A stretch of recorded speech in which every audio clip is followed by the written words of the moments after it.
Do wah, oh Tamriel, shooby doo, fast travel through my heart. I booted up my PC back in 2006. Met a guy named Martin, man, his chin could break bricks. Dedrick gates were open and I saved Kvatch that night. But these days, Todd Howard can't script a game right. I miss the wacky guards yelling, "Stop, you violated the law." And mud crabs with tood like they're flexing their claw. I'd stroll through the shivering aisles, high on skooma and dreams. Now Starfield's got me mining space rocks and jeans. Back to the oblivion, baby, where the quests were weird and gravy. From Sheogorath's cheese to Lucian's ghost, it had more charm than Todd could ever post. Yeah, Starfield's big, but it's dull and gray. I'd rather close an oblivion gate today. Now listen here, Todd, you silver-tongued crooner. You sold me lies smoother than a Khajiit moon sugar dealer. You see that planet? You can go there. Yeah, I went, it sucked, it's just a rock and despair. I want my persuasion wheel, my glitchy horse on a roof. I want that beggar with 6 voices telling me the truth. Make the liar had more insight and flair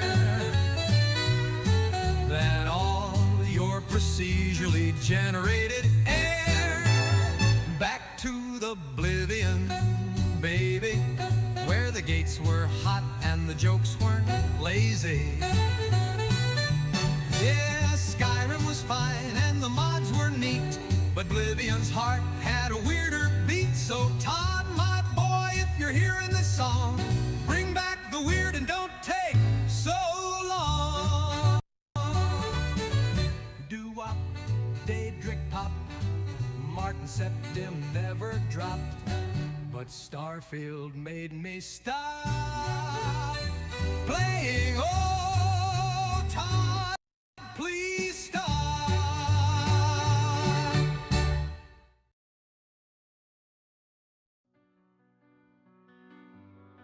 Time to play the game. Imagine a hero shooter where the hero never showed. That's most definitely what's up. Imagine a game with a player base that just refused to grow. 16 times A the detail. 5v5 hero shooter with gameplay that's just okay. And characters that remind me of Tupperware and white bread. No, I'm not talking about Overwatch. Please stop bringing up Overwatch. This game is not Overwatch. It's actually something else. Imagine a game with a story that no one watches. A game that costs $40 that Sony totally botches. It has all my favorite characters, like Lemmy, Dawn, and Craig. At least, I think that's what their names are. I never bothered to check. Concord like the grave, your legacy is safe. As a game that no one played, and a price that no one paid. Boop-a-doop-ba, keep-a-doop-da, scoop-a-boop-ba, beep-beep-beep-beep-beep, phlegm. Concord was about as good as accidentally peeing on your own leg. Concord, we're here to lay you to rest. We know you tried your best. You copied so much cool stuff just to turn out lame in the end. I'll never forget my favorite moments, like when Hot Sauce Guy jumped. Remember when he jumped? That was really cool. A rat just ran by on my desk, and even the rat didn't want to play Concord, even though I blessed him with the chance. The $48 he could afford, but the rat just stared on in a trance. Rat, rat, rat, rat. Concord's dead. Rat, rat, rat, rat. Concord's dead. The Costco guys made more money than you. They were just on Jimmy Fallon too. Imagine Lennox being on Jimmy Fallon, because I literally can't. The rat on my desk is eating all my Cheerios and grapes, and also Concord is dead. Concord like the grave, your legacy is safe as a game that no one played, and a price that no one paid. Rat attacked a beep a dap. Skim, milk, the rat fleet, doo-dah, doo-dah. A guy said he really liked it, and then a bunch of rats ate his face. That's the sound he made when Concord passed away. I wish things turned out different, but either way I'm getting paid. Concord's dead, Concord's dead. And boy is my face red. When the game came out, everybody overslept. Concord's dead, Concord's dead.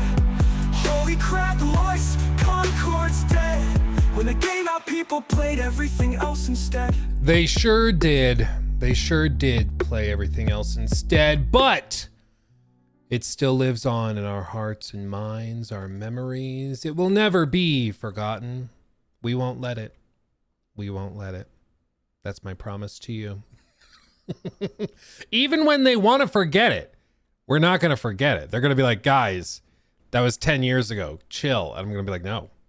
And we're still going to be talking about it. So buckle up, buckaroo. How's everybody doing? Everybody doing good? Everybody feeling live? Had a good weekend, hopefully. I attempted what Orange Theory calls dry try, which is basically just their version of a dry triathlon. You do like a crazy row on the rower. You do like you run a 5K. You do a bunch of body weight strength exercises and stuff. And they have different versions. They have like, you know, basically you do everything just half. So you do a half 5K, so a 2.5K. You do like 1,000 meter row instead of a 2,000 meter row. But man, it kicked our butts. And I had to do it yesterday at 7 a.m. And there's something about waking up early and you're like, it's beautiful. It's a beautiful day. And then you go and you put yourself into a situation where it's just pain.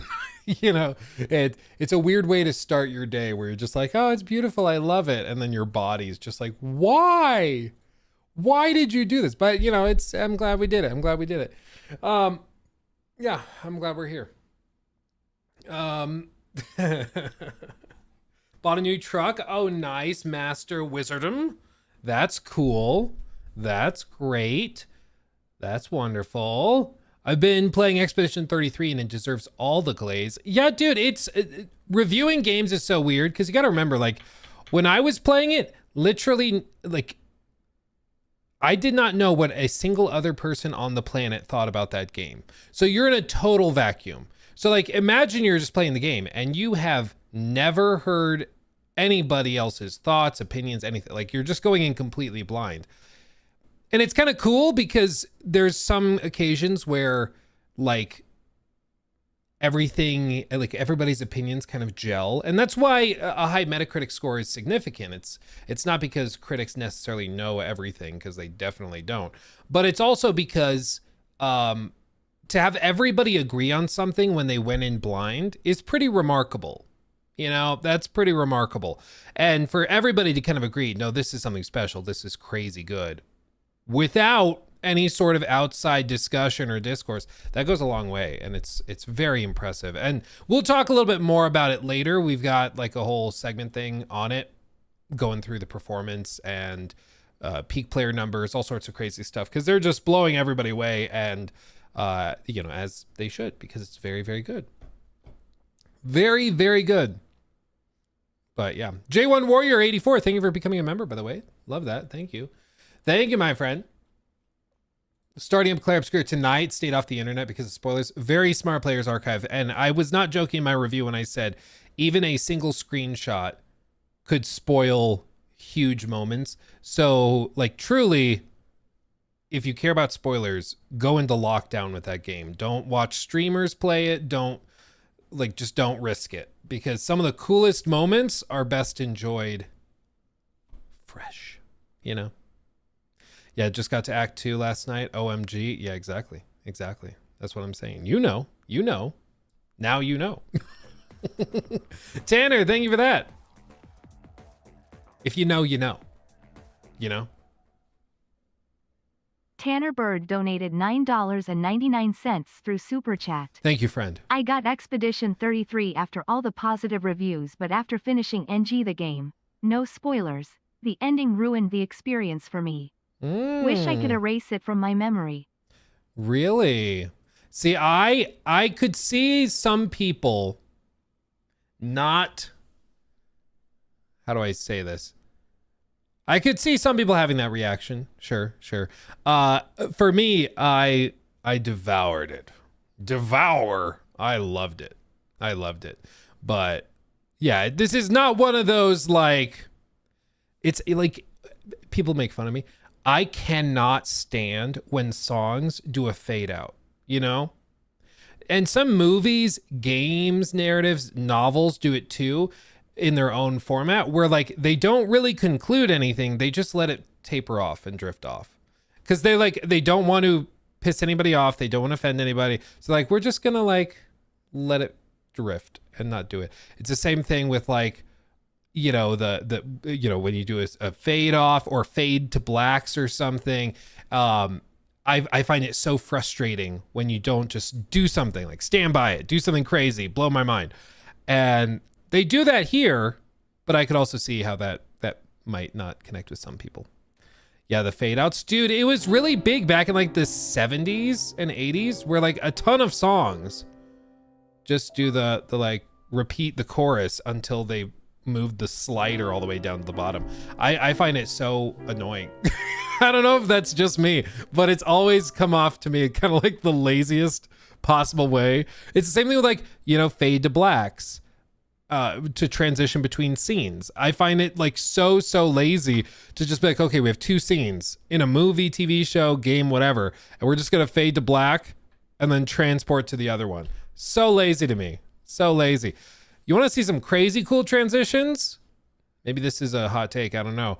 Prisoner of Azkaban, the movie. Phenomenally well directed. Crazy scene transitions. There is not a single moment in that movie where you can tell they were like, just cut it. Like every little bit of bitty thing is carefully considered. Very well done.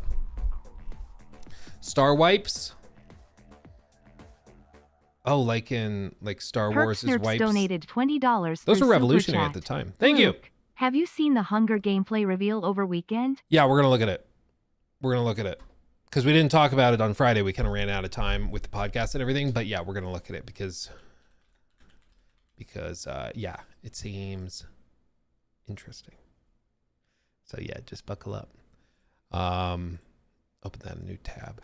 Weirdly, there's a new like I guess bug on X. If I middle mouse button on one of my bookmarked pages, it opens Snake it, but it Historian glitches donated out. $10 through Super Chat.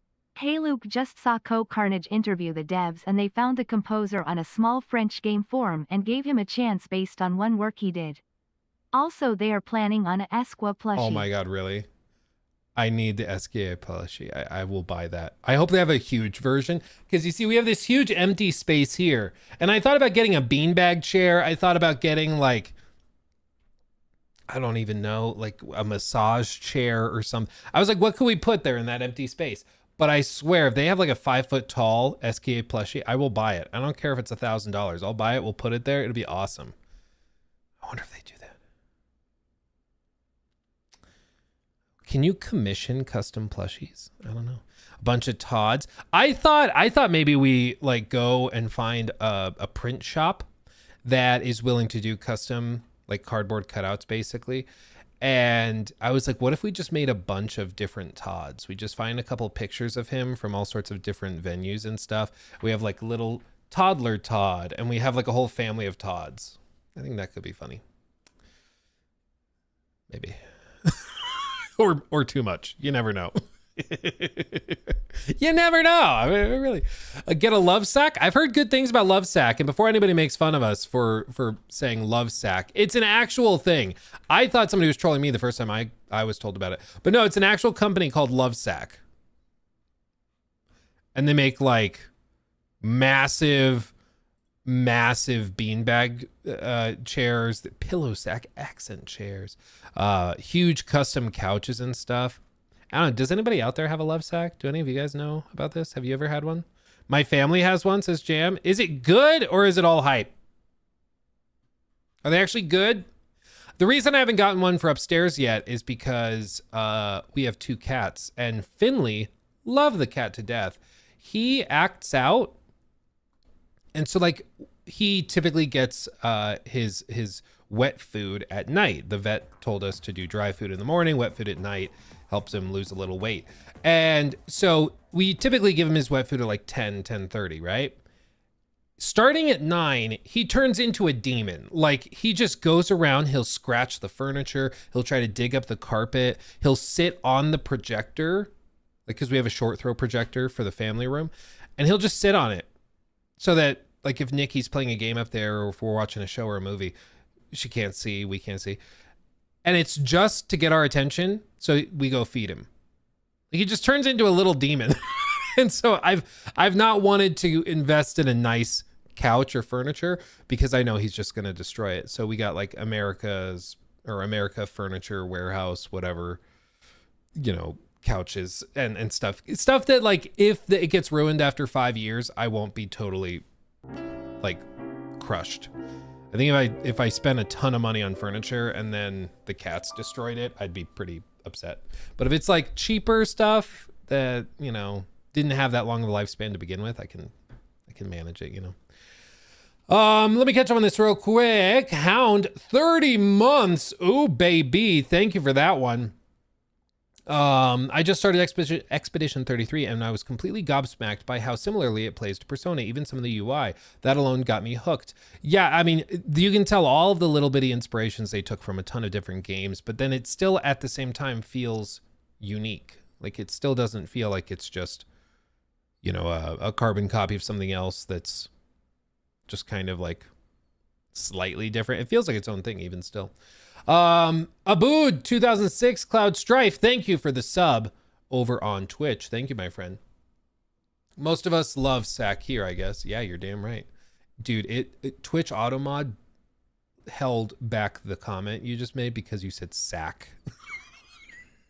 You gotta love Twitch, man.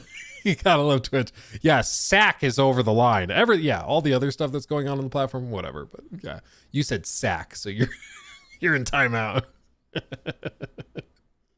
It's so stupid. Oh, let's see. I read that one. Yeah, dude, for real. If they do the SKA plushie, my life will be complete. Caleb, thank you for the 5. Hi, Luke. It's Caleb's mom. He's really sad because he can't access the Discord channel that any YouTube member can join now. Also, like and subscribe. Yes, please like and subscribe. And I've heard some people say that they've had trouble getting in. The problem is here. The problem is, just for anybody that's looking at it, this is how how it's supposed to work, is that you go on to Discord, you go to the, it's the connections tab right here, and then you sign into your YouTube page, the one that is a member, or if you're on Twitch, you'd sign into your Twitch account. And then you'll see down here, sub-enabled servers or membership-enabled servers, whatever it is. And then you click on that and it takes you to our server. And because of that, it automatically applies the roles. It automatically lets you in and everything. If we send out just a single link to people to join, it doesn't give you the roles. Like, it doesn't actually let you in. You'll be able to see the channel, but it won't let you actually in, which is frustrating. So we're trying to figure it out because a few people have had problems with it. Some people said the problem went away after a day because it's like it took a day to process. But yeah, we're looking into it. There's also, we can do things like grace period. So if your membership lapses, it doesn't like immediately cut you out or anything. But you have to delete it if it's already connected, otherwise it won't work. Yeah, people have said that if you were already connected with your YouTube account or Twitch account, sometimes you just disconnect it and reconnect it instantly and then it fixes. So that's a good way to do it. But if it's still giving you trouble after a couple days, then definitely follow up, let us know.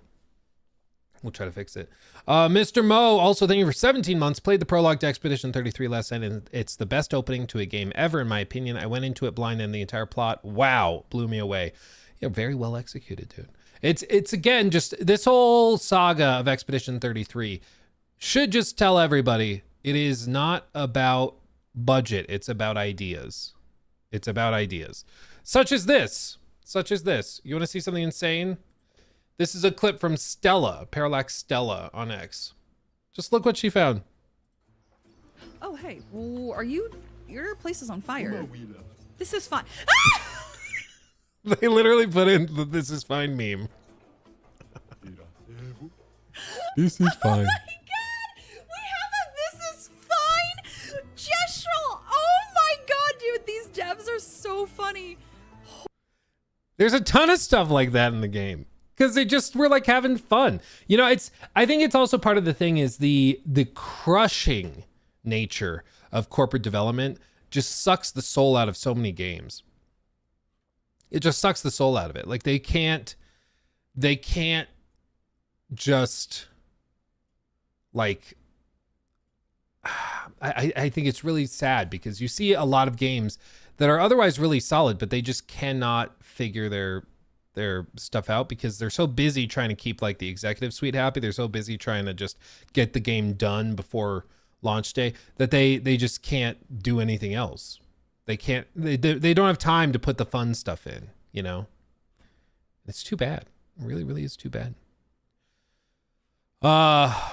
But oh yeah, they announced that they're gonna do a Mafia Old Country gameplay trailer at PAX East. This was also, we kind of knew because they said they were gonna do a panel there, and it's like, you're gonna do a panel, but you haven't revealed like gameplay or anything.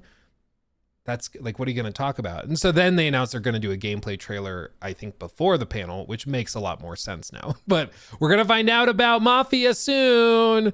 Oh, baby. I know some people are not super into Mafia. I love Mafia's stories. I love the setting. I love the cinematic style of it. The games historically have always had major weak points, but I love Mafia. You know, it's one of those games that I eat up. I eat it up, you know? So I'm excited to see what they've been working on, what they've been cooking. Can't wait.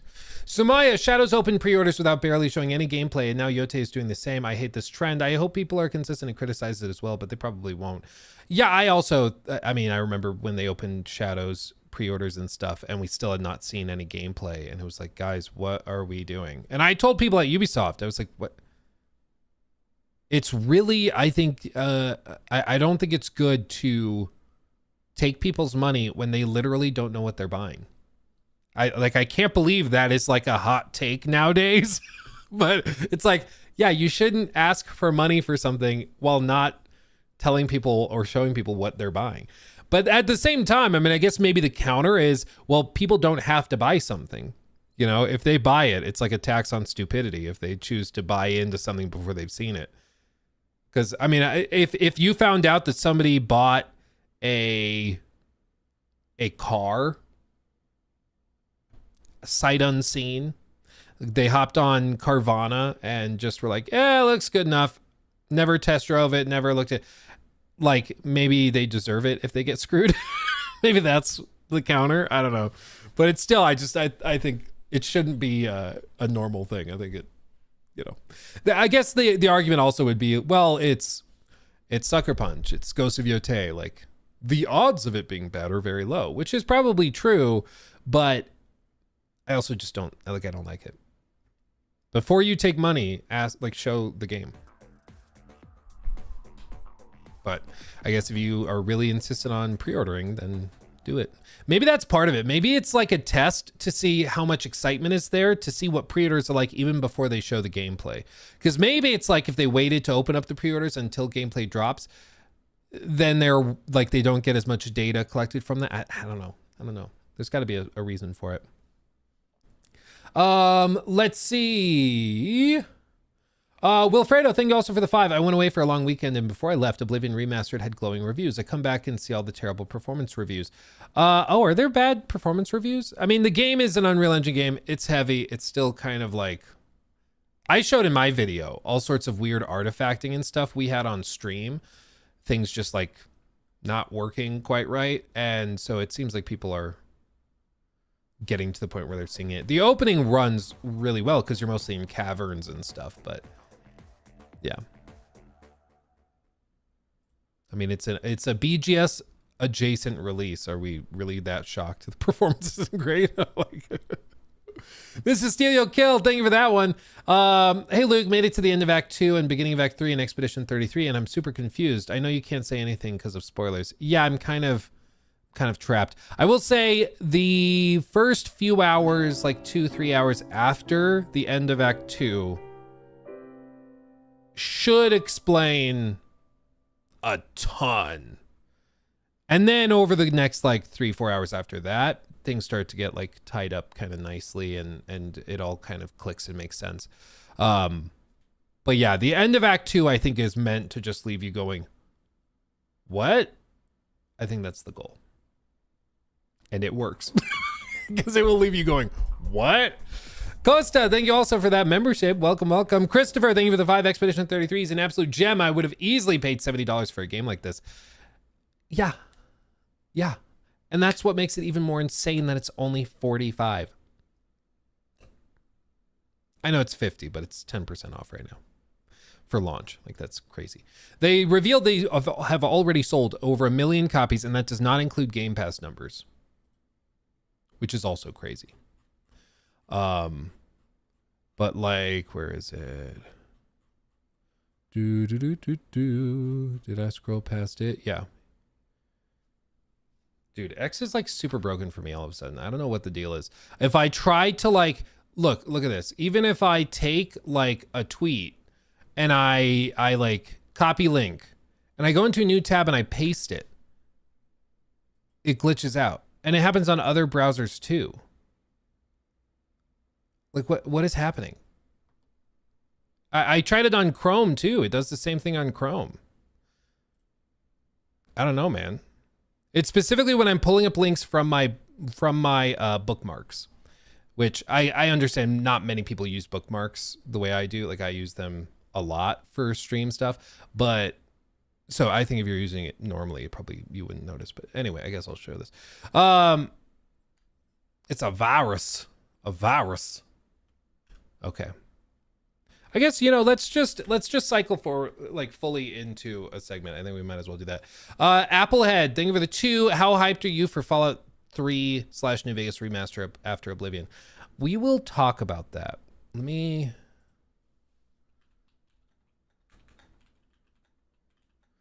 Oh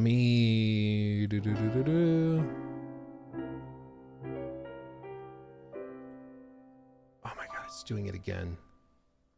It's specifically if you try to open up an X link, like a tweet that is from an outside link. What could possibly be doing that? Do I just need to sign out of X complete? Like, what is the deal, man? What is the deal? What if I open an Edge? Giggity. What if we try Edge? I don't know. This is well above my pay grade. Somebody smarter than me, help me. Yeah, when you open it without being signed into X, it's like a problem with my account. I don't know what the deal is, man. I don't freaking understand. I don't get it.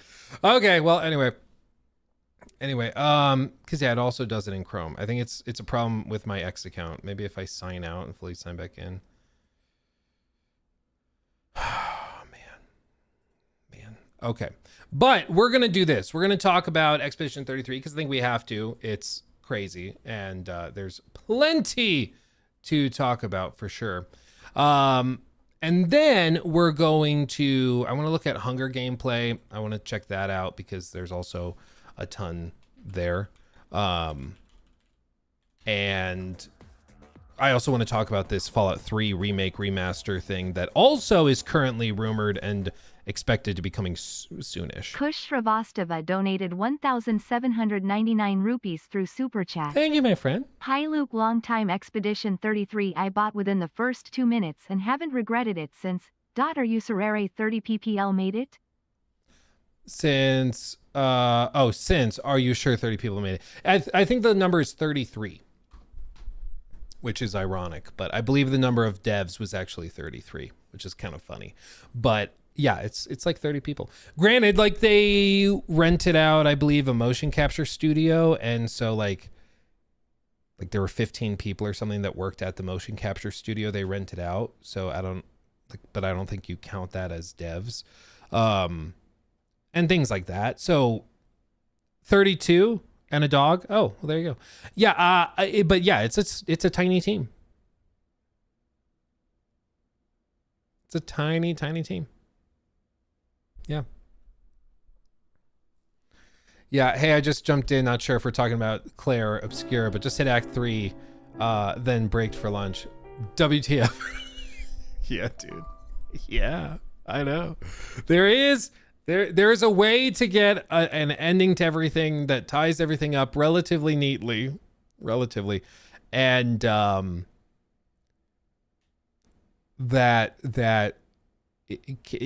is a hauntingly happy ending if you choose. Yeah, but there's just so much here. I mean, there's so much here. I'm sure there's also terrible endings too. I don't know. I haven't really tested it. Bite size. That's most definitely what's up. Can I mocap you? Not for anything weird. That's what's up. That is most definitely what's up. Yeah. Yep.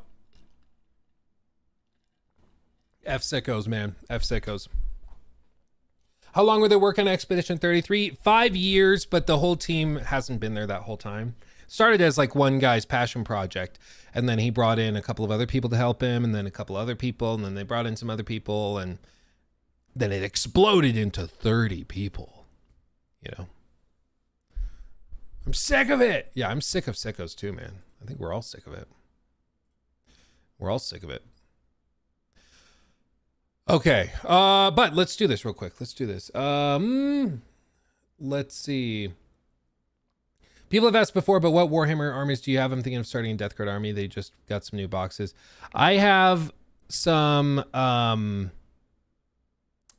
well, Thousand Suns is like my main. I have Chaos Demons as well. I have Orcs, and then I have some I cannot believe I'm blanking on the name. The red guys that shoot. They're super shooty, heavy.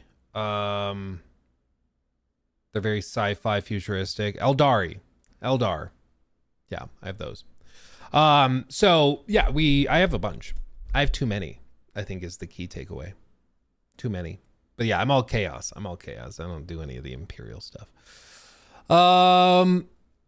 Okay. Did I caught up on that. Mandreitei. I am so sorry. Thank you for subbing over on Twitch. 6 months. Oh, baby. That's most definitely what's up. Thank you, my friend. What did I think of Metaphor? Have you tried other Atlas titles like Persona? Yeah, dude, I love Persona, and Metaphor took my game of the year last year. Freaking love Metaphor. Very good. It makes me wonder, like, what an Atlas game that's not built around the PS3 would be like. You know? That it makes me really wonder that. Because the engine they're using for Metaphor is the same toolkit they used for Persona 5, and that toolkit was originally built out for the for the Persona launch on PS3. So like they literally built Metaphor in a way where it scales all the way down, theoretically, down to like PS3 level hardware, which is insane. But it makes me really wonder. Did I see what Tom Henderson said about GTA? No, what did he say? Looks good. What did he say? Elden Ring Night Rain PC specs. Breath of the Wild beaten on Nintendo Switch Until Dawn movie credits. He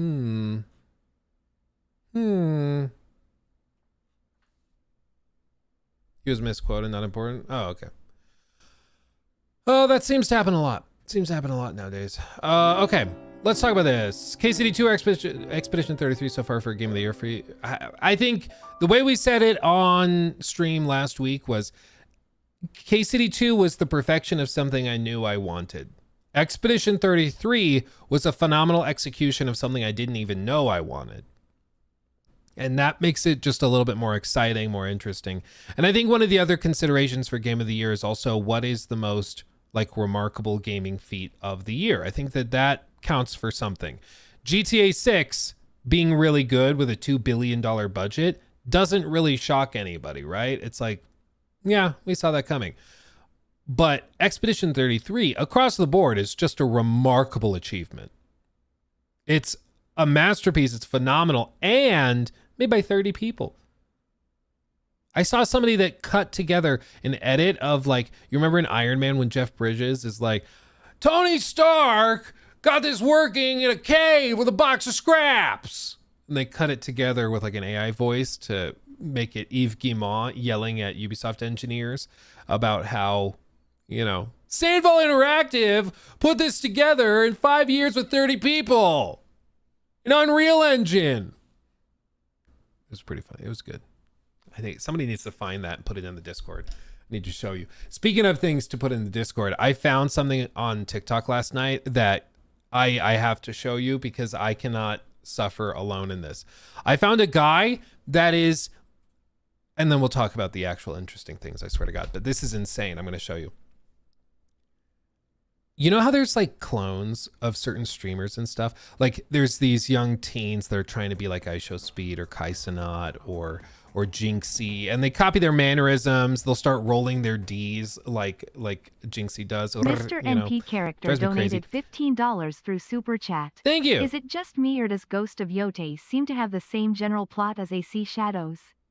Tracking down multiple targets to avenge the murder of your family. Same game, but with better gameplay? They're similar in broad strokes. I mean, of course, we'll see once we get down to into the minutia of it. We'll see how they compare. I'm guessing the writing will be a little bit better because the writing in Shadows was so freaking dry. It's just so dry, but we'll see. But they are definitely very, very similar. There's also, but it's also tricky because at some point you have to kind of pause and be like, how many truly unique stories are out there? Because if you break everything down to really basic terms, the many stories, novels, books, movies are all fairly similar. You know, they're just kind of restructurings of the same broad ideas, and then they get, you know, more unique once you get down to the details. But yeah. Do Prime subs get Discord? Yeah. Just got to connect your Twitch account. But what I was saying though, and thank you for the 15, that's crazy generous. Thank you. What I was saying is there's all these like random people that try to like copycat big streamers and copy their mannerisms and stuff. And I found a guy last night that is trying to copy XQC. I'm only going to make you watch like 15 seconds of this because it legitimately is hard to watch. Okay. This is really tough. Really tough. So buckle up. Okay. Buckle up. I found it and I was like, I have to show this to the world. Some of the comments aren't that nice, but I'll just show you. Okay. I'll just show you a couple little snippets.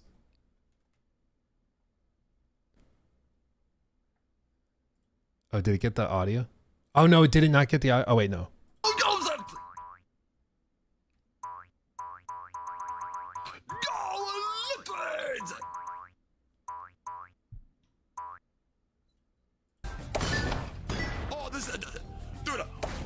Dude. We're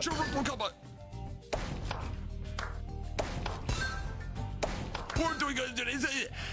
It's moving fast, but moving faster.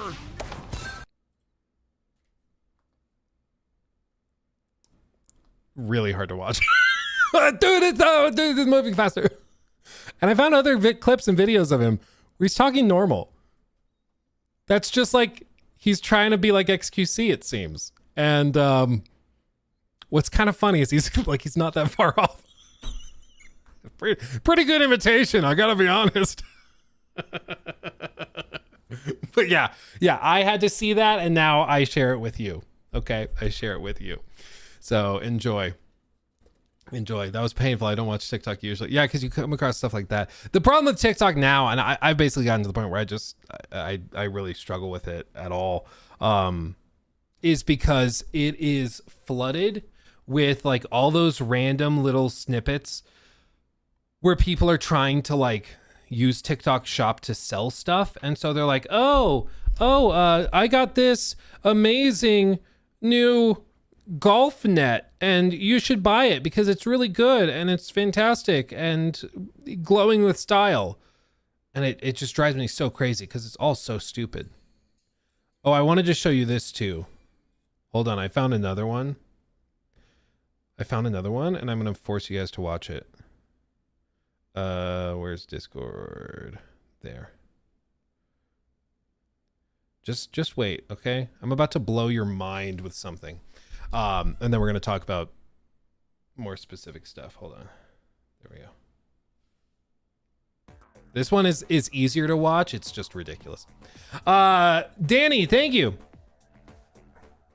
Thank you. If GTA 6 gets delayed to 2026, be prepared to see Yote steals the VGA from Expedition 33, same as Astrobot over Wukong. I don't know, man. Even if we just go like Metacritic to Metacritic,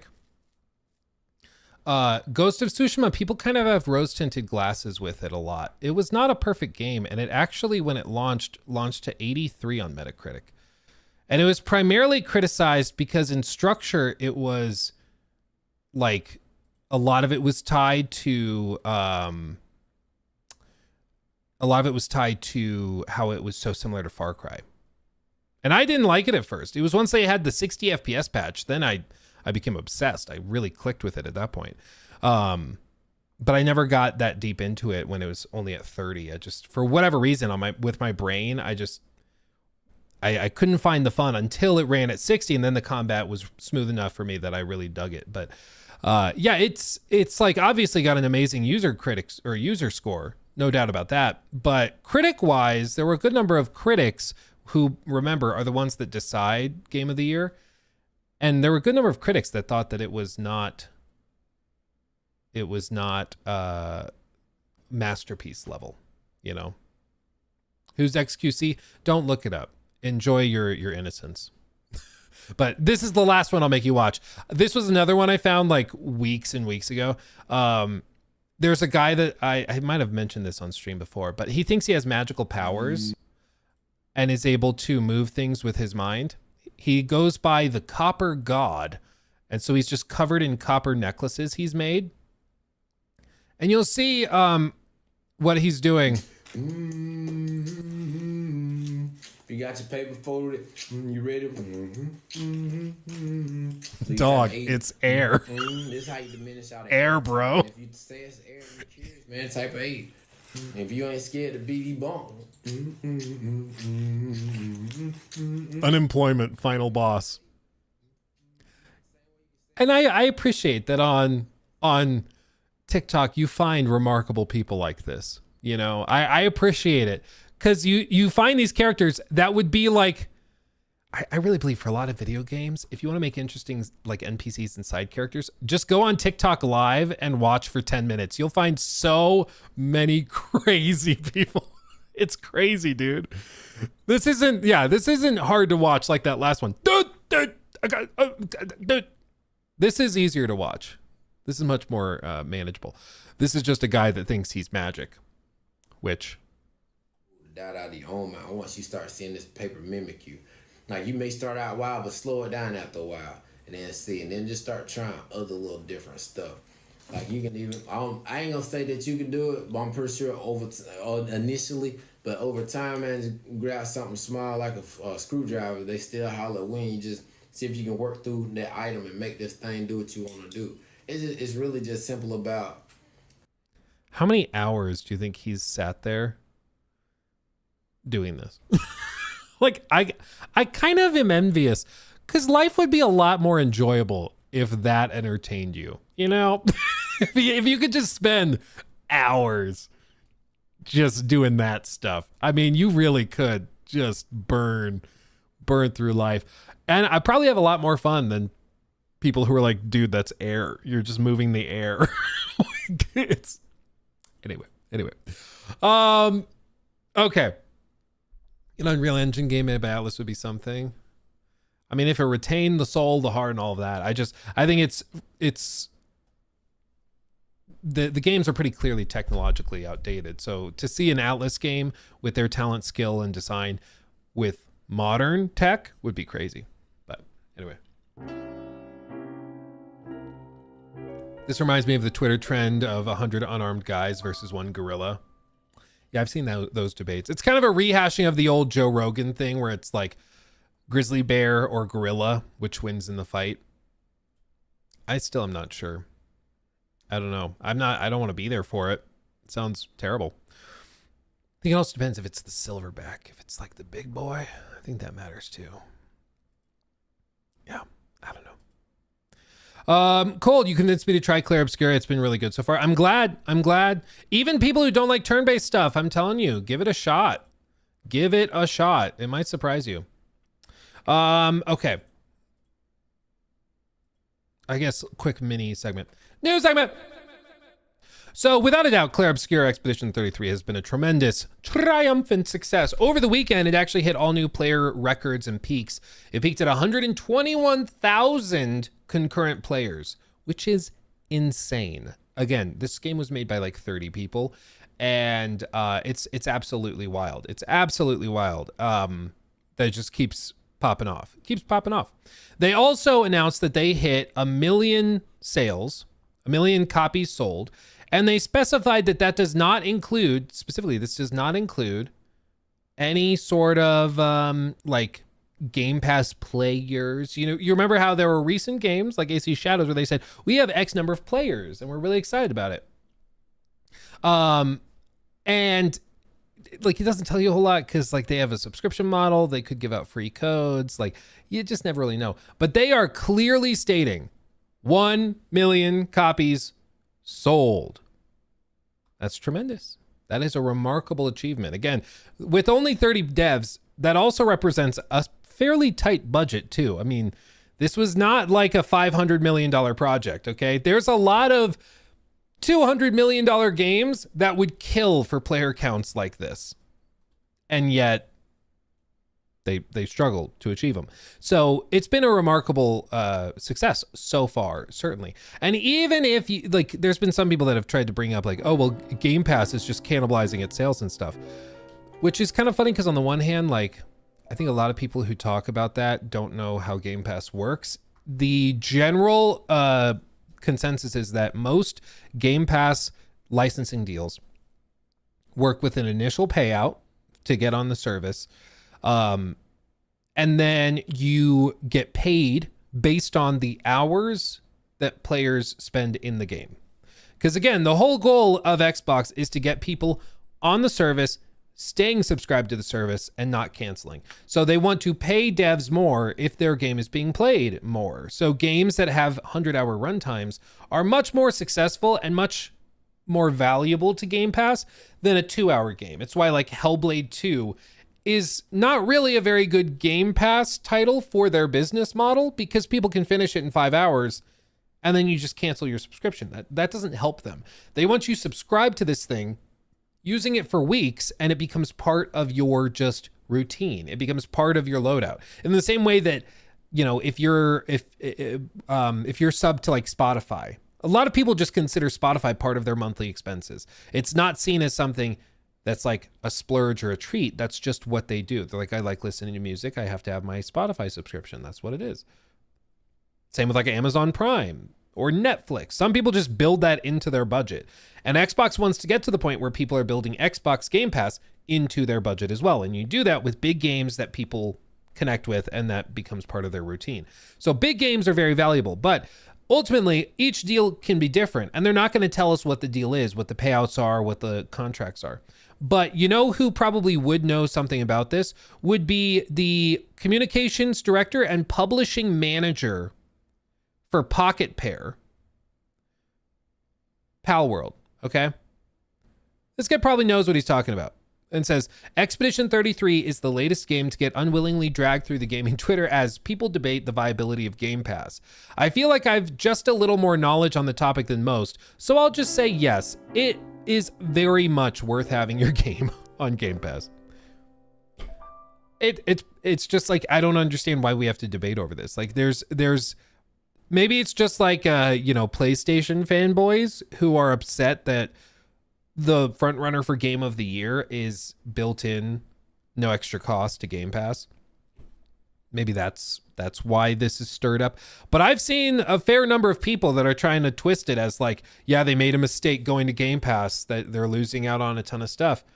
I don't think so. It's very possible that they actually are making way more money having the game on Game Pass, because you're assuming if they weren't on Game Pass, every single person playing it through that platform would buy it at $45. And I don't think that's a true thing. I don't think that's a given.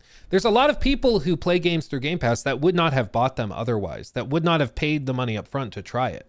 They download it on Game Pass because it lowers the barrier to entry. It gives them a chance to try it.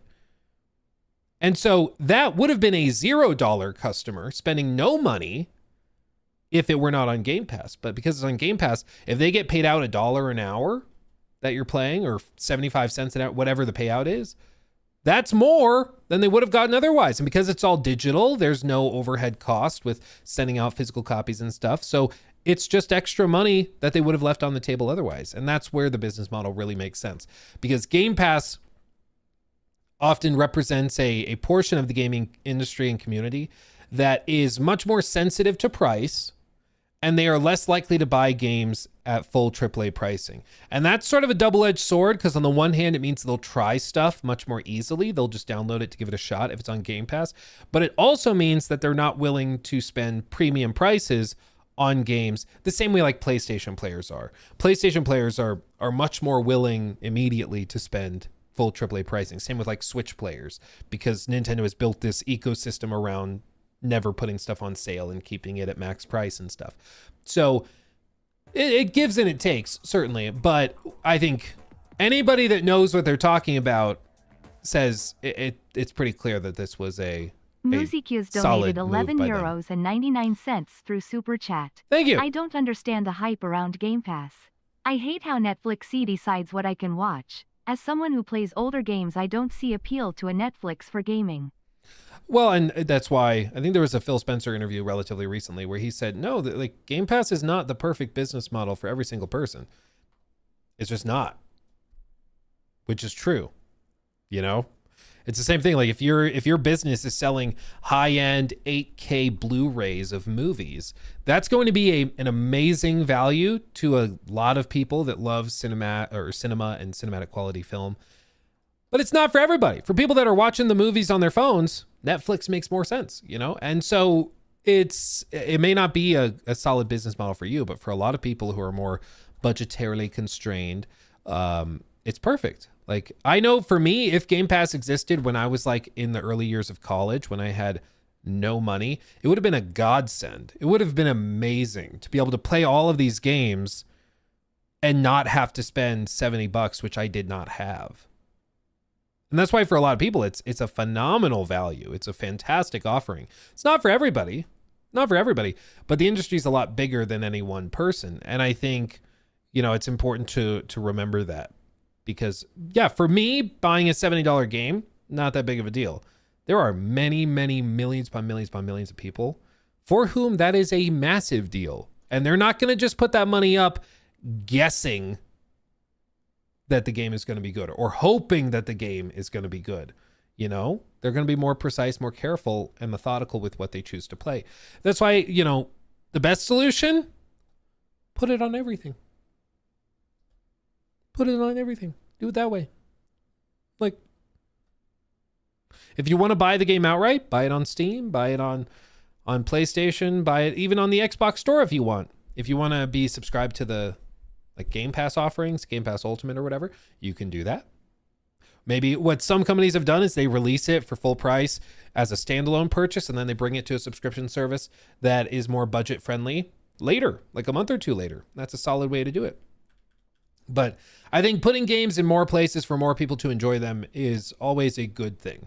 You know, I think it's really weird when people are arguing for less players to enjoy games. I'm mainly interested in the industry as a whole, and keeping the industry healthy means keeping these games in front of people and getting people to play them. And I want more players to be able to experience something like Clair Obscur. And I think, you know, distributing them in these highly varied ways is good. And I mean, it's pretty clear that Expedition 33 and the devs behind it, Sandfall Interactive and Kepler, the publisher, they're all very, very pleased with how it's going. They're very pleased. So without a doubt, I think it was a solid get. I'm still shocked that they managed to spot the potential in Expedition 33 and partner on it, because historically Xbox has not had a great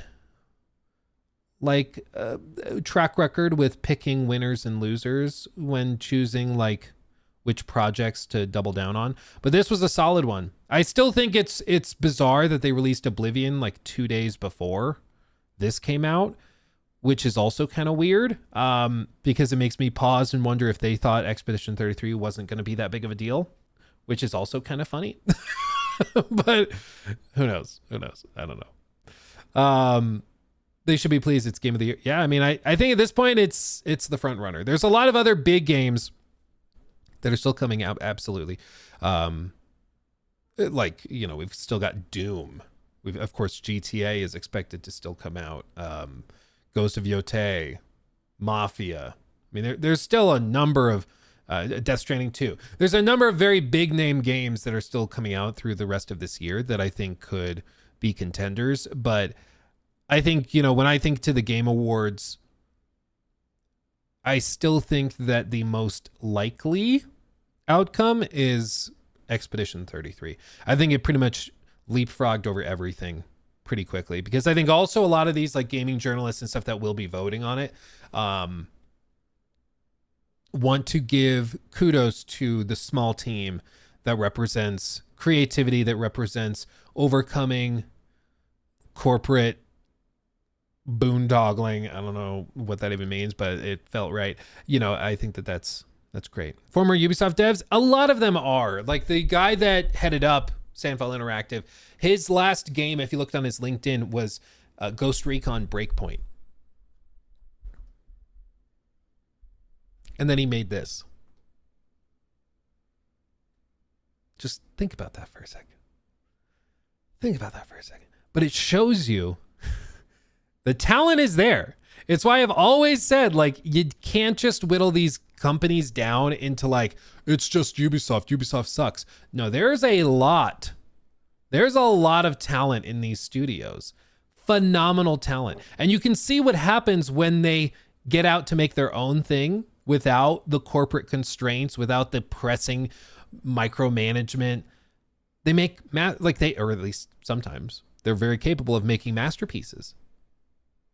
Once they break free of that mold, once they break free of that pressure, they just have to be allowed to do it. And I think the struggle for companies like Ubisoft, EA, Take-Two, is how do you empower the devs to make this while they're still owned by Ubisoft, while their project is owned by Ubisoft?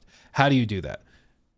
And they've obviously not cracked that code. Some companies have, you know, I think, you know, Bethesda in the mid 2000s into the early 2010s, they pretty clearly knew how to do it. CDPR, I think, has figured out how to do it, how to harness dev talent while still utilizing it in a project that's owned by the company. But that's been a huge struggle for Ubisoft, EA, Take-Two, everything Embracer Group has done. Like, it's very, very tough. It's very tough. So too much micromanagement. Well, and it's just layers of bureaucracy. It's layers upon layers upon layers of approvals. Oh, I had this idea. What if we put, just like I showed you a minute ago, what if we put like a little meme in there where we have a Gestural that's surrounded by fire and his house is burning, and you talk to him and all he says is, "This is fine." A call back to that meme. Like, what if we did that? Just like in this clip from, hold on, my mouse keeps clipping, from Stella. Like, you would think they'd just be like, yeah, add it to the game. Sure, just add it to the game. But instead, this would have to go through 5 layers of approval. So, well, we have to check with legal real quick to make sure that doesn't step on any toes. And then we also need to check with our cultural sensitivity team because we want to make sure that it's not offensive to have a character burning in a house that's kind of like a hut-like structure like this. We don't want to be insensitive there. We also need to look and see if we can afford the time to have a dev spend an afternoon on this. Sounds like a lot of work, so we'll do that. We'll bring it up in the Friday meeting, and then we can circle back to it on the Monday morning meeting. And then all of a sudden, this one little idea turns into a huge ordeal. When in reality, if you have a smaller team of like 30 people, they can just be like, oh, well, no, I'll just put it in real quick. Hey, dude, I had this idea. You know what? I won't even tell you. I'll leave it as a surprise. I'll just put it in the game real quick. And then they do it. Oh my God, I love it. Keep it. Like that's all this was. It's just a small team that's putting something together they're passionate about, but they're flexible and dynamic enough to do it. And I think that that's the big thing is a lot of these massive companies, they just are not dynamic enough to make big moves, quick moves, to do these fun little impulse ideas and things.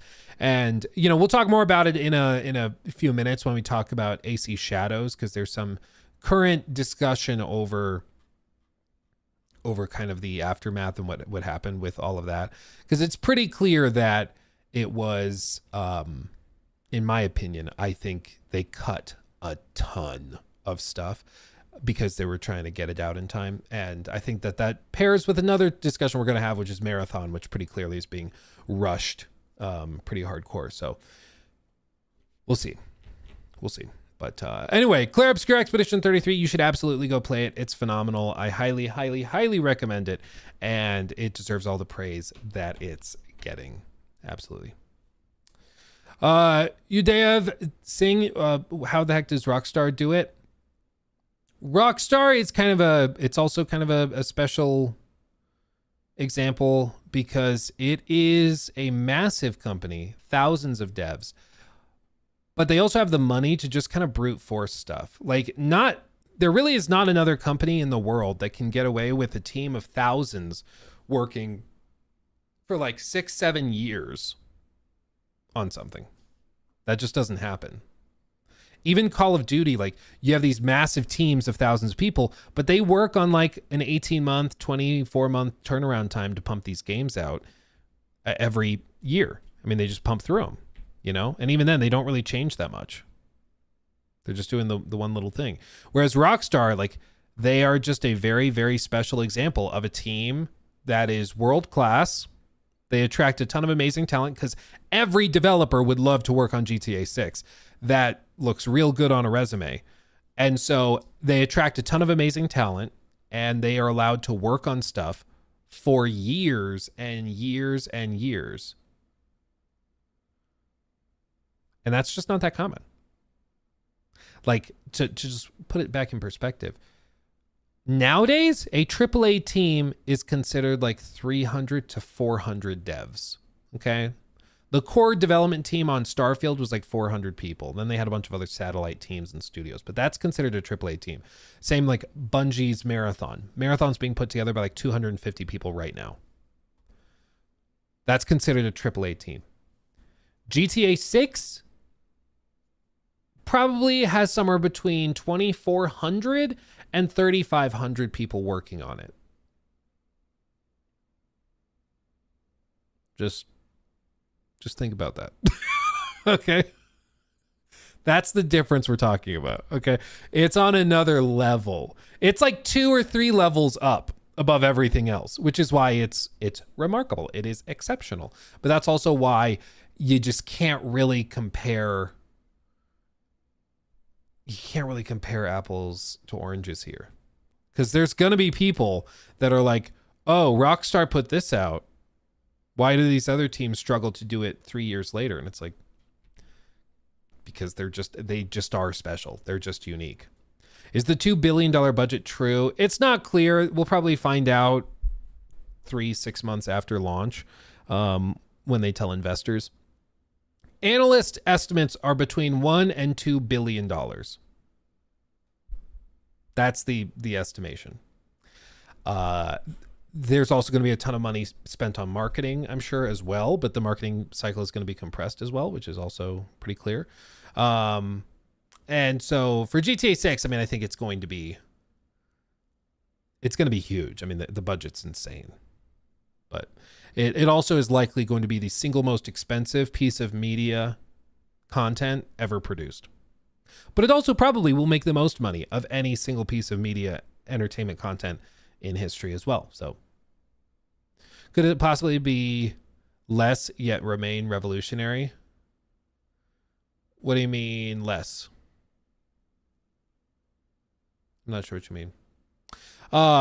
I think it's going to be a lot safer than people are expecting, but it's just going to be another really, really polished modern GTA project. Just like Red Dead Redemption 2 wasn't that different from the first game. I think Red Dead or GTA 6 won't be that different from GTA 5. It's just going to be polished out the ass and have amazing attention to detail. But it still will be, you know, a 10 out of 10 most likely. Rose, thank you for the sub with Prime, my friend. Thank you. Also, Burakama Buffy, thank you for the sub with Prime as well. And Alum 8, not sure. Thank you also for the sub with Prime over on Twitch. Thank you, guys. Okay. The Video Game Awards favor Sony games for Game of the Year. Red Dead 2, perfect example. The biggest thing, I don't think it was the fact that it was a Sony game. I think it was the fact that it was a much bolder project at the time, because it was a revolutionary, or it was a reinvention, a rebooting of a formerly beloved franchise, and it was very, very good. There were a lot more, the phrase that was used is, there was a lot more risk taken with God of War 2018 than Red Dead 2. And if I could rewind the clocks, I would give it to Red Dead 2. I think Red Dead 2 has more staying power and was the more remarkable game long term. But at the time, I think it made sense that God of War felt like much more of an achievement. You know, in the same way, like we said earlier, I think for the Game Awards this year, GTA 6 launching with a $1 to $2 billion budget and being really good doesn't surprise anybody. It's like, no duh.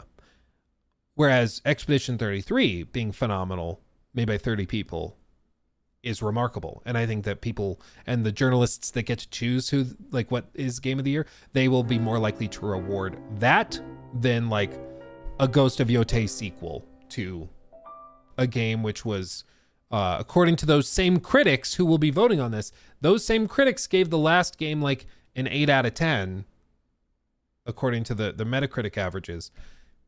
And historically, except for God of War Ragnarok, the sequels to Sony's big tentpole stuff don't tend to be received better. Like Last of Us 2, critics loved it, sure. Players, you know, Spider-Man 2, Horizon Forbidden West. So it's just not a given. It's not a given, is all I'm saying. There's still a chance. There's still a chance. I don't know. My gut feeling is that Ghost of Yotei probably lands in like the high 80s. That's my guess. I don't think it breaks into the 90s personally, but I'd love to be wrong. I just don't personally expect it. Okay.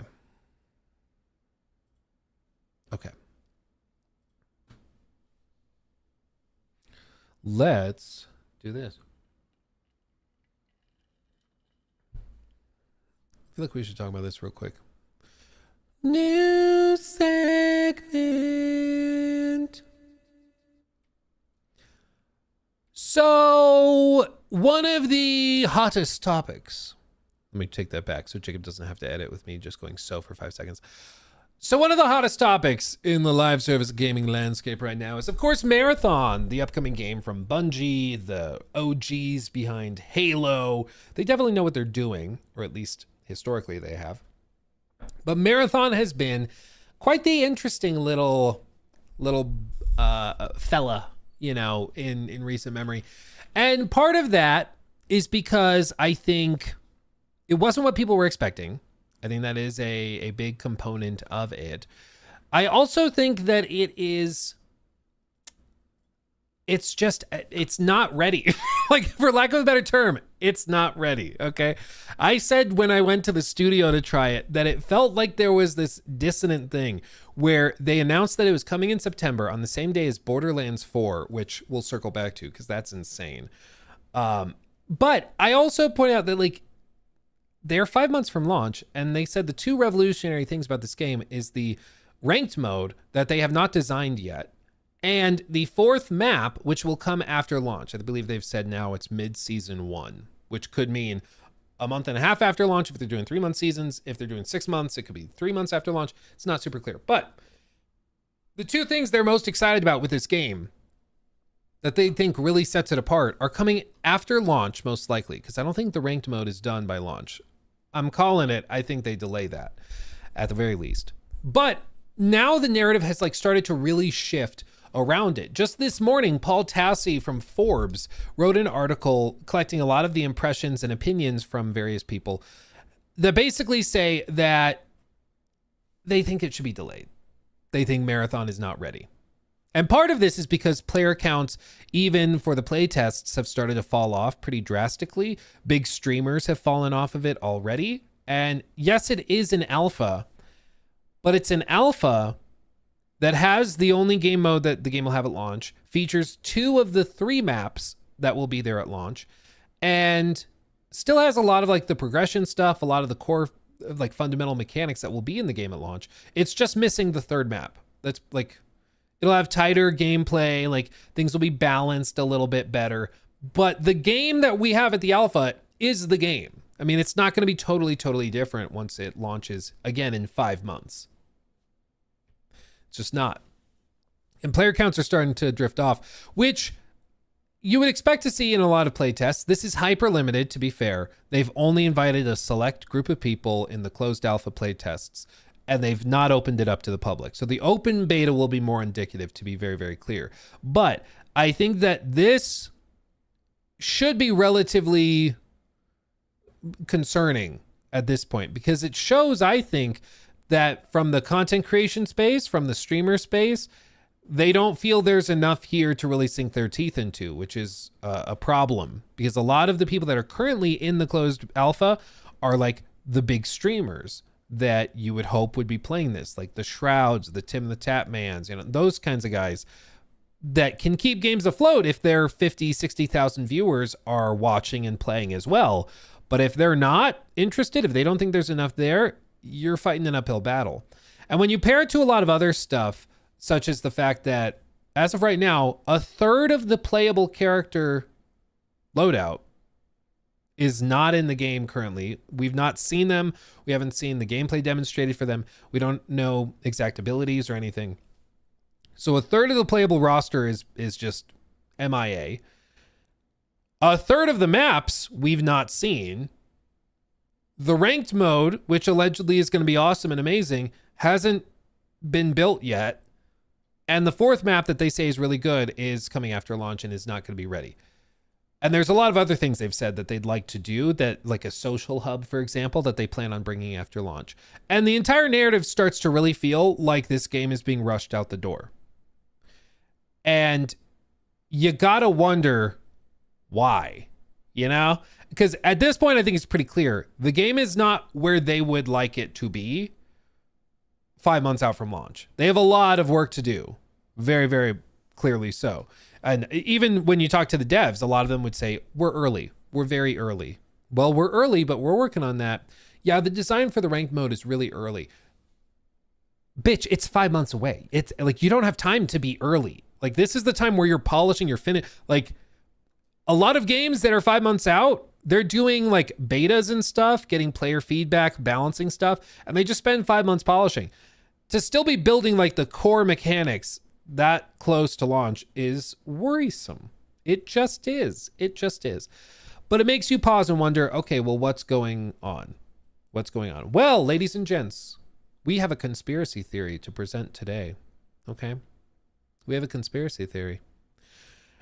buckle up, because I'm about to break your brain. This was first mentioned in chat. We had some people come in and mention it. And then I dug into it a little bit, and I want to share it with you because there's some interesting tidbits. The first thing is that I want to establish one of the core pieces of this, which is that Bungie has been in trouble for a while, and there are some major components of this that need to be considered that I feel like are easy to brush over, okay? The first thing is that Bungie's undergone a lot of layoffs in recent memory. Like a lot, okay? Destiny veterans like Luke Smith, Mark Noseworthy, phenomenal name, by the way. Mark Noseworthy. I would kill for that last name. Can you imagine? I love it. It's Kane great. donated $10 through Super Chat. You were right about E33, Luke.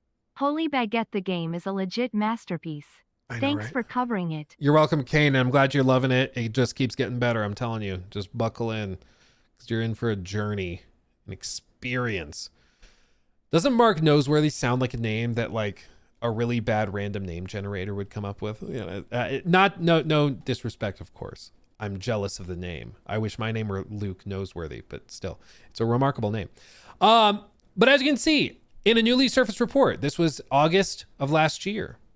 It appears Bungie veterans Luke Smith and Mark Noseworthy have parted ways with Bungie following the company-wide layoff that affected 17% of its staff on Wednesday. We have a lot of like short-term memory loss in the gaming industry just because stuff happens so much. But less than a year ago, 17% of all Bungie staff were laid off because Destiny 2 was doing so poorly. Financially, at least. That's crazy, okay? It gets even crazier, okay? It gets even crazier. We didn't know exactly how big Bungie was and how wide sweeping these layoffs were until there was an interview with the former chief legal officer at Bungie who said the following, okay? So this is Don McGowan, interviewed on the IATSE show and with Chrissy Felmuth. And it says something very, very interesting here, real quick. And I think it is like really important to note that like you work with like 1,600 people, only 10 people are a problem, but like, are those the people who are just the squeaky wheel? You know what I mean? And like the rest of I there's a clip specifically where he mentions the 1,600 number. Hold on. 1,600 people are due. Is this it? Problem. Here. That follows around. Okay, rewind. Sorry. Chrissy was quoting him. Here's the bit where he says 1,600. That's what I meant to show you. And so there isn't really, because we don't really care. But if somebody's a real fucking problem, that follows around. But I'll tell you, like there were 1,600 people at Bungie when I was there. Of 1,600 people when he was there. Okay. Pin that number. 1,600 people. What did we find out just recently? What did we find out? In a blog post in July of 2024, the company was down to 850 members after integrating some roles into Sony. This means they eliminated likely over 700 jobs in less than a year.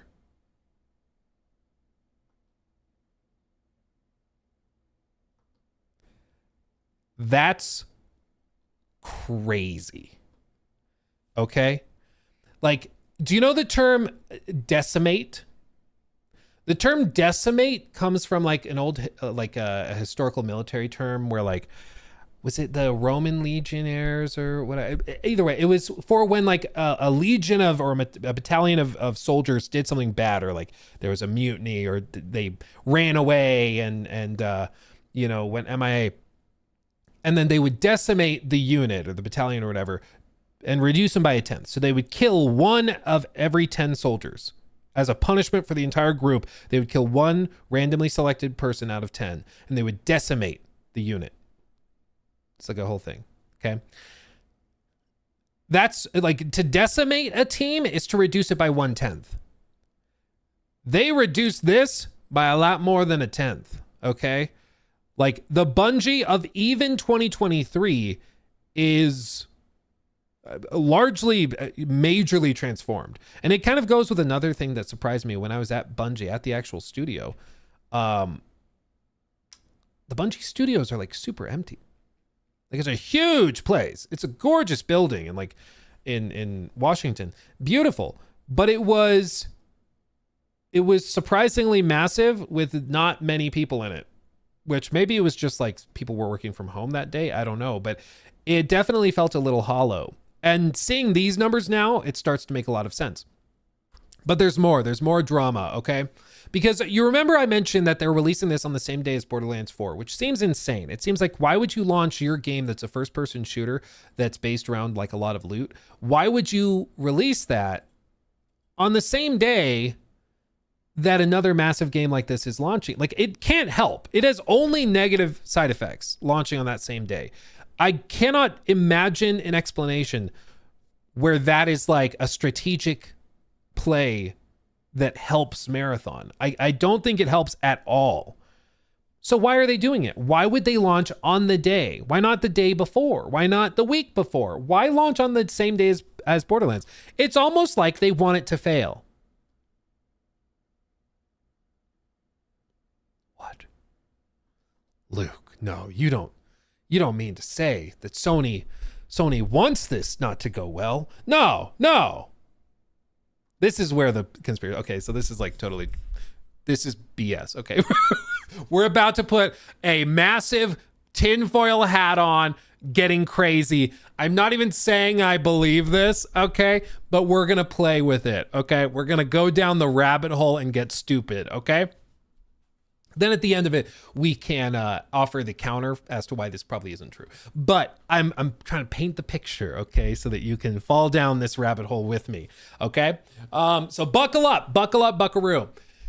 There's been a lot of drama in recent, like the last 6 months or so, with Bungie specifically, over allegations that they are intentionally trying to cut budgets and reduce the workforce as much as possible in order to retain certain financial goals and targets, okay? What it seems like has happened is after the Bungie acquisition, there were certain what they call like deferred equity deals that were made.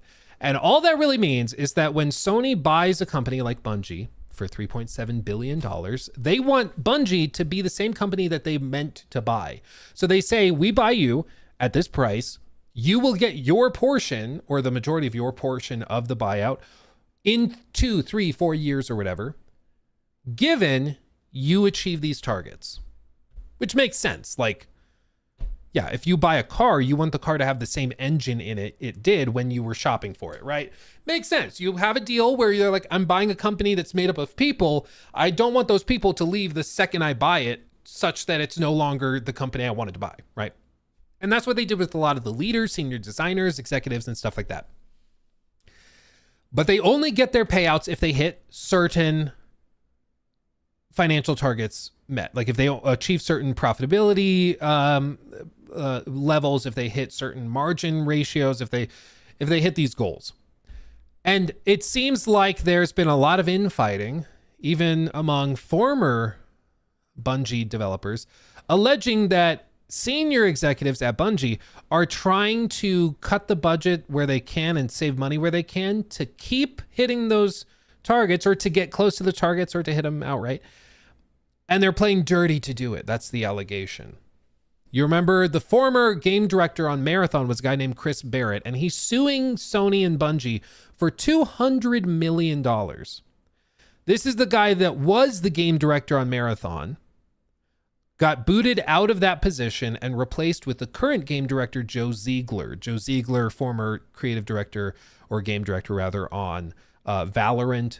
Definitely knows his stuff. He's not a nobody, but this guy, Chris Barrett, was booted out of game director role and replaced with Joe Ziegler. And basically what the allegation is This also comes from multiple allegations, and this is important.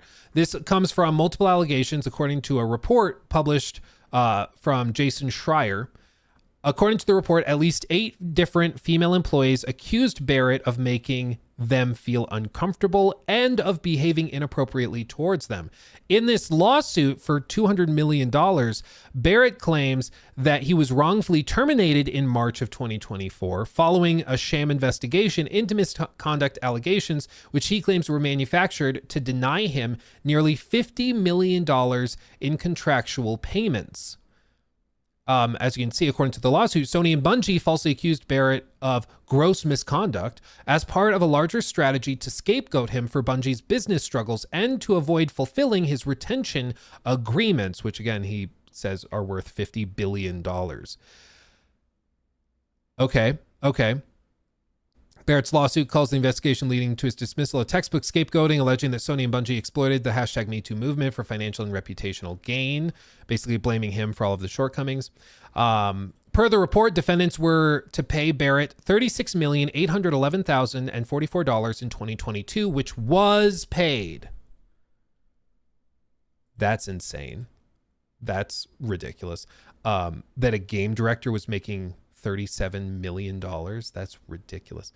$1.8 million in 2023, which was paid, and $45 million from 2024 to 2026 as follows. 3 payments of $941,000 each for unvested RSUs in May and November of 2024, and May 2025, 3 payments of $14.25 million each for revested shares, including a premium bonus in July of 24, July 25, and July 26. Okay? I'll break this down in just a second. Barrett is seeking not less than $200 million in damages and other equitable remedies, including the $45 million plus interest for payments due under the retention agreements, defamation damages, along with punitive damages totaling at least $100 million, exemplary damages of $45 million plus interest, attorney's fees, costs of suit, violations of Washington law. And Barrett's also seeking reinstatement to his role as franchise game director at Bungie. Okay. And then the whole document's here, so you can even read it yourself if you want.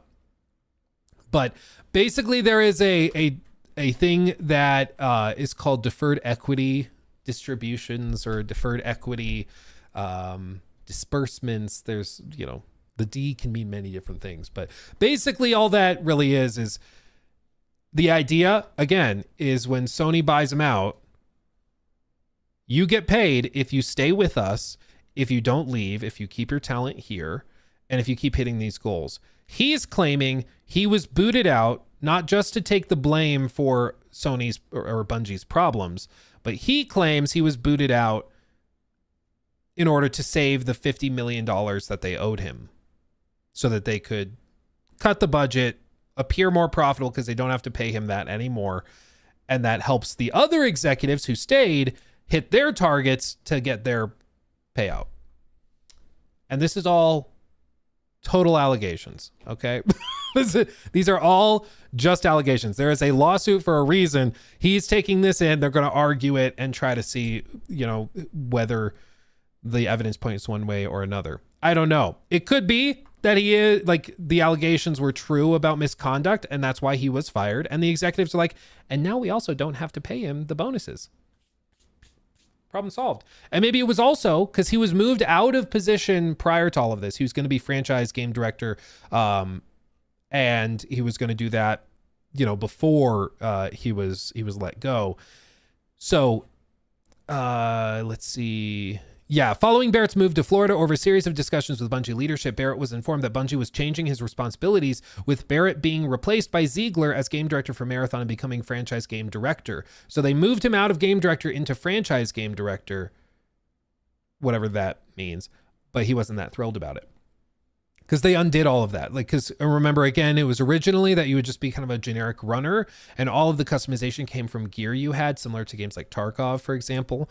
But Ziegler came in, turned it into a hero-based extraction shooter, and that's why he was frustrated, because they undid a lot of the stuff he had fought for so hard in the early stages of development. But this is also why Marathon seems probably largely unfinished at this point, because they rebooted it 2.5 years ago. Joe Ziegler has been at Bungie for 2 years and 5 months. You don't make a live service game like this in 2.5 years. You just don't. It takes more time, especially when you reboot everything as fundamental as whether the players are choosing basic characters like that they fill out with gear, or if they're using heroes. Everything has to be redone. All of the abilities, all of the quests, all of the balance, the different weapons, the gear loadouts have to synergize with different playstyles from the different heroes. The level design has to change. If you have certain enemies or certain heroes that can do certain types of moves, you have to have the level design account for that. It's a huge undertaking to pivot from non-hero to hero-based, and they've had to throw it together in 2.5 years. So the allegation is basically that he's being booted out to be the scapegoat, and so they can save money so they hit their financial targets. And potentially that other type of shady moves might be being done, such as launching the game on the same day as Borderlands in order to be able to say that Marathon failed. They can shut down the team, they can kind of clean this out, and the executives can then technically hit their profitability targets because they were able to get rid of massive swaths of employees, going from 1,600 developers down to, after another round of layoffs, maybe down to as little as 400 to 500 working just on Destiny 2. And then the executives that are currently there get to vest all of their deferred equity disbursements and leave with tens of millions of dollars in their pocket. Basically, like, the allegation with this conspiracy theory is that the executives at Bungie are intentionally driving the plane into the ground so that they can jump out the back with their parachutes and take all the money with them. And that's why they're intentionally launching it when it's not ready. They're intentionally launching it on the same day as a massive game that is going to have crazy amounts of money behind it. I mean, I'm sure Take-Two is going to throw so much money into the marketing of Borderlands. It's going to be crazy. They did it last time with Borderlands 3. They're going to do it again here. Like, that's the conspiracy theory. Okay. That's the conspiracy theory. Everyone gets a parachute, right? Right? It's like the opening of Dark Knight. Remember when it's like, well, yeah, one less cut, as they take everybody out to just whittle it down until there's just the Joker left, taking all the money with him because he got everyone out. It's basically what it is here. Now, let's shift gears. Take the tinfoil hat off. Is this likely? No. Okay. It's a funny, interesting story, okay? It's very like, what's the show, Succession? You know, House of Cards or whatever. It's very scandalous, and it starts to kind of like maybe make sense where you can look at it and be like, oh, well, yeah, this is all corporate intrigue, and they're intentionally making the game fail because they want to make higher payouts. But here's the deal. Here's the reality of the situation. And hopefully I did a decent job of painting this conspiracy theory for you, you know, so we can probably just tear it down. But here's the thing. Like, most companies, the distributions don't get paid out unless the company is doing well. I would bet a lot of money, not $45 million, but I would bet a lot of money that in the deferred equity disbursement agreement, or whatever it would be called, they probably required that Marathon launches to a certain like Metacritic score, or launches to a certain number of players, or a certain amount of day one revenue. They probably had deals like that in the contracts with this stuff. They probably had agreements like that. So executives and senior leadership at Bungie couldn't just drive the company into the ground or not show up to work for 3 years and then still get paid out. Sony only wanted to buy them out for $3.7 billion if they were going to continue performing well, which they haven't. I mean, they just haven't. The $3.7 billion acquisition of Bungie was probably the single worst gaming acquisition in terms of finances in recent memory. It's just been a disaster. So, well, Embracer, I guess, gave them a run for their money. They bought a lot of studios and immediately closed them, but whatever. It's just been a mess, you know, on this crazy high scale. So typically with these deals, like they thought of this. The lawyers thought of it and made sure that they couldn't just intentionally make Marathon flop and be like, ooh, we reduced the workforce, so now we're profitable. That's not how profitability works. And if they really were so short-sighted as to have it be like, okay, you get your payout if you get it so that, you know, your margins are at 10%. And like, okay, so we'll just shut everything down, fire all of our employees. And then, yeah, we'll only be bringing in 1% of what we were before in terms of revenue. But because our team is so small, we still hit the 10% margin rate. We win. If they were if Sony were so short-sighted and, you know, Bungie leadership, you know, had that deal lined up, then I guess this is the outcome they deserve. But most likely, that's just not what's going on here. Most likely, I think what's happening is that Sony is telling them they have to get this out the door because they've been working on it for 5 to 6 years. They hope to get it out there, to polish it up, improve it as time goes by, once you get player feedback, and to just get the ball rolling on it. Because next year, they have to launch the Horizon Online game, which probably, I mean, I'm guessing comes out early next year, because that's also been in the works for years and years and has like 400 people working on it. And then they have Fair Games. They have, there's another live service thing they're doing. I think there's like is it NCSoft? They're doing a Horizon MMO thing. There's a bunch of other things they're working on. They just have to get it going. They just have to start putting stuff out and moving past this Jim Ryan era of live service games. And I think that that's the most likely explanation. You know, there's the old term Occam's razor, which is whichever answer to a question, whichever solution requires the fewest variables, the fewest assumptions, it's probably the right one.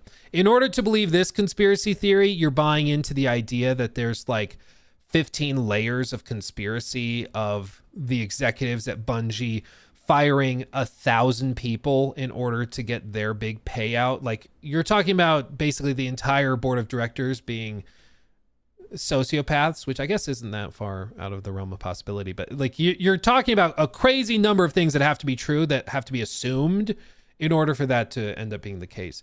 Whereas on the flip side, if you look at the other explanation, which is just that Sony is kind of sick and tired of all these live service games and just wants to get it out, I think that makes more sense. And especially like the age-old story for Sony, especially, it's kind of really been a problem the last decade or so with Horizon, is that Sony seems to at times overestimate the power of their franchises. They overestimate the power of their brands. And, you know, you see it with the Lego Horizon, with the Horizon VR games, where they're trying to do a Horizon movie, where like a lot of people are like, yeah, I think Horizon's fine, but like I don't care that much about a Lego spinoff. Like I'm good, you know. But it could be a similar thing here, where they're like, no, it's Marathon. This is Bungie. Of course it'll be Borderlands. What are you talking about? It's Bungie. You know, never attribute to malice that which can be adequately explained by stupidity and hubris. And in this case, I think stupidity and hubris is something that PlayStation recently has had in droves, and dare I say buckets, and it seems like that is a sufficient explanation for all of this. So as fun as the conspiracy theory of Bungie being intentionally destroyed in order for executives to get out with massive bags, as fun as that conspiracy theory is, and it is based on little nuggets of truth here and there, yeah, the executives are waiting for their distributions to pay out, and then they probably leave. Yeah. But that's also true of pretty much any other company in the history of the world. If you were working somewhere and you're 50 or 60 years old and you get a $50 million payday, you're probably retiring too. You probably are, because that's just how this works. I mean, that's just how it is. That's not scandalous. That's not crazy. That's just normal, I think, you know? But when you take little pieces of that stuff and you try to tie it together into this web to build a conspiracy, it can seem believable, but I think you have to step back and just look at it for what it is, which in this case, I think is just most likely an instance of Sony just wanting to get the game out the door so they can move on to the next thing and they can work on building it into something players will connect with. I think that's most likely what it is. I don't think it's likely that it does get a delay. I know, Paul Tassi is arguing for it to be delayed, and I understand, and I personally think it should be delayed. I think the game will be better at launch if they delay it and include the ranked and include that fourth ship at launch, but I don't think they do. They should. I don't think they do. Because I think if they could delay it, they would not have announced a release date, period. But I think that they just have to get it out the door. And Sony's just said, enough is enough. And that's where we're at. I don't think that they will like walk away from this like Concord. People are like, oh, Concord 2. I don't think that's what this is. I think it probably, if I had to predict right now, it probably launches to kind of a very muted response. I think some people will dig it and will play a lot of it and eat it up, but it's going to be pretty small, is my guess. And then a year will go by, 2 years will go by, and they'll build it up. People forget the initial launch of Destiny also was not great. A lot of people were frustrated by it. And it just took time. And I think that's what's going to happen here, is it's going to take a while for them to build it into the game that is worth really sinking your teeth into. I would wonder at that point, like, well, why not just delay it to that point? But I think for them, community feedback, player feedback is a crucial component of it. So, yeah. But we'll see. I mean, that also assumes that Sony's going to give them the time and the money to continue working on it for a year or two until it gets to where it needs to be. And that's not a given anymore after their response and reaction to Concord. Because they could have stuck with Concord. They could have kept that going and just worked on new updates and new content. But instead, they scraped it from existence, which is, I think, the only time something like that has ever happened. So I wouldn't put it past Sony, but I think it's much less likely that they do that here. I think they probably launch, it's kind of muted, player numbers aren't very good, but they build it up, and probably after a year or two, it's pretty damn solid. It's probably pretty good at that point. But that's because I think the game is still like a year and a half, 2 years out from being where it needs to be to justify a premium price tag. But they probably eventually get there if they're given time and money. But that's where we're at. Hot take, this game doesn't look as bad as Concord. I don't think that's a hot take at all. I mean, I think this game is, there's a lot more game here than there was with Concord. With Concord, you're talking about like just a very, very anemic offering, and it just was not interesting. At least this has some like unique elements and some fresher elements, like the heroes integrated into the extraction experience, but I still think it's not ready for prime time, but we'll see. You think Sony let it burn cash for over a year? I mean, the thing is, they can let it burn cash for over a year while out with some people buying it and playing it and buying skins and stuff, or they can delay it and burn cash with it behind closed doors. And I think Sony's just like, just put it out. We'll make some money while it's getting developed. But it's basically going to be early access. I mean, that's basically my problem with it, is that it seems like they're going to be launching it in early access, but they're pretending like it's a full game. And I'm like, I don't see it. I mean, they could look at Fallout 76. You're right, Snake Historian. You're right. I mean, Fallout 76, the fact they stuck with that, they built Fallout 76 into a successful live service game. Let that settle for a second. Fallout 76, way worse than Concord ever was. Way worse than Marathon could ever be. And they ended up turning that into something profitable. It's about sticking with it. I think they could have turned Concord probably into a decently successful live service game. Not a Star Wars level success like Herman was reported to have thought, but probably a decently successful game if they had stuck with it, but they chose not to. And I'm sure there were many reasons why they chose not to. They probably were like, this team is crazy expensive. It can't reach profitability with this team the size it is and with where the studio is located, so they just decided to can it. But it's pretty wild. Yeah, it's all about budgets. It's all about scope and scale in order to turn a profit. It's why, like, the stupidest thing I've seen in recent memory is when people were pulling up player numbers for Clara Obscure Expedition 33, and they're like, oh, only 120,000 active players. Did you see Monster Hunter's active concurrent players at launch? Way better. This game's a flop.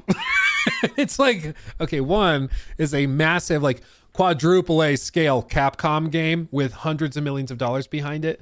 The other one was made by 30 people in a cave with a box of scraps. You know, very different. Much easier to make a profit on the 30 dev team than on the massive team, you know, much different. And they're both good numbers. They're both good. Both games can be successful, you know. Who would say that? I don't know. Somebody butthurt about Expedition 33 for some reason. I don't even know why you would be butthurt about it. Like, what? Who hurt you? That's the age-old problem. Who hurt you? So much of X, you look at it, you're like, what? Who did this to you? Why? Who turned you into this? What happened? Man. Okay. Let's see. Have I seen Nvidia's new trailer for Doom Dark Ages that was released this morning? No, I have not. Is it good or is it bad? I'm not sure. Let me see real quick. Tanner, thank you for the membership, my friend. Thank you. Storm Mage, thank you for the 2. Marathon is a half-baked game nobody asked for. I think the key thing is that it's currently underbaked. Like, it needs more time, but they're not being given it by, I think, Sony. Okay, that's my biggest thing. It's a game that nobody asked for. That I'm not entirely certain matters as much, because you can create a game nobody asked for that actually ends up surprising everybody.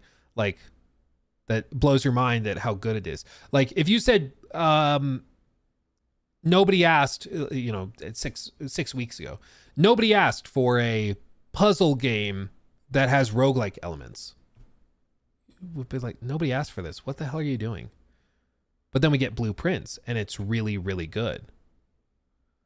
So you can have things you didn't ask for that end up surprising you and blowing your mind.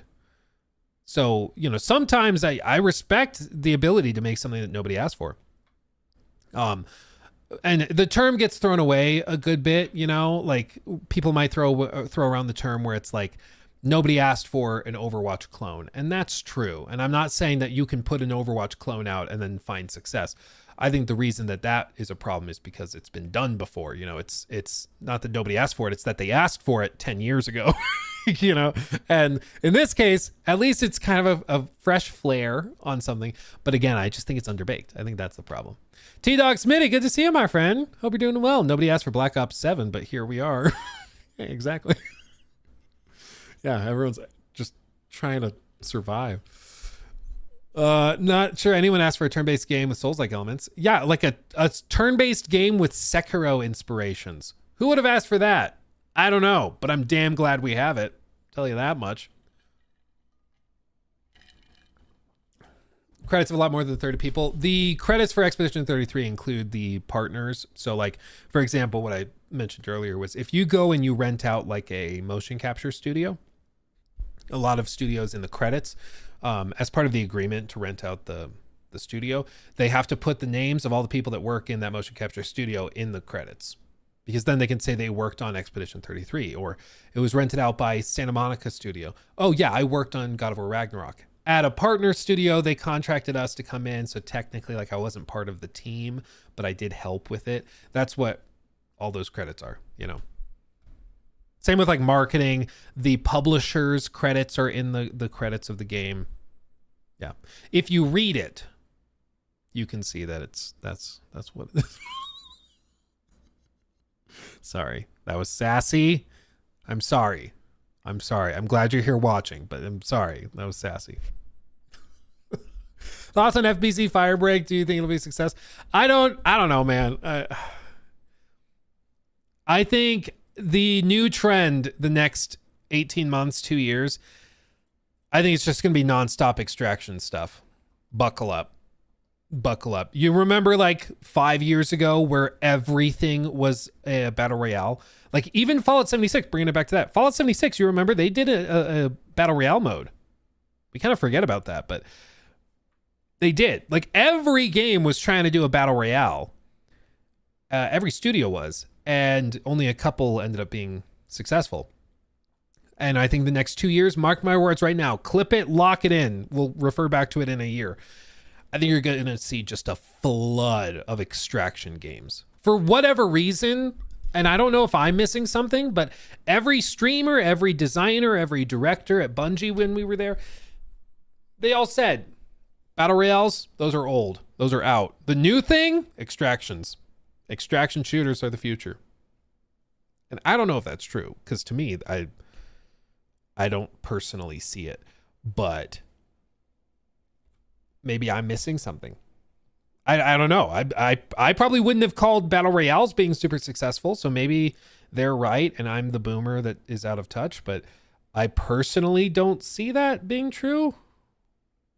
Because I think extraction shooters, just like by their very nature, are more hardcore and appeal to a smaller group of player types and archetypes than like battle royales. Battle royales apply to or appeal to a wide range of people because there's an easy way to make it hardcore with like ranked modes, or you can keep it more casual. Like even Warzone with the Verdansk relaunch has like a casual mode, and they put bots and stuff in to make you feel like you're better at the game. You know, there's a wide range of doing it. Whereas like if you make an extraction shooter casual, it doesn't feel like an extraction shooter anymore. You know, it's something else. And that's why I just don't know if it clicks. But a lot of people probably would have said the same thing about battle royales. You never know. Same with like hero shooters, probably would have said the same thing before those became massive. So maybe I'm the boomer that's out of touch. I don't know. Speaking of being out of touch though, should we talk about Bethesda Game Studios real quick? Should we talk about that? I think one must. Are you ready? News segment. Get ready.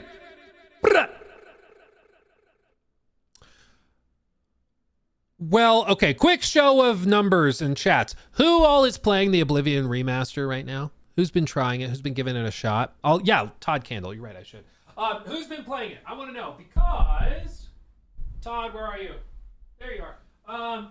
Because we have a fun little update, okay? I want to talk about this.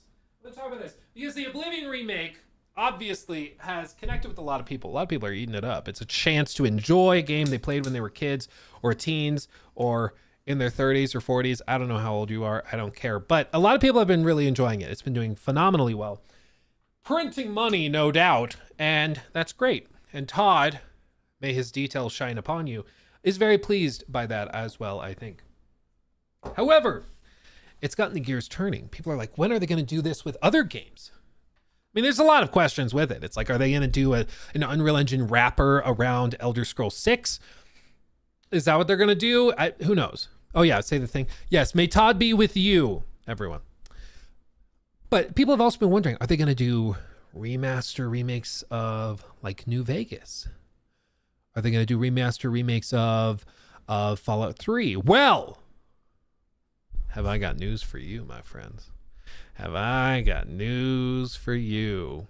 So going back, a year and a half, 2 years, there was the acquisition of Activision Blizzard. Or at the time, it was like an attempted thing. They were working on it back in like 2021, 2022. But there was all sorts of things that came out as a result of this, because there were what were called FTC hearings.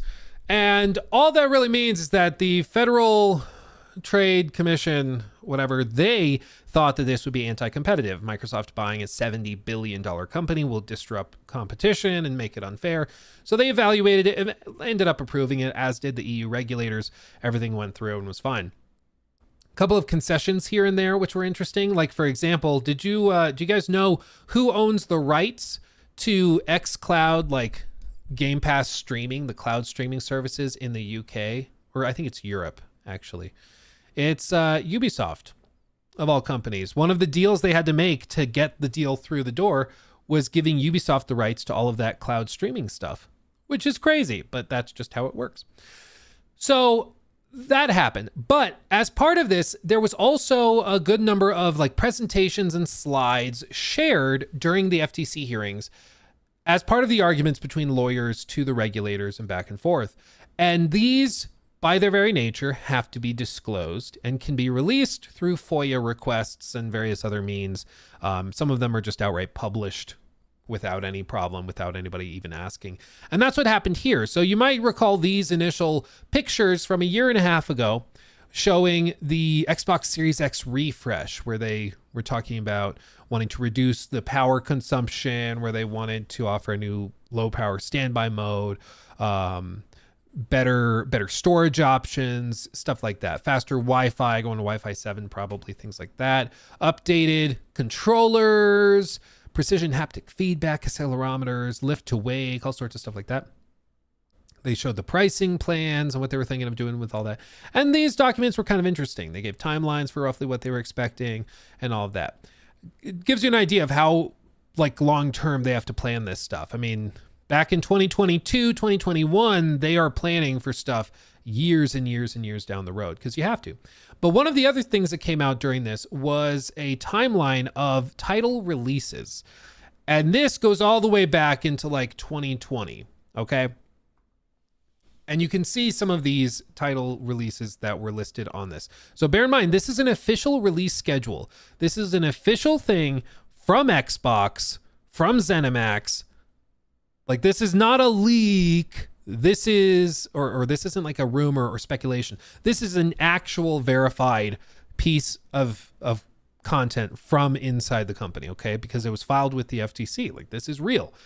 And in this, there's some interesting little tidbits. So fiscal year 2020 or ending 2020, Doom Eternal, Fallout Wastelanders, Deathloop, Elder Scrolls Online, free-to-play mobile, Fallout Shelter Online, Project Whirlwind. This is interesting. They thought Starfield was coming fiscal year 2021, 2 years earlier, which I've gone through this a bajillion times before. What's funny is Todd Howard said that they didn't find the fun in Starfield until 2021. Which is really funny because that's when it was supposed to originally launch. So even at this time, when this slide was created, by Todd's own statement, Starfield wasn't fun yet. But they were still expecting to release it in 2021, which is just funny. But Elder Scrolls Online expansion, Redfall, Ghostwire Tokyo, Doom Eternal DLC, Project Hibiki, Fallout Worlds for Fallout 76, all sorts of different stuff. I'm not sure what Project Ubu or Wanderer were. If anybody in chat knows, please say. I'm not sure. And then we go down a little further. Indiana Jones game was expected fiscal year 2022. That also is about 2 years early. Now, granted, this COVID delayed a lot of stuff. Don't get me wrong. I mean, it obviously did. But I don't think anybody expected it to delay it by like 2 full years. Like, that's crazy. That's insane. But it goes on. Oblivion Remaster. This is where the leaks started. This slide right here. This moment right here, okay? This is how we knew about it. And of course, it would come 2.5 years later than they thought it would. But this is where it started. Elder Scrolls Online expansion, Starfield DLC. So you can see they originally planned for the first DLC to come out a year after launch. So that did remain consistent. They did eventually launch the Shattered Space expansion a year after Starfield. It just, everything was shifted forward like 2 years. You know, it's just interesting how it all shifted. 3 planned titles for the free-to-play space, but they stopped giving specific names or anything like that. We go down a little bit further. Of course, after that, after the Oblivion Remaster, they expected fiscal year 2023 to have Doom Year Zero, which is coming again 2 years. You pretty much shift everything forward 2 years, and it's consistent, right? Because now it's looking 2025 for the next Doom. And DLC, Project Kestrel, Elder Scrolls Online expansion, Project Platinum. I don't know what Project Platinum is. Again, if anybody knows, please let me know. Project Kestrel was, did they say, was it in these? Ellen with the green? No, they don't. So Kestrel might be the handheld. I think Kestrel is the handheld device because they use this type of code name for their hardware offerings. But I'm not sure. It could be a game. It could be like you guys are saying, like Ninja Gaiden, Perfect Dark or something. It could be something like that. Project Kestrel is ZeniMax, Elder Scrolls Online. Oh, okay. That could be it, yeah. So either way, they've got stuff that's coming here as well. But they continue on, and then fiscal year 2024, okay? This is interesting, because again, everything else, you shift it forward 2.5 years, and it's right. 2.5 years, and it ends up being consistent. What do they have which would now be if it's fiscal year 2024 on this, if you shift it forward 2 years, it would be fiscal year 2026. What did they have planned for what would be next year? Elder Scrolls 6.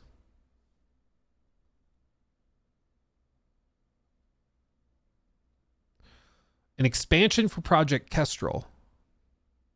So it is a game. So the expansion for the ZeniMax game. Licensed IP game. I don't know, is that Blade, maybe?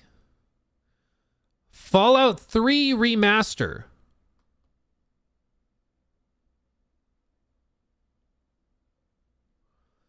Elder Scrolls Online.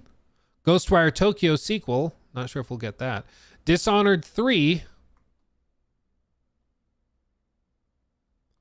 And Doom Year Zero DLC.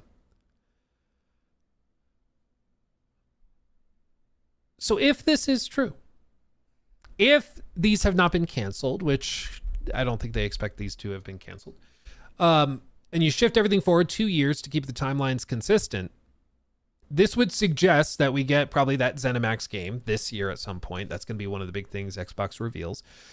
And then next year, potentially a Fallout 3 remaster, similar to what we just got with Oblivion, which would be insane. And even the Elder Scrolls 6.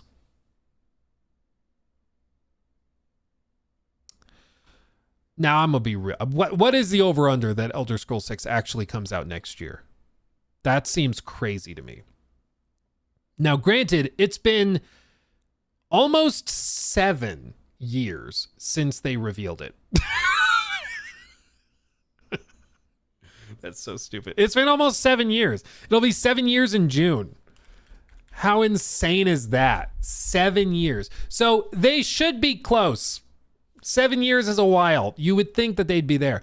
I just want to make sure because that seems so insane to me. The Elder Scrolls 6 trailer. 6 years ago. June 10th, 2018. So June 10th of 2025 will be 7 years since this was revealed. 7.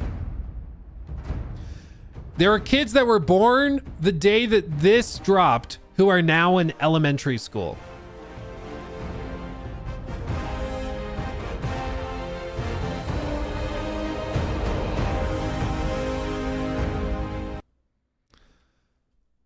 It would be surprising if they dropped it next year.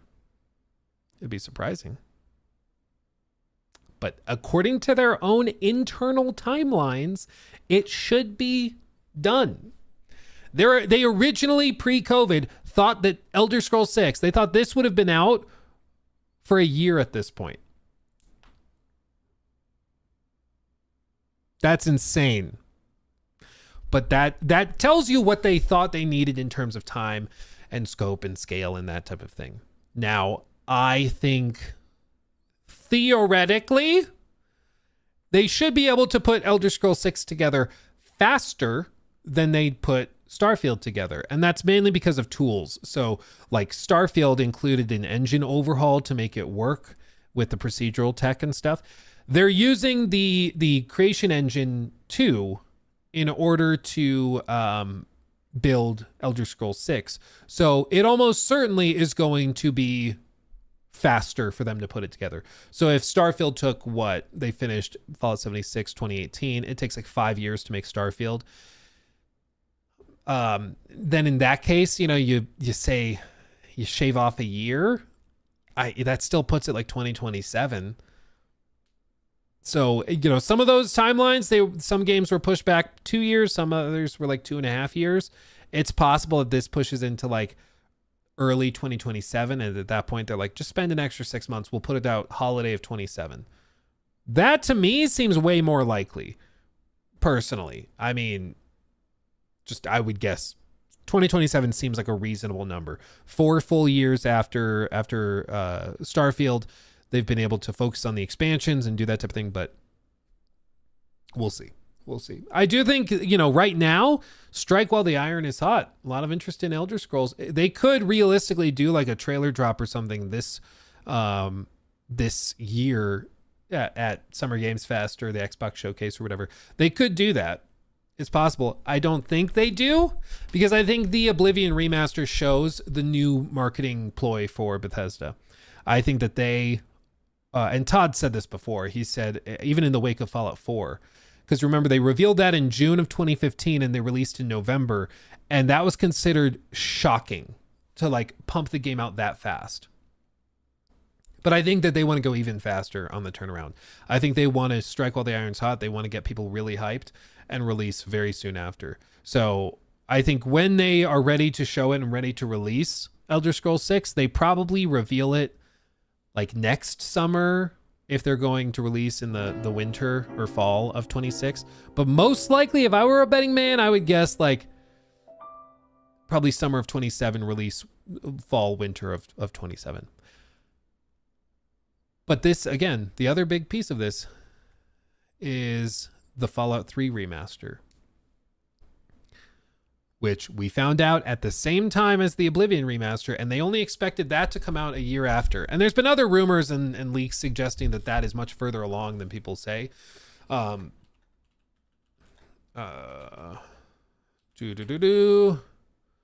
me see if I can find it.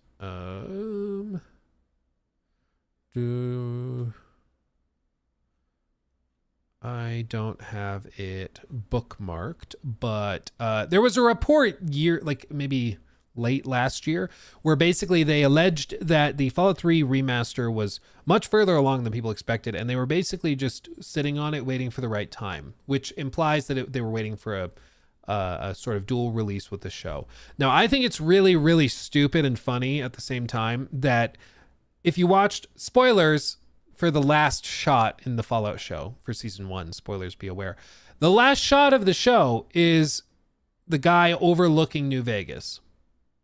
Okay, end of spoilers. But clearly they're going to go there.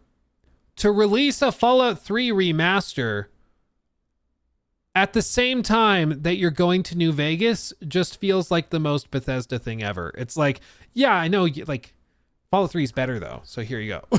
It would just be funny. Instead of doing a Fallout New Vegas remaster, you drop Fallout 3 remastered at the same time. So maybe they sit on it until donated $10 season 3 when they go to Washington. I don't know. Hey Luke, thank you, shut Caleb. up. I didn't ask to be attacked like this. Ooh, there are kids in elementary school when this came out. Yes. Go work out and forget how lungs work or whatever. Yeah, I can't breathe when I run. It's true. Caleb reminds me. Yeah, it's true. I'm going to keep reminding you. We're old now. We're old. There are kids that were born the day they revealed Elder Scrolls 6 that are now in elementary school. That's how long it's been since they revealed the trailer. Okay? That's all I'm saying. That's all I'm saying. Josh, I got him, honestly. Can't argue. Can't argue with that. Boom! Roasted. You got me. But yeah, it's crazy how long it's been. It really is. So, yeah, the Fallout 3 remaster should be coming soon-ish. Soon-ish. And I don't think it's likely canceled. What's interesting to me is that there is no mention of anything Fallout New Vegas related. So there's been speculation that maybe Obsidian has been given the opportunity to remake New Vegas or to relaunch it. But there's no rumors or leaks or anything supporting that. It's just speculation and rumors. I guess there are rumors, but there's no leaks. It's just speculation, which is too bad because I think that is such an obvious money-making thing. You remake New Vegas, you fix some of the like game-breaking bugs, but you leave a lot of the other clunk in there, and you just do a Oblivion remaster style release that will print money. It's so obvious. Like, just do it. It's the same thing. Like, the fact it's taken them this long to get around to doing a Black Flag remake is insane. It's like some of these projects just print money. We tease like Naughty Dog for releasing The Last of Us 16 times. Like, the joke I saw is, name the last 5 games made by Naughty Dog. The Last of Us. Okay, you got it. And for a while, it was name the last 3 games from Bethesda Game Studios. Skyrim. Okay, you got me. and like, but the reason that we make fun of them is because they did it a ton. But the reason they did it a ton is because we kept buying it, because we liked to play Skyrim again and again and again. We liked to play, all these games re-released because it was an awesome opportunity to revisit something we loved. But, remasters and remakes are awesome. They're a great way of modernizing a game that isn't that playable anymore to modern audiences. It's when you overdo it that people get frustrated. But I think it's likely that they do have the Fallout 3 remaster geared up and ready to go. It's just a matter of timing. Now, if they go to Washington in season 3 of the show, that makes a lot more sense. That makes a lot of sense to have the Fallout 3 remaster launch alongside that. That puts it probably more like 2027, which is unfortunate, but that's just how it is. Maybe late 26. I don't know what their timelines are like for the show.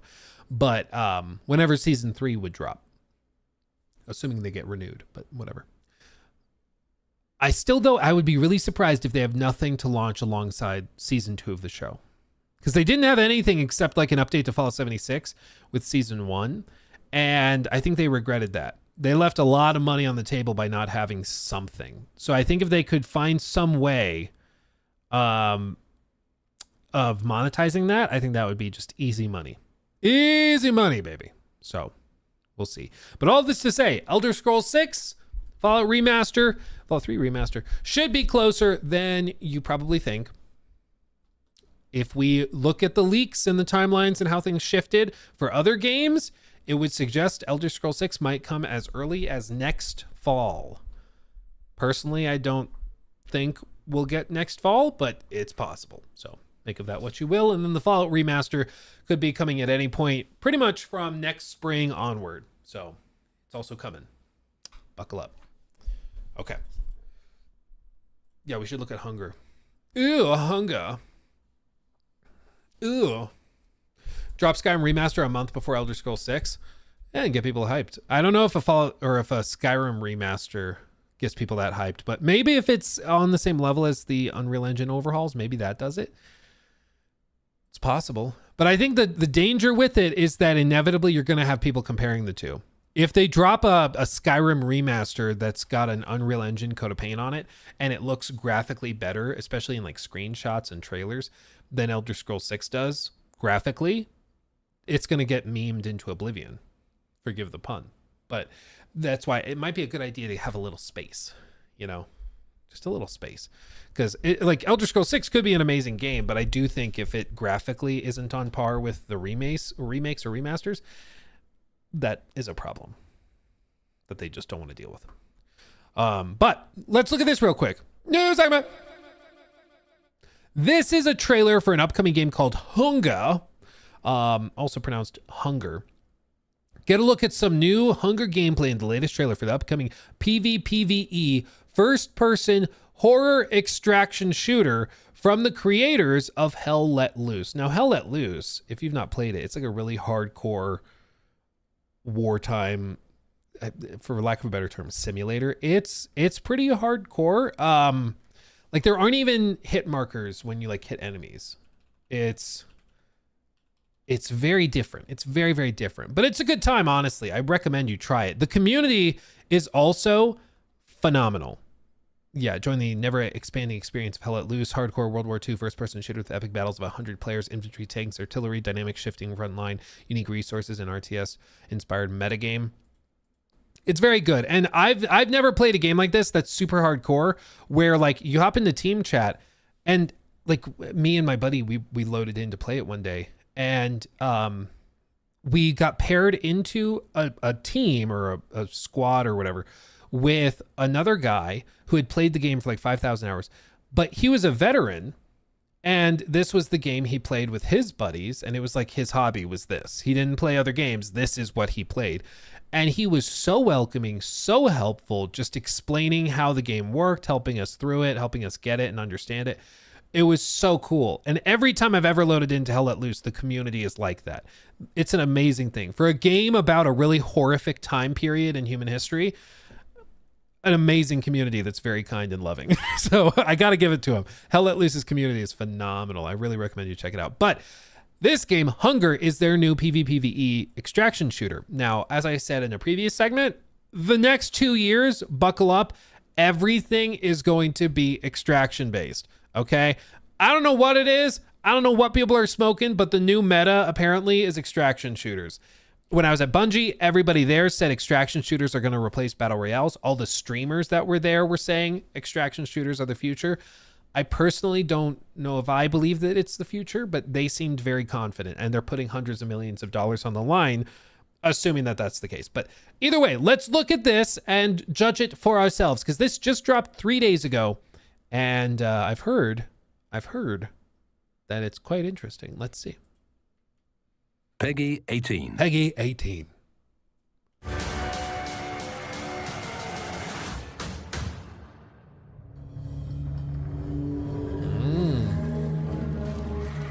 What a crazy shift for them. Hath cast its shadow o'er this land.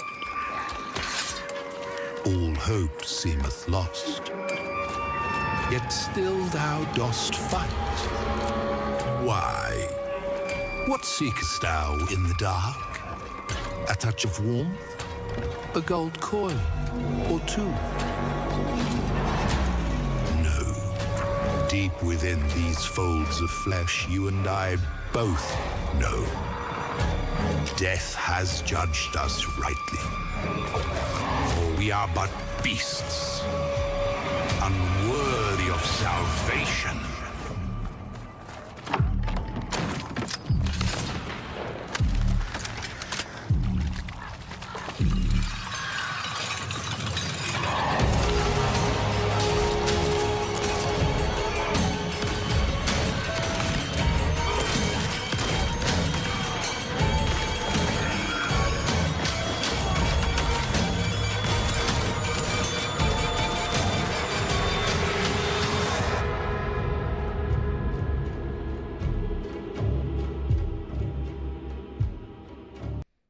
Golly.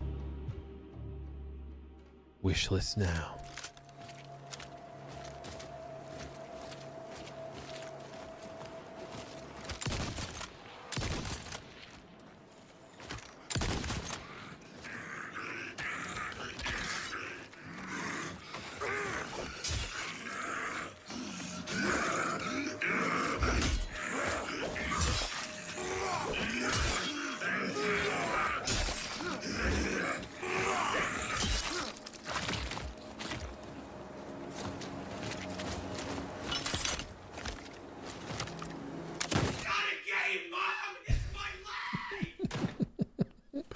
Wow. Wow. You know what? It strikes a vibe. It really does. And what a crazy pivot for them. Like going from gritty, grounded World War II to sort of like spooky horror fantasy. Like, this is crazy. I also shout out hot air balloons. One of my favorite random missions in any game in recent memory was the hot air balloon bit in Red Dead 2. And hot air balloons don't get enough love. I'm gonna be real. Or like the giant Zeppelin bit in The Order 1886, also fantastic. You know, balloon-based air travel needs to make a comeback. I understand it's objectively worse than planes in every way, but I think, you know, I want to see it make a comeback. I want to see it. But it's such like an interesting shift for them. You can see like they have on the right side, they have the objectives. So they have some basic things that you'd be expected to do. In this case, find flour, sweet lubrication. Nice. Find 3 tavern wine, 3 thin mead, remains of the day. Locate Pierrot's missing convoy on Jacques Bridge. Interesting. Interesting. Some pretty straightforward activities, I think, for collecting stuff. They have the party members. They have the character levels outlined here. There is the hot air balloon back again. I'm guessing this is how you like travel to different maps. That's my guess. That'd be my guess. They also then show the inventory. So they have different currencies, gold, silver, and copper. It looks like they have the tool belt for different weapons, a consumable, a tool, a food item, maybe just water or a drink or like wine or spirits or something that give you little buffs and things. Reinforced range weapon chests. They have the item there. Equipment, so you can build your loadout. Items that you can bring with you. And again, it is an extraction shooter So it's all tied around this loot that you find when you go into maps and stuff, which is, again, it's the new meta. This is what they're doing. This is what they're doing. But I think that honestly, launching a game like this in early access is just frankly probably a better way of doing it. I understand that like there's the hope to just charge $40 for it and get it out the door and make tons of money day one.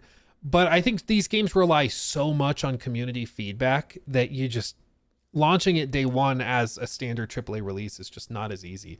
So I think this is a good strategy for it. It seems really solid. One thing that you'll notice in all of this is where you see the Hell Let Loose inspirations.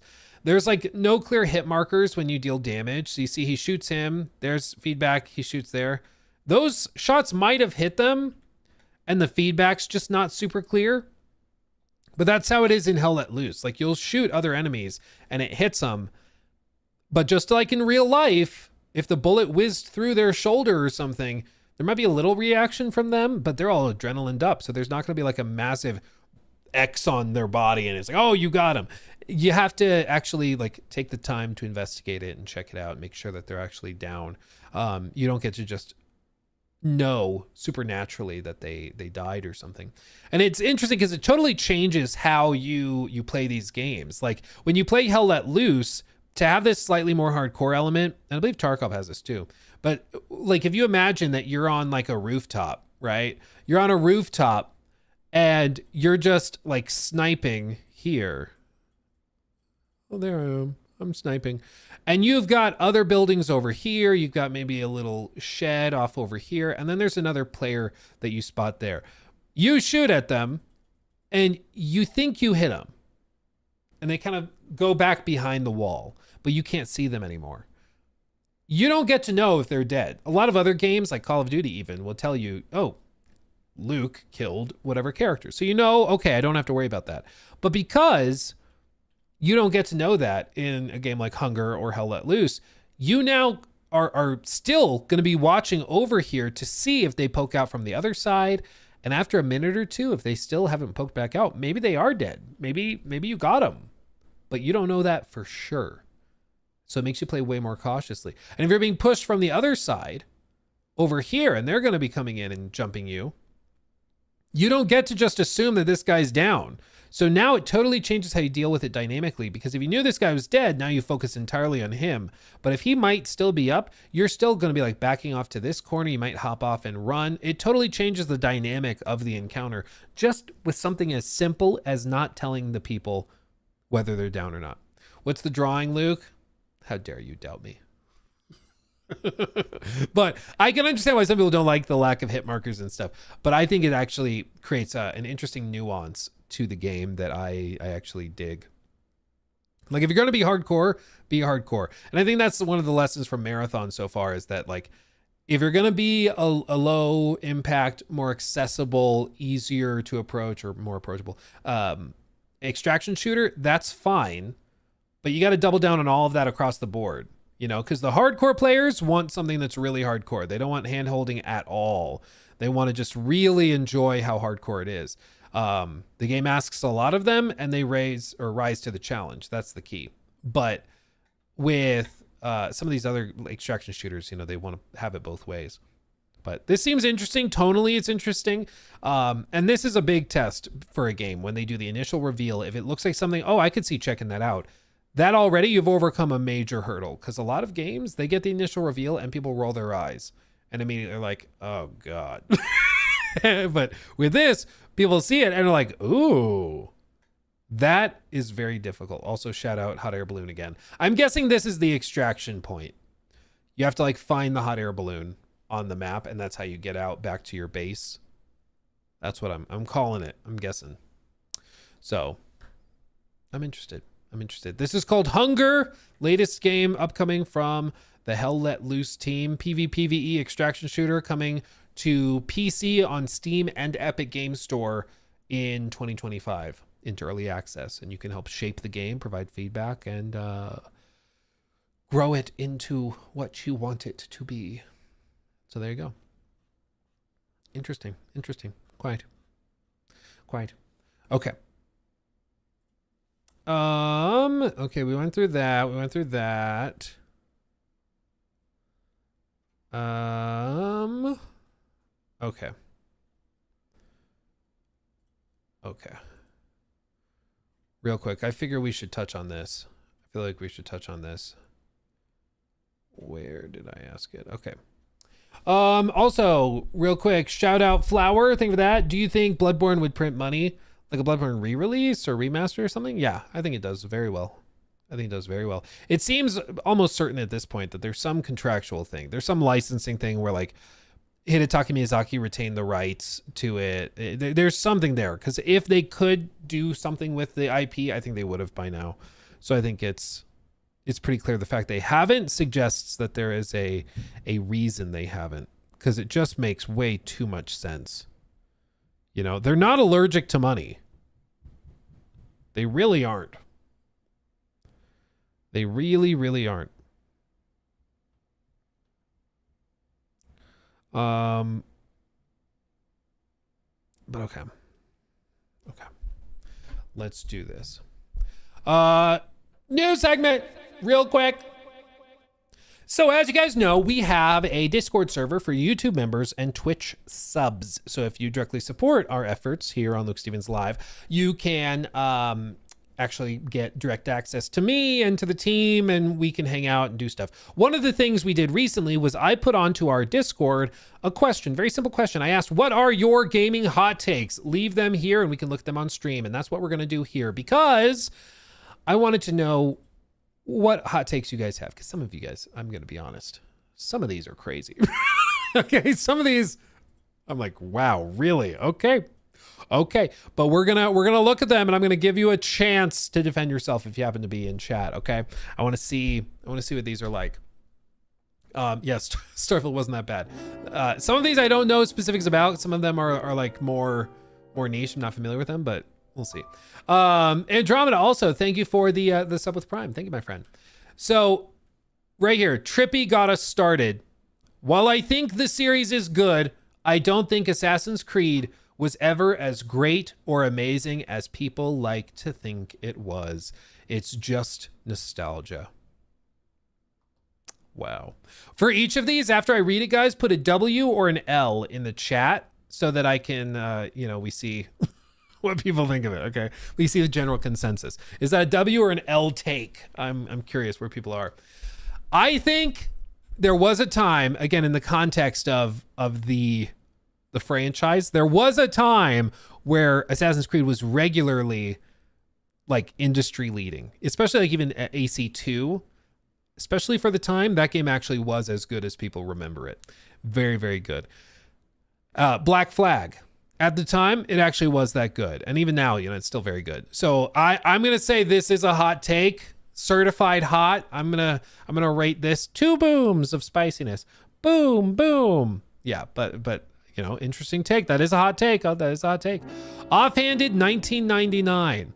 While I think Red Dead 2's story was good, it could and should have been half the amount of time. L or W? What do you guys think about that? Red Dead should have been half the time. I personally think part of the reason that Red Dead works so well is because it takes its time so much. I think that's a huge component of it. So I can understand how it can be exhausting. The one piece of this where I could maybe agree with you is the epilogue.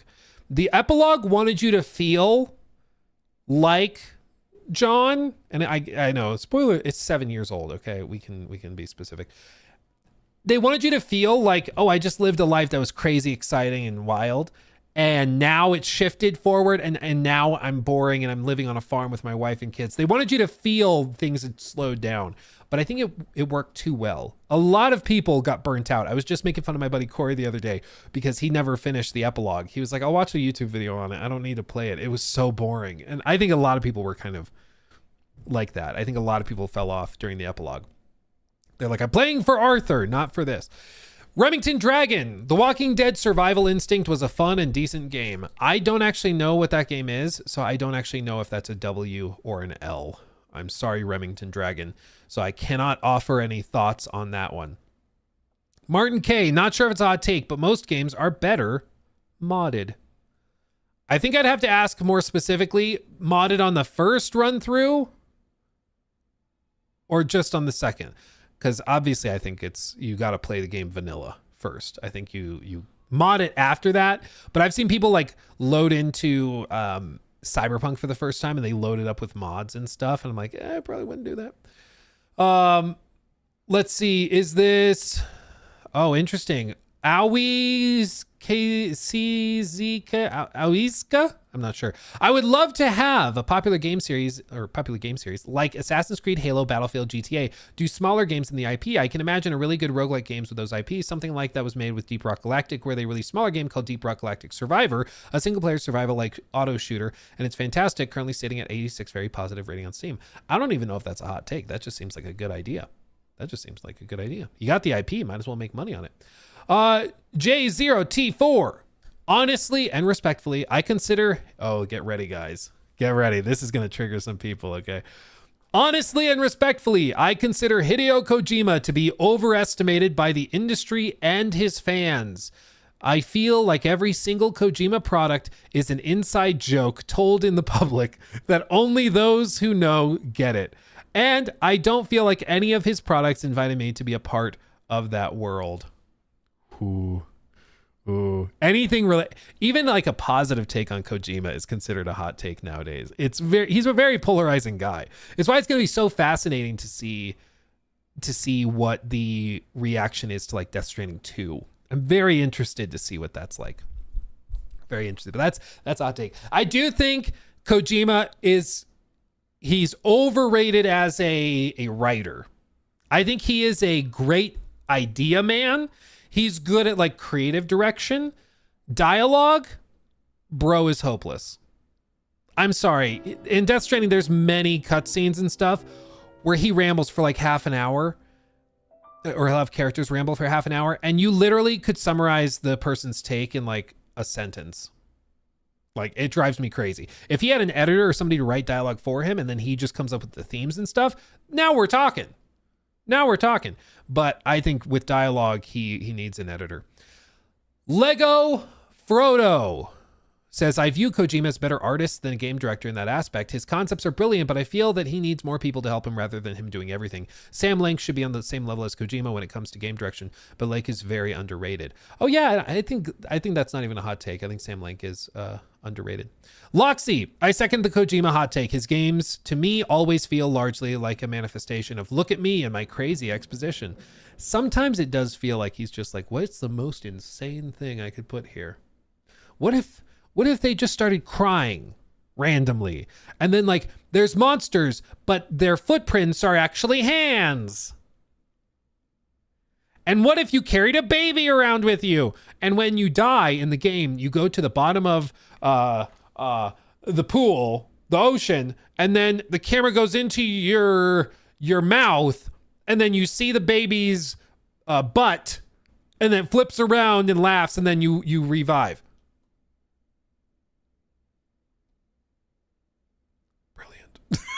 You know, sometimes it does feel like he's just trying to be as outrageous as possible, but it's entertaining. You know, it's entertaining. I'll give him that. Loxy says, I suppose my hot take is that Dragon Age Inquisition is actually a pretty good game as long as you don't hang around in the Hinterlands map too long. It always surprises me how much hate the game gets. I think it came at a fascinating time in the period. Or time in the gaming industry. Fascinating period of time in the gaming industry. Because 2014 was this like, it was this transitional period where we were shifting from fully like 360 PS3 era fully into next gen, which had come out the previous fall. And so a lot of games were getting bigger in scope. A lot of games were trying to utilize that tech. And so for a while, games were just bigger for the sake of being bigger. And I remember a lot of the marketing around Inquisition was just about how massive it was. It has 100 hours of gameplay. It has 100 hours of side quests. It's massive. It technically never ends.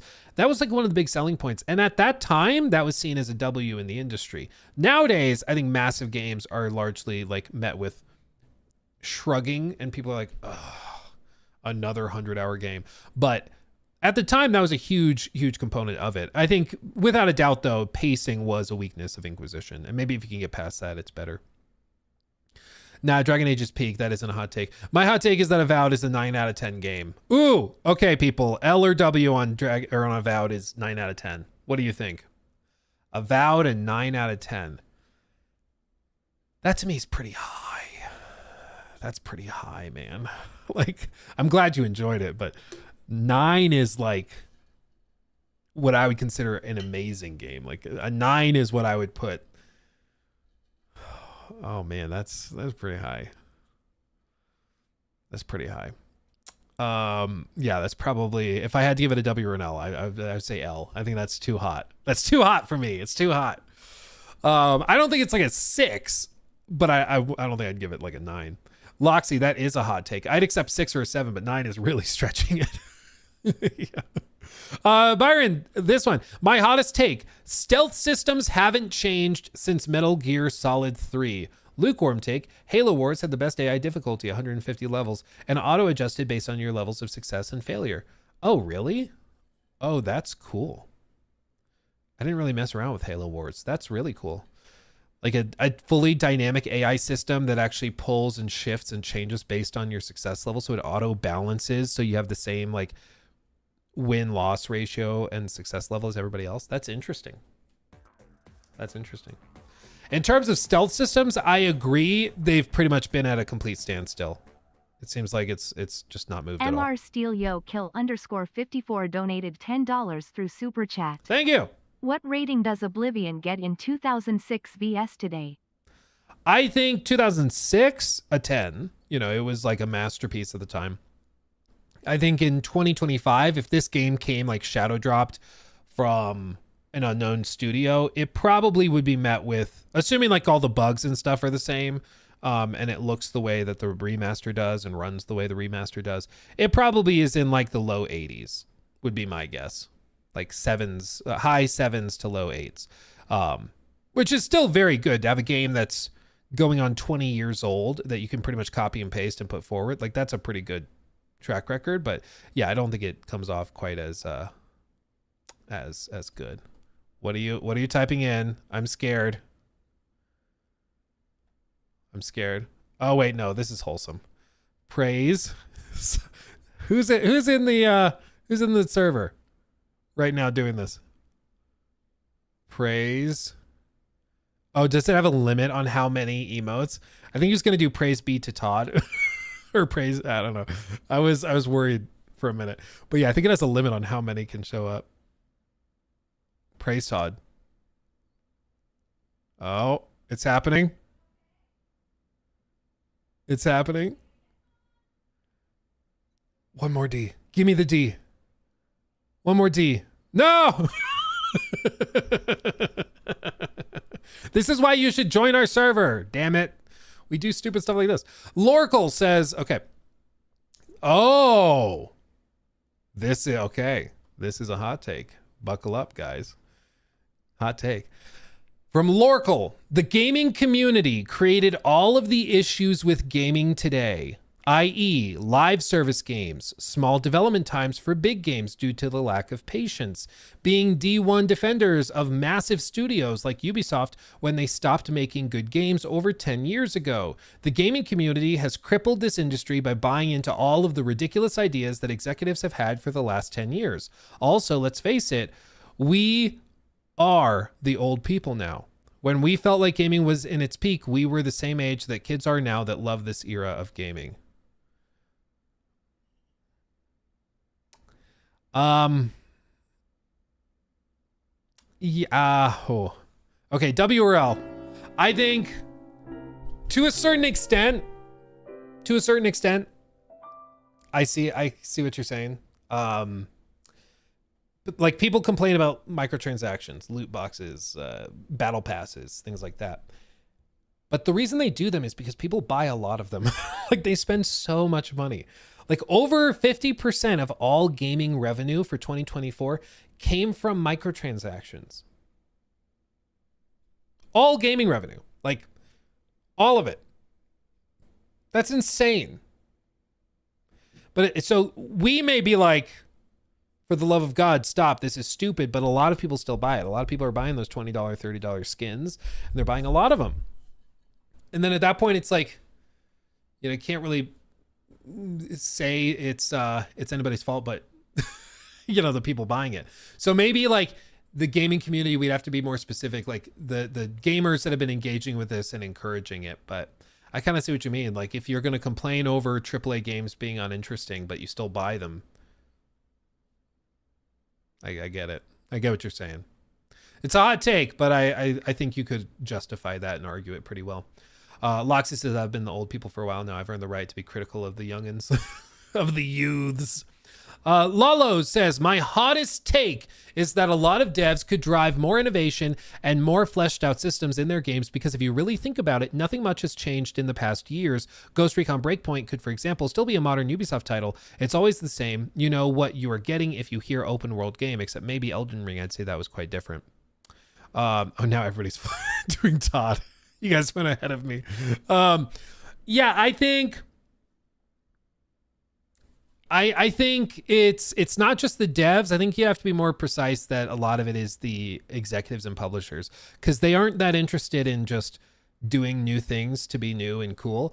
The devs want, or the publishers and the executives want things that they think will be successful and return the money that you invested into it. And a lot of the time it really is as simple as they look at it and they're like, Oblivion Remastered did really well, so let's just make that, but we'll create our own IP and we'll just copy and paste things over. And the devs have their own unique ideas. They want to do this, they want to do that, but the executives are like, nope, that's too complicated. We did a survey, we did some play testing, and they said that they didn't like that. You know, I think maybe my hot take, and you can W or L this one. I think play testing often makes games worse. Okay. That's my take.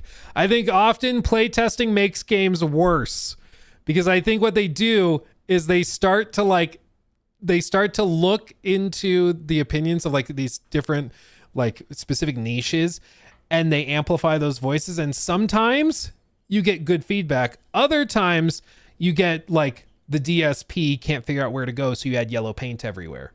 You know, I agree. It highly depends on the testers. I totally agree. It very much depends on who actually is testing it. But I think a lot of the time they bring in people and they offer feedback, and they're like, yeah, the parry system in Expedition 33 is kind of tricky, so I think it would be better if you turn that off. And it's like, no, that's one of the best parts. Griffion donated $10 through Super Chat. The Thank reason you. people roll their eyes at 100+ hour games is because the illness known as FOMO. Here's my hot take. You don't need to play every game that releases, especially if you aren't a reviewer. P. I agree. But I also think not many people are buying all those. The average, I think it was something like, we looked at the report, it was like 34%, I believe, of all gamers only played 3 or fewer games on Steam. Like of Steam players, only, I think it was like 34% of them only engaged with 3 titles or less, which is wild. But I think there's a huge portion of the industry that is only playing the 1 or 2 games that they engage with every year. And then it's their live service games and maybe one single player game. So I think a lot of people do behave that way, but there definitely are some people that play everything and then they're like, but I don't like this. It's like, yeah, it's not like you were never going to like it. It wasn't for you. Let's see. This is a response to a previous one, so I'll forward past it, even though this is very well put together. I did read this one. I'll go to another hot take. Actually, another thing, in my opinion, no AAA studio has tried a DayZ-like survival game. If done properly, it could have raked in so much money. I don't even think that's a hot take. Jimothy, let's see this one. Ooh, I see Skyrim in the title. This is going to be a hot take. W or L's, let's see. I think Skyrim is hugely overrated. I think the combat is absolutely archaic and feels awful. Some of the most unengaging combat I've ever tried. The story is also nothing special or that unique. I think one of the main reasons it's held in such high regard is that the mods that add so much to the game that you forget BGS developed a pretty mid-game in the first place. If you need mods to make the game fun, I think it says a lot about the original game design. Also, horse armor. It's hot. Matthew, that's funny. I think it's really tricky to go back nowadays. You guys are just breaking the chat. It can't reload fast enough. I think it's really tough to go back and try Skyrim again with like modern, through modern eyes, because it was very much a game of its time. And I think, if you look at the reception to the game at the time, overwhelmingly positive. People ate it up. It really was like a game of the generation. So I think for the time, it actually was that phenomenal. I just think it's going on 15 years old and it feels like it, and the combat wasn't ever that great. But that's the thing, is like Bethesda doesn't make phenomenal role-playing games. It doesn't make phenomenal open world games. They create their own like specific niche thing. It's just different. Like some people call them just sandbox adventure games, but if I had to just put a word on it, I'd just say they're adventure games that have RPG elements, but ultimately adventure. Like that's what those games are about. That's what it is. How do I join the Discord? Again, if you want to join us so you can do stuff like this with us, go to your Discord settings, for your user settings, connections, and then connect your YouTube account or Twitch account to the Discord, and then you can just hop in and it should connect and then give you the server underneath that in the connections tab. Should be pretty straightforward. It sometimes takes like a day to refresh if you just became a member, but still. Okay. That is a hot take. Let's see. These are responses. Arik Array says, hot take. I like the color grading in Oblivion Remake. It's not vibrant and green, but I like it. It makes it more realistic rather than looking like an old gen game. WRL, do you like the new color grading? Do you like the new color? Spicy meme disease. What a name. Many W's. WWW. A lot of W's, actually. A lot of people are eating it up. I also personally like it. I don't like... okay. The original Oblivion, again, looked like a game from its time. At that time, they just kind of put this greenish gray hue on everything. I don't know why, but it was just like the meta. You just make your game kind of green or gray, and it's good. And Oblivion also, they really, I think, like they boosted the greens a lot, because one of the big features of that game were the forests, which at the time was pretty fresh and new. And so they really wanted to make that the focal point. But nowadays, I think it's a little too much. But yeah, the bloom, they also cranked the bloom. Yeah, the Vaseline level bloom. Yeah, it looks like you just smeared a glazed donut all over your screen. I agree. Hot take. Uh-oh. Hot take followed by Ghost of Tsushima. Uh-oh. Let's see. Hot take, buckle up. W's or L's? From T-Bone. Ghost of Tsushima is a great game, but Jin Sakai is the worst part of the game. The story is great, and the idea of going against your honors makes for a great idea. Jin is just boring and a bland character that leaves a lot to be desired. Ooh, you're gonna tick some people off with that one. A disrespectful L. That one, I'm not sure if I agree. I don't think I agree. I think I'd have to give that an L. Yeah, somebody even put the Death Stranding baby butt on it. Jimothy did. Yeah, there you go. We have great emotes, by the way. Yeah, I think I agree with the L takes. I think it's... Jin is... It takes a little while to get going. Certainly. It takes a little while, but once it gets going and Jin really settles into the character arc, it works. I think it is really slow at the start, the like getting to know him and the building of the character, but once it clicks, I think it really clicks. So I'm gonna say L on that. I'm gonna say L. Melissa says, lukewarm take. More games need to have couch co-op, especially if the powers that be insist on forcing live service multiplayer on us. Hot take. Oh, also, so we'll do the first one. More games should have couch co-op. 1000%. Totally agree. Hot take. Let's all hope Rockstar has finally figured out control mapping in time for GTA 6. I couldn't complete Red Dead 2 because of the terrible button mashing. I'm running.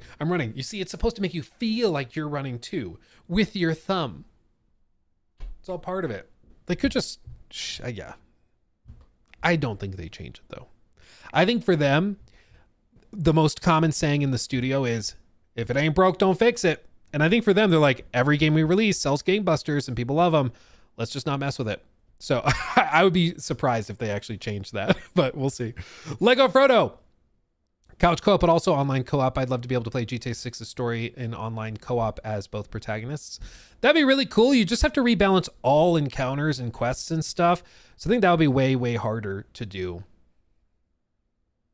But it would let them get away with calling it always online. And you know how much executives love doing that. Let's see. Okay. 53 Nights. Gaming needs more multiplayer story games. Also, inventory limits is a great gameplay mechanic, and games shouldn't magically let you transfer items to a storage container. Ooh, that is a hot take. No, like infinite storage containers to hoard stuff. Interesting. I think I'd have to see a specific example of like what game you're referring to. Because if you balance the entire game around not just collecting garbage, I'd be okay with that. Because like I'm thinking of like Fallout 4, you collect a ton of stuff and then you just have a bunch of garbage and you don't even want it or need it. And then you just throw it in a chest somewhere for crafting later. Like, yeah, getting rid of that, I'd be okay with if they got rid of all the random garbage that you collect. But they'd have to do that, you know? So I think this would require total rebalancing of major games, but that is an interesting one. As for more narrative story, or more narrative and story-based multiplayer games, that I think we've seen like, Split Fiction, It Takes Two, even just couch co-op multiplayer games. People eat those up. People love them. So I agree. Games that are multiplayer but actually have stories, not just like, there is a story that plays out over 5 seasons. I agree that would be nice. Every game is a 6 or 7 out of 10. Says Active Router. Also, you're supposed to have the OG badge, by the way. There you go. If you join the server in the next, I don't know when the cutoff's going to be, but maybe Summer Games Fest or something. If you join the server now, you get an OG badge, so even people who come after will know that you were here first. Okay. Michael, GTG, Death Stranding is a masterpiece. It's so addicting even if you're just a delivery person. Did the same person give these ratings? Jimothy. No, Art gave it, Matthew gave it that, Baby Butt, and then Arthur by Jimothy as well. Okay. Masterpiece is a big word, man. That's a heavy word, man. I don't know if I'd call it a masterpiece. Like, it's unique. It doesn't really play like anything else, but I don't know, man. A masterpiece is one heavy word. That's a heavy word. I'm gonna say L. Because I wouldn't give it quite a masterpiece level. Number 11 said, my hot take. I'll give BGS until Elder Scrolls 6. If it flops, Microsoft. Oh, hi, Finley. Finley just broke in here. If it flops, Microsoft needs to scrutinize what's happening at BGS. They shouldn't be allowed to move on to Fallout without addressing the issues. Finley. This is the cat that turns into a demon when it's time for food. Yeah, I don't know if Elder Scrolls 6 is also underwhelming. I don't know how they could possibly like defend that and act like it's okay. You would think that would be like the wake up call, because it's like, guys, what are we doing? Finley, I've got to, Hermione's in here too. Okay, guys, we got to go outside. You can't be in here with the candle. One time he burnt his whiskers off because he smelled the candle. There you go. Hermione. I don't even know how they broke in here. Come here. Say bye. Bye. Sweet kitty cat. There you go.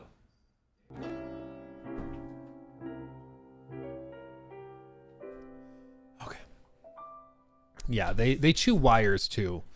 Finley, he burns his whiskers off, and then he also chews cables, and then Hermione just chews cables or sits on the keyboards. It's a whole thing.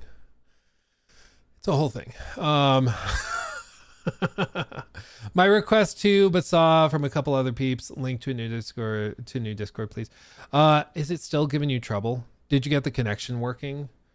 Thank you for the 5, by the way. But did you get the connection? Did it actually happen? I can try. Again, the problem is it won't let you into the Discord unless there is a the connection where it sees that you're a member. Otherwise, it won't let you in. We've had a bunch of people just in the last like 15 minutes join, so people are getting it to connect.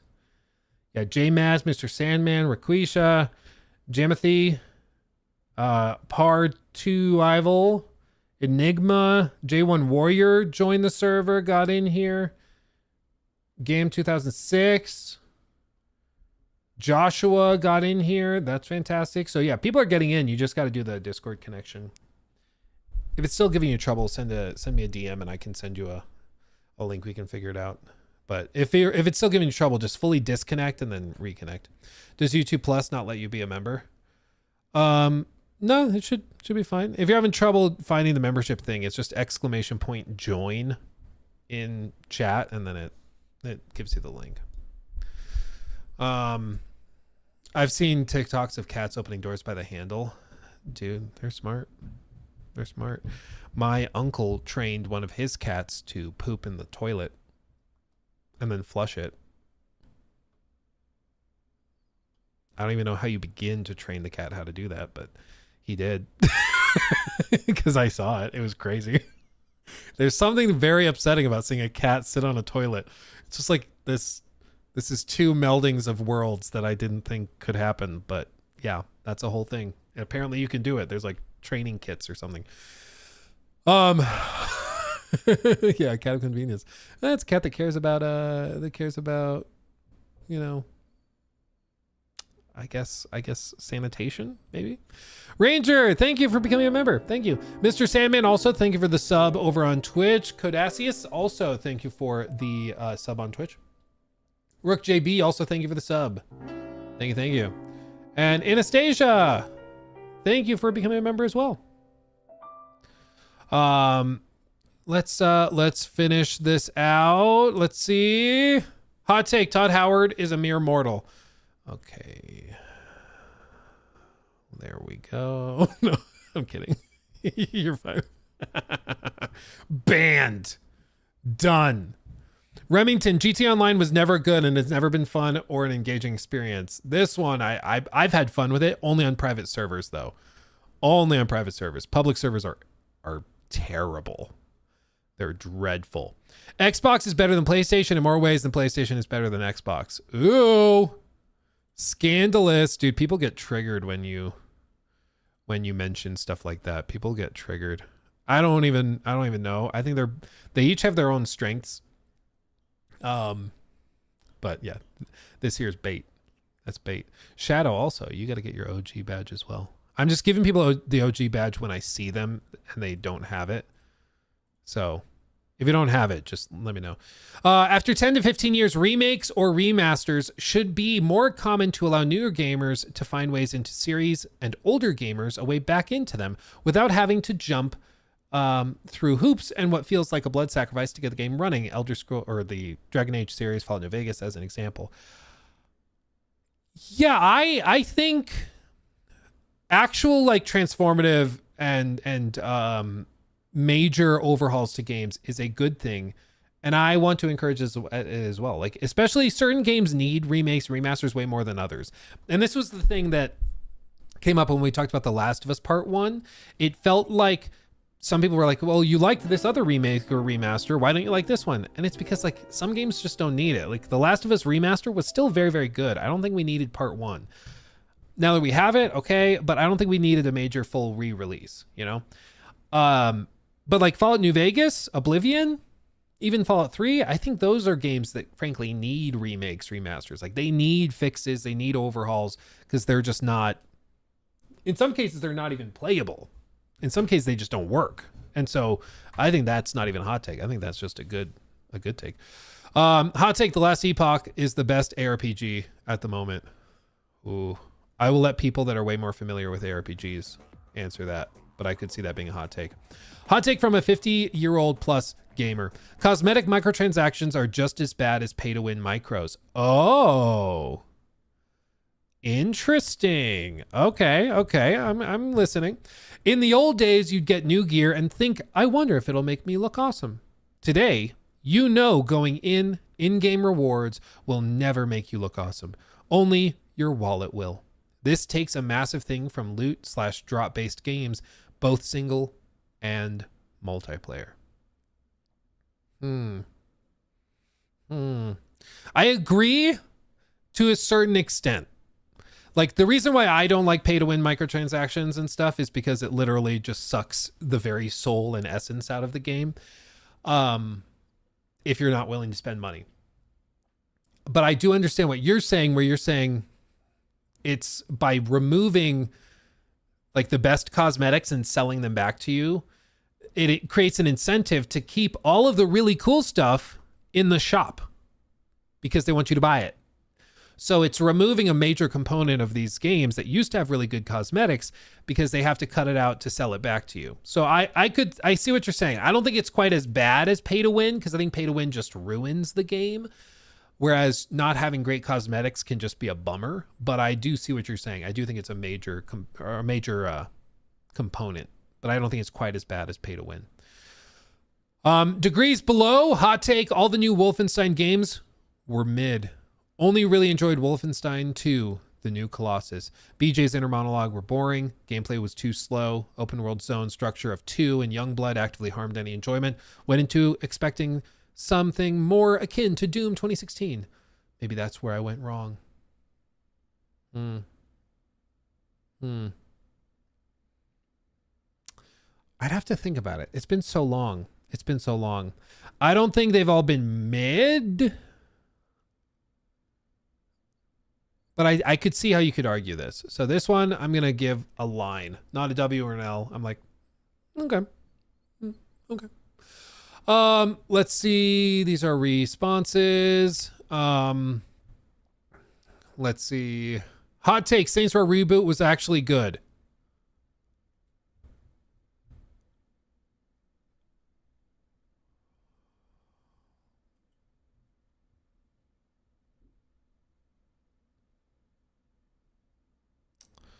Well, that's that one. I'm open to hearing. I'm open to hearing the argument. I don't know, man. I don't know. That's gonna be tough to argue, though. I feel that's bait. It might be bait. It might be bait. Jess is in here a lot. That might be bait. Enigma hot take. The ending to Mass Effect 3 is perfect. Ooh. W or L? W or L? Mass Effect 3's ending. I don't know, man. I think it was, to a certain extent, I'm not sure if there was ever anything they could do to like live up to the expectations, because I think people were hoping for something that really justified years and years and years of playing. But I don't know if I would go so far as to say it's perfect. I think maybe you could say it's like, it's just the reality. They couldn't do any better, but perfect is a strong statement. Live service games is from Jamothy. Live service games aren't bad as a concept. It's just devs use them to print money instead of coming up with a fun evolving world and story that works with the format. I agree 1000%. I think whenever you design a game primarily around making money instead of primarily around making a fun game, that's where you run into troubles. John Oblivion. Good reference. That's good. It's John Oblivion. I find it healthy for the games industry to engage in remakes and remasters for older titles. So long as, again, they're transformative and actually good. I think if it's just like a reskin and they swap out some textures, that'll be a little underwhelming. But if it's actually like a facelift, I'm down. Let's see. Lego, very budget price, day one on Game Pass and PS Plus, all gameplay content for future free apart from cosmetics, also designed for people who don't have time to grind. I think that's a reaction to that. Okay. Blue Snake Jake X. Also got to give you the OG badge. My hot take is that AC died after 3, with my only exception being Odyssey, because as a history major, it was super fun to experience. And yes, Black Flag was something that never landed with me at 13 years old. Died after 3. I mean, after 3, I think they started to feel way different. I'll give you that. Maybe the old format, the structure changed forever after that. I would say maybe even just, I might shift it forward. Assassin's Creed as the original franchise stood, I think ended and died after Unity. I think Unity was where they said, we have to do a totally new format. We have to reinvent it. I think the horrific reception of that, mainly because of technical elements, but also I think they kind of threw the baby out with the bathwater. I think they were like, oh, the game did badly, so we have to start over completely. When in reality, people are like, no, we like the black box missions and stuff. We like pieces of Unity. It's just that it runs like ass and it's broken and rushed. But they instead threw the entire thing out and reinvented it as an open world adventure series with like RPG elements and stuff. So I would argue that Unity is where it like died, as the old games were. Now we're starting to get some that are like spiritual successors and some that they're trying to reignite. So like, Mirage was designed in a similar way to old school Assassin's Creed games. But I think Unity is the moment where the franchise took a major shift and they decided at that point we're going in a different direction. Let's see. Part 2 Rival. Thank you. Get you the OG badge right there. And Rakush, I also got to get you the badge. We're almost through these, guys. We're almost through these. Hell yeah. My hot take is that Skyrim didn't just popularize open world RPGs, it accidentally dumbed down the entire AAA industry. Publishers saw Skyrim's success and decided players didn't want depth or challenge. They wanted endless checklists, hand-holding, empty, go anywhere, do anything worlds with no real consequences. It wasn't just a game, it was the blueprint for a decade of bloated, soulless sandbox titles where exploration feels more like a chore than an adventure.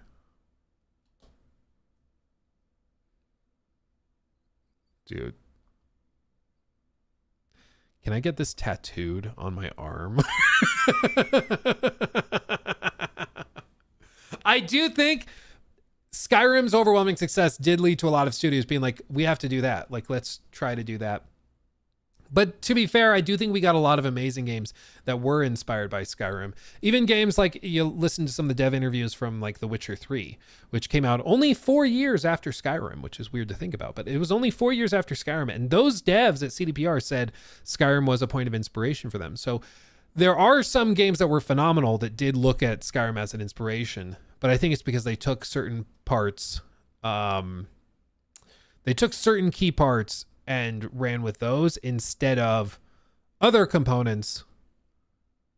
So I think that this is the right play. I think this is the right play. That certain parts of Skyrim, if taken as inspiration, can lead to amazing games. But if you take the wrong parts, the massive open, go anywhere just cause, then you can maybe learn the wrong lessons from it. But I do think Skyrim had a major impact on the industry. Yeah, that's crazy. Todd angry. Mr. Mo, hot take. The new Oblivion remaster is not good, and everyone that is saying it's incredible is feeding solely of nostalgia.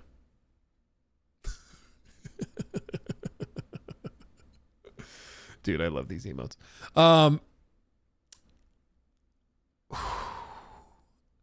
I mean, I think Oblivion is a very, very good game. It's an old game. It's a very, very good game, but it's an old game.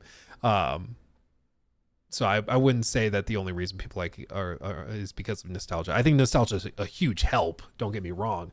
But there's a lot of people who never played Oblivion who are jumping into it and being like, oh, this is actually really good. So obviously for them, nostalgia can't be a factor.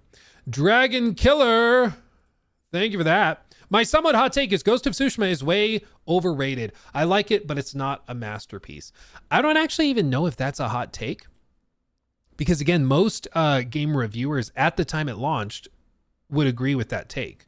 They didn't even consider that to be scandalous. Because again, it was technically like an 8 out of 10 according to most reviewers. So I'm not even sure if that's a hot take. I do think at this point, a lot of people look at it through rose-tinted glasses. So I definitely think that is a piece of it, but Interesting. Yeah. I think it's very, very good. I agree it's not quite masterpiece level. Maybe the sequel can get there, but yeah, I think there's key things that could be changed. It gets really repetitive, for example. A lot of the side quest and, side activity design is highly repetitive, and there's plenty of things that could be improved. Let's see. Game 2006. I think player counts on Steam and sales should remain confidential because a lot of brainless people think lots of players equals an objectively good game. I think player counts like SteamDB are useful for live service games to inform purchasers. For example, like if I'm about to buy a live service game and I find out that only 600 people in the world are playing it, I'm probably not going to buy it because I'm like, it's going to take 15 minutes to find a match. I'm good. For single player games, yeah, I don't know what use that actually gives people. Because if you are playing a game and there's only one other person on the planet playing it, that doesn't change the quality of the game. If the game's good, it'll still be good even if no one else is playing it. So I can understand why it could be argued that maybe allowing that information to be public can needlessly distract from the discussion of what the game actually is.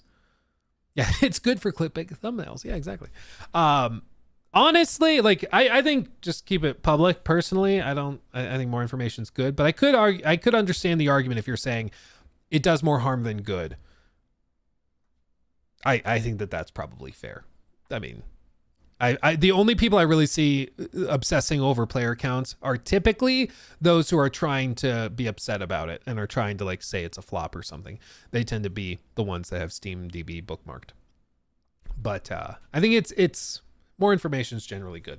I'll be honest, I'm shocked that it's still public. I thought by the end of last year we would have seen the SteamDB API stuff cut out concurrent player counts, because I was sure like every AAA studio, every publisher is calling them being like, please take it off. It's just, it doesn't help. Even if our game is initially struggling, it just turns into a point for them to mock us and like call the game dead. Please remove it. But we'll see if they ever do it. Let's see. Medic, hot take, Stellar Blades combat was more satisfying than Elden Ring's. Satisfying is a tricky word, though. Satisfying. Is that just because of the booba? I felt very satisfied after that. Yeah. I don't know. I personally prefer Elden Ring's combat just because it was way more dynamic and there's way more variability with loadouts, weapons, the RPG elements. But satisfying, I'd have to know what you mean by satisfying. I don't know what satisfying means, The combat in Stellar Blade was way more robust, It just got right up in your face and kept you captivated the whole time. Let's see. Do we have any others? Hot take. I think Armored Core 6 is the best FromSoft game. That is a hot take because I think not many people would be there. I guess I'd have to ask if you played and enjoyed Elden Ring and like some of the other games that they've made. Because it might just be that you like mech games. And that could be it. But yeah, I'm not sure. This is I don't think this is a hot take at all. Hot take, Luke is indeed the big Chungus Stevens. I mean, game recognizes game. I gotta tell you. 53 Nights, hot take, the only thing separating Sony games from Ubisoft are the logos in the beginning. Triggered. I'm not even sure where you'd argue that, but okay. I'll give you that. That's a hot take. Mr. Sandman, also thank you for that. There you go. Not sure if it's a hot take, but DLSS and AI sampling is turning games into smudgy messes. Yeah, it's specifically temporal upscalers and anti-aliasing. The temporal stuff, because of just the nature of how the algorithms work, tend to just over blur everything and smudge it up. So I don't think this is even that hot of a take. I think that's just, yeah. Hot take or base take. Elder Scrolls 6 is going to be incredibly middle of the road. Yeah, I don't even think that's that scandalous. I think most people are expecting that. I did that survey back in the day when Starfield launched. I did a survey at launch asking people, are you more or less likely to buy Elder Scrolls 6? like after Starfield. And at that point, initially, it was like 40% of people were like, I'm more excited. And then I asked like 3 months later, once people had played it. And bear in mind that these polls on YouTube had like 70,000 votes on them. So huge sample sizes. And when I asked later, it was down to like only 3% of players actually said they were more excited for Elder Scrolls 6 once they finished Starfield and played a lot more of it. And I think that that should be the most concerning thing for Bethesda of any piece of data that they've gotten in the last 5 years. Do their own survey. I don't care. But they'll find out similar stuff. Starfield, I think, made more people less excited for their next game, which is the opposite of how it should be. You should play Cyberpunk 2077 Phantom Liberty and be like, ooh, I can't wait to see what they do with The Witcher 4. That's what most people did. It's like, they did that. I can't wait to see what they do next. But with BGS, it's the opposite. Their work actively turns people off, which is not how it's supposed to go. So yeah, that's I don't think that's even that hot of a take. Let's see. Super Sagittarius, hot take, Luke is secretly enjoying Saints Row reboot. It's secretly the game I've been playing every waking moment. I can't get enough. Yeah, we all know that. I mean, that's a given. Matthew, kind of a hot take. Power Wash Simulator was one of the best games of 2022. So many people wrote it off, but it's so relaxing. I mean, to a certain extent, you can't really argue with the performance. If it's got thousands upon thousands upon thousands of players and people are loving it, it's a game people love. It's not that revolutionary or anything, but people love it. Hot take, France. I saw a really funny tweet. Somebody was like, I can't believe it. Claire Obscure Expedition 33 is actually making me second guess my hatred of French people. Which I thought was just funny. It was like some guy, you know, he's like living in Alabama. He's got the Confederate flag as his profile picture. And he's like, Expedition 33 is actually making me kind of like the French a little bit. Starting to doubt my hatred for them. Which I was like, oh, that's pretty good. Let's see. Edit is going through a gaming. France is going through a gaming revolution, largely thanks to the failure of Ubisoft as a corporate entity. So their failure may be for the best. Gaming revolution. I've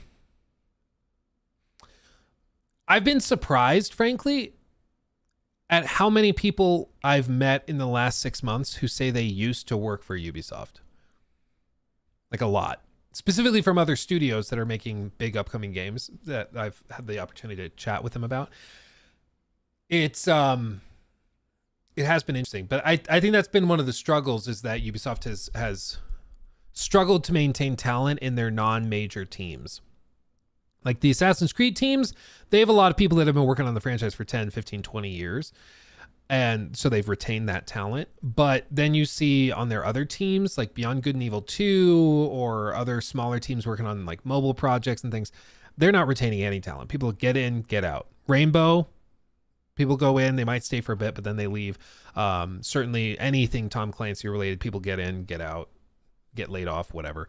So it definitely has been a problem. And their struggles have meant a lot of that talent has gone elsewhere looking for like a home. And we see some of them are starting their own studios and finding a lot of success there. Jimothy, hot take, I don't like expansions launching 2 years after the base game. Just make a sequel. Doing an expansion 2 years after the fact, unless it's really, really good like Phantom Liberty, does feel a little bit like, what are we doing? But if it's really good, I'm down. But if it's mid, I get to make fun of you. I think that's the deal. Jimothy, hot take, Jorah's Australian. I mean, I don't even think that's that hot of a take. I mean, I think that's just good. Was going to say something along the lines of France is going through a pretty big revolution to the failure of use of affiliate hitting new. Oh, yeah. Then he figured out how to edit it. I see. I'm tracking. Almost done. Sir Pickle Willie, hot take, Kojima's dialogue is actually good. I feel sorry if you think that dialogue's good. I don't even know. Todd Howard, hot take, Todd Howard is not that short. I'm just saying, guys. I have no reason to think this. I have no reason to say this. I'm just saying. That's what it is. Luke got 16 times the aura. How dare you? Oh, Todd. This is from the Game Awards 2023, I think. They didn't win any awards. It was kind of sad. Hot take, if you dislike AC2, you're wrong. Yeah, I agree. I think that's fair. Okay, well, fam, we got through all of them. All of your hot takes. That's phenomenal. What we're going to do is I'm going to be putting the Luke Asks You channel. We're going to be locking that and going down into this questions for the audience tab. And I'm going to do everything through these threads just to clean it up. So you can click on the thread and then answer the specific question on that thread. So we keep all of the answers and reactions to one thread for each question I ask you. We're going to do it that way. But thank you, everybody who gave your hot takes and reactions. That's awesome. I appreciate you. A lot of solid takes, honestly. Some very legitimate hot takes that I was surprised by. But on the whole, pretty impressed at people's perspectives. I appreciate it. We have a smart community, I think. I'm very happy about it. Oh, new Mafia sizzle reel. They posted this. They just posted this. Some little panning slideshow shots. Mafia the Old Country, May 8th at 11 Eastern. Dude, I'm gonna be traveling at that time, so I'm gonna have to figure out how I'm gonna talk about that. Okay, this is just funny. Don't you love character creators? Don't you love it? That's fantastic. That's just great. Oh man, that's funny.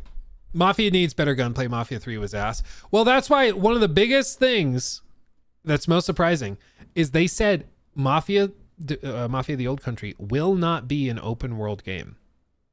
They're not trying to do this like hybrid open world story linear thing. Like they're just putting out a solid linear game that has a solid story. Like that's all they're trying to do. And I am very excited about that because the open world was always the weakest component of those games. So seeing this is very exciting. Also, oh my God, Colonia Games just posted this. Prototyping a game where you play as an Egyptian silhouette carved into an ancient temple's walls. Bro. Dude. And you could have it be like a platformer running through the temple. Oh my God. I'm not just telling you this. Colonia. I'm just going to say, inject this into my veins now.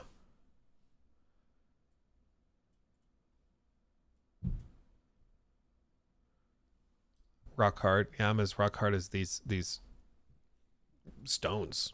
Tell you what. Yeah, it reminds me, do you remember The Prince of Egypt, that movie? The Prince of Egypt. I forget what song it was.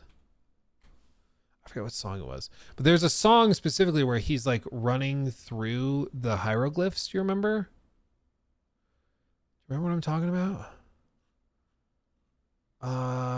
Maybe Nightmare sequence.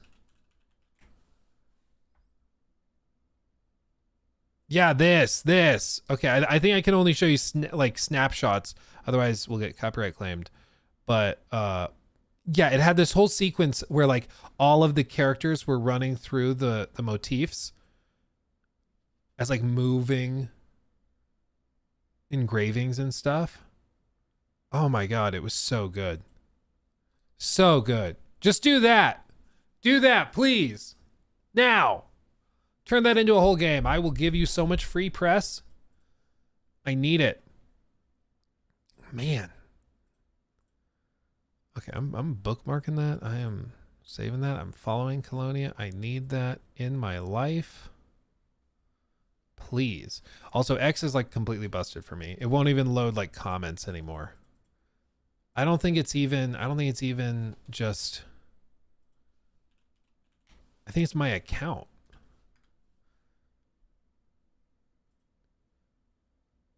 No, now it's loading on Chrome. Maybe it is an Opera thing. I don't know, man.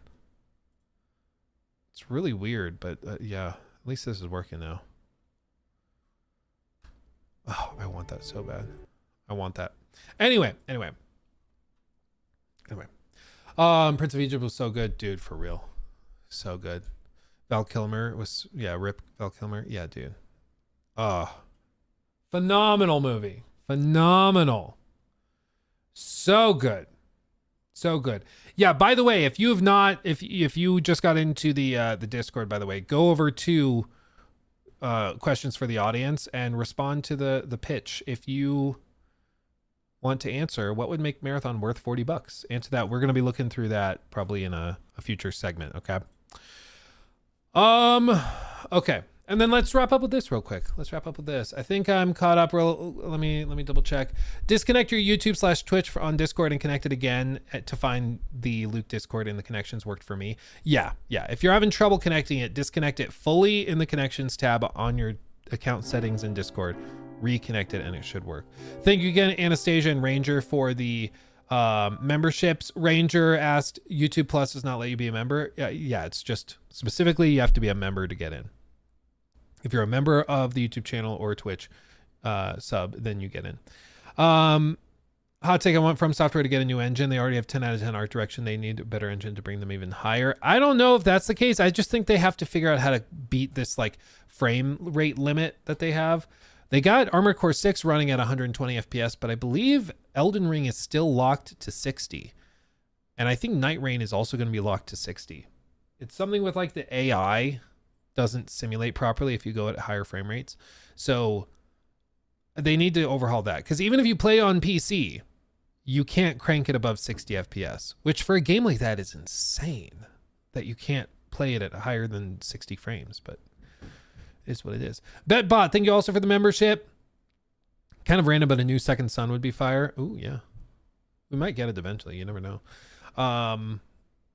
Okay, Mr. Sandman membership, Jimothy membership. Did you see the most recent Overwatch 2 video? Looks great. Yeah, it might actually make me get to bounce back in it and give it a shot. You never know. Never know. Rook JB, also thank you for the sub. Oh, I read that one already. Sorry. Black Mage, thank you for the sub with Prime. Thank you. And Zvay Nerd, thank you for the sub with Prime as well. Thank you. Did you try Rivals? Oh yeah, played Rivals. It's good. It's just I'm not the type to like grind ranked on a game like that. Like I might do it, like play it once a week with friends and family, but I don't tend to grind those games super heavily. Okay, let's start with this real quick and wrap it up a tad. Let's see.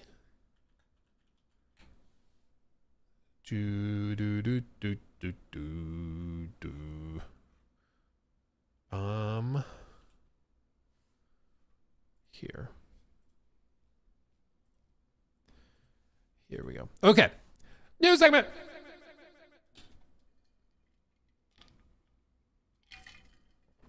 So, okay. AC Shadows has now been out for a month, a little over a month at this point, and it's done seemingly fairly well. It's topped the sales charts and it's sold over, or it's engaged over 3 million players, I think is the term they used. But it seems to be doing pretty solid. I spoke to some people that actually work at Ubisoft who have been, let's just say, frustrated by leadership in the past. And they said that internally they're pretty happy with it. And one person said that it did way better than they were expecting. That individual, I mean, not the company. The company was probably expecting it to do pretty well, but the individual was braced for it to do poorly with all the blowback and feedback. But it seems to be performing fine. But it's one of the things that was praised about it, at the very least, was on the tech side, it runs pretty well. It's pretty well optimized. It's even Steam Deck verified. It scales really well across hardware. And if you have the power to run it really cranked with ray tracing stuff, it looks gorgeous. It just does. You don't have to like the game. The game could still be ass and be beautiful, but it does look very, very good. But one of the things that's interesting about it is that, of course, it was delayed out of what was supposed to be the end of last year. It was supposed to launch. It got delayed to Valentine's Day, and then it got delayed again into March when it eventually released. And that gave them enough time to polish the game for what it was and what was there. But as time has gone by and people have finished it, people have come back with some key points and frustrations, which primarily are that the ending is super, super abrupt, which is true. And it is very... there's parts of the game that feel very hollow. There's parts of the game that feel like there's big missing components. And what's interesting is the Hidden One actually collected a number of these, which did a fantastic job on this. And I just want to point these out because I saw them and I was like, thank you, finally somebody put it in a full list, because there's a bunch of these, but when you see them all put together, it starts to make more sense. And basically what I want to argue here is that they cut a lot from AC Shadows, not just the original ending of the story, but I think at some point in early to mid 2024, they realized, hey, if we're going to hit the fall release date, we just have to cut stuff. We don't have time to finish it, to polish it. We just have to cut stuff. So they decided to make major cuts. And then when Star Wars Outlaws released and wasn't ready for launch and performed quite poorly, they decided to delay it at that point, and they had time to polish up what they had. But they had already made all of these cuts, even though for a long time in development, I think they planned on having a ton more stuff. Like what? Well, as you can see here, Hidden One put this collection together. Why can Nawe change stance on the horse but not assassinate from that stance? Only eject. Valhalla lets you assassinate from that stance. If you're not familiar with this, in AC Shadows, when Nawe is riding on the horse, she can actually like hop up, kind of like on her haunches, is that the term, and get ready to assassinate, but there's no ability to actually assassinate, which is weird. Furthermore, why are there wandering merchants walking around, but you can't interact with them to trade? Could be mistaken on that one. Message pops up that factions reset. But what factions? If we're based on AC Odyssey, it's nothing like that. This is one of the things I pointed out, where a ton of stuff that was in Odyssey, which is the last game from this team, is just gone. But there's little mentions that suggest that it was there. It's strange. And again, I think it's because there probably was a factions system. There probably were mercenaries and things in the game that they cut for sake of time. Why are there no random notes or letters to collect? Something that has been there since Origins. Horses should have had stats, because why are they tiered? Common, rare, epic. But they're all the same. Yes, it's always been like that, but it's a missed opportunity to be refreshing. Yeah, I kept thinking they were going to add stats to horses, but they never did. Side quests with our hideout members, except Junjiro and Tomiko.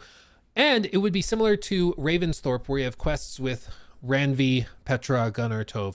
But it feels like they're just there serving no purpose. Yeah, I mean, it also feels kind of hollow. There's not a lot to do. We know they're working on consistent and hopefully height gaining ejects from the teaser, which, if you're not familiar with this, they basically put out a teaser showing that they're working on something for AC Shadows, like the first expansion and new gameplay elements and stuff.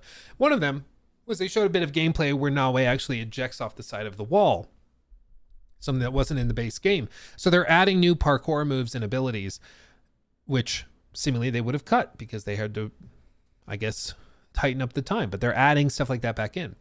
Yeah, why isn't that in the game beforehand? Again, I think it's because they ran out of time. The targets shown in the Ubisoft Forward event are not in the final game, and no, they aren't the Corrupt, Daikon, or Twisted Tree. Their names in the Ubisoft Forward are not there. Yeah, that original gameplay trailer that they showed the walkthrough of the fight and the targets and stuff, they're just not in the game.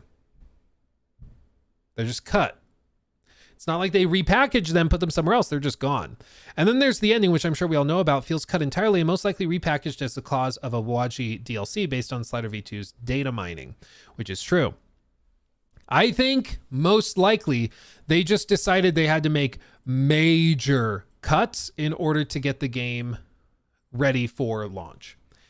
And it's why they've said, you know, a delayed game will eventually be good, or can eventually be good, but a rushed game will never be good. And I think the problem with Shadows is that for the vast majority of its dev time, they were being rushed. I think they had the corporate attitude of, it's Assassin's Creed, it will do well regardless. Just like they said with Star Wars Outlaws, it's Star Wars. It'll do well no matter what. Even if it's buggy and like the AI isn't great, it'll do well. And then Star Wars Outlaws came out clearly in need of time and polish and refinement. And they realized that their assumption wasn't true.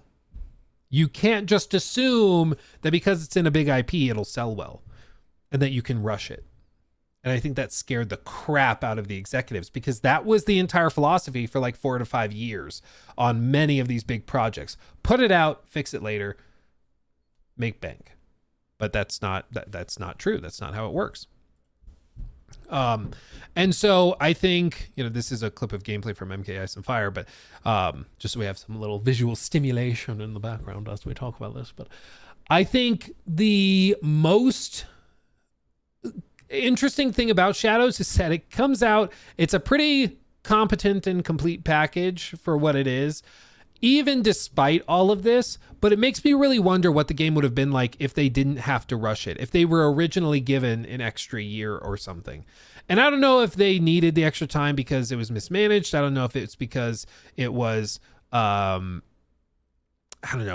messed things up. I really don't know. But it does seem like there were many things they wanted to do that were cut. I think they wanted to do like a mercenary system like Odyssey.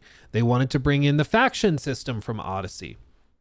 They had a ton of different things like that in the last game they made that they could have just copy and pasted over, but they cut all of it. And it doesn't really make sense why, unless it's just that they were being rushed so much that they had to cut it in order to finish what they actually had.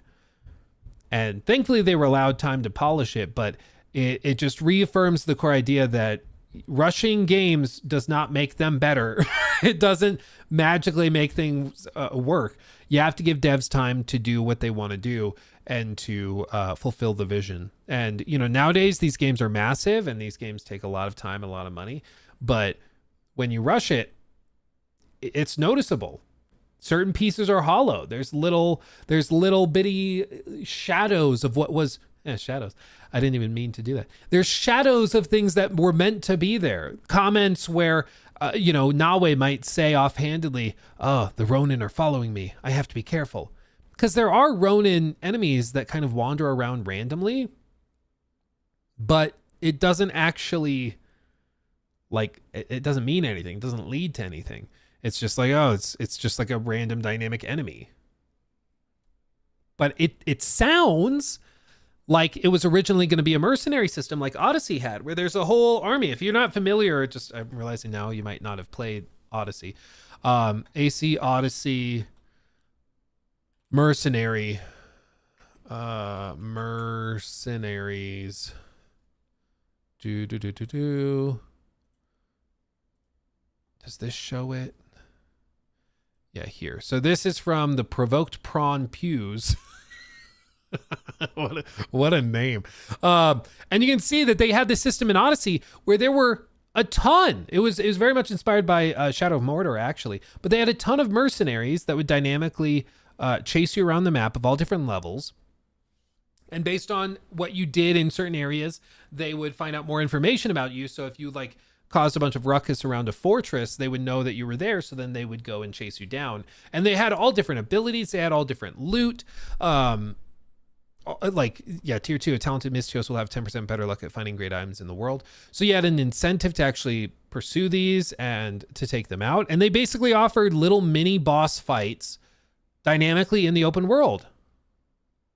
And you can chase them down too. And you see unique weapons. They had their own dynamic skills, just like, the orcs in Shadow of Mordor or Shadow of War.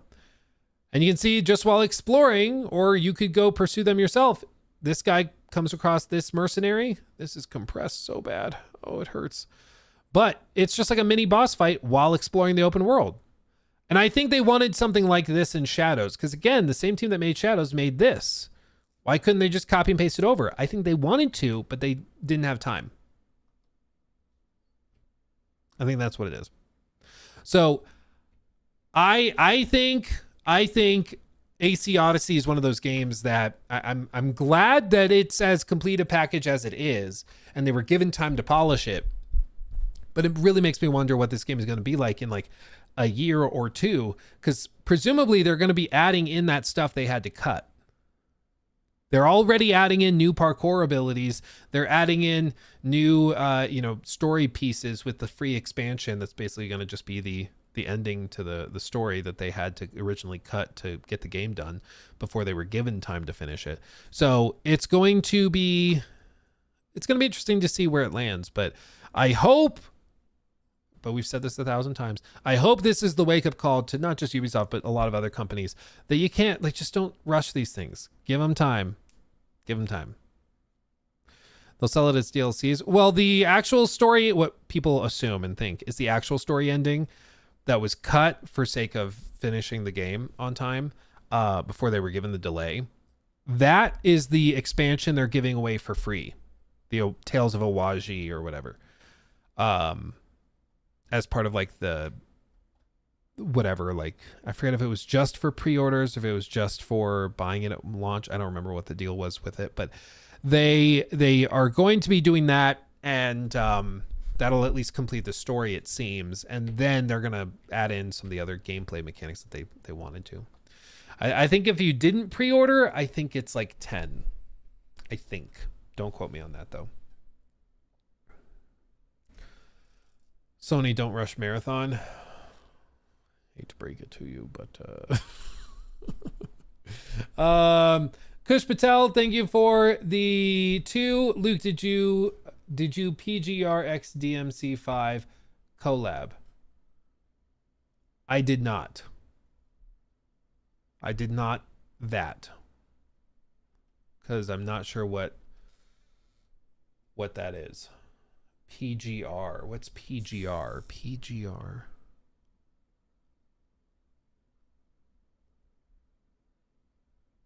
Punishing Gray Raven. Oh, it's a mobile game? Oh, well then, yeah, I'm not familiar with that. Project Gotham Racing. We're just going to all take guesses at the acronym, but anyway. So just to wrap this up real quick, it's going to be interesting to see where the game lands as time goes by. I'm hopeful that they can continue to make progress and they continue to improve it. But it's too bad that, just those delays can cause major problems long term. And you're seeing it now. I mean, you're seeing it now. There's no undoing that. No one ringing that bell. Once you've delayed it and caused the game to be totally shifted and changed because of all of the cuts you've had to make, you can't just undo it.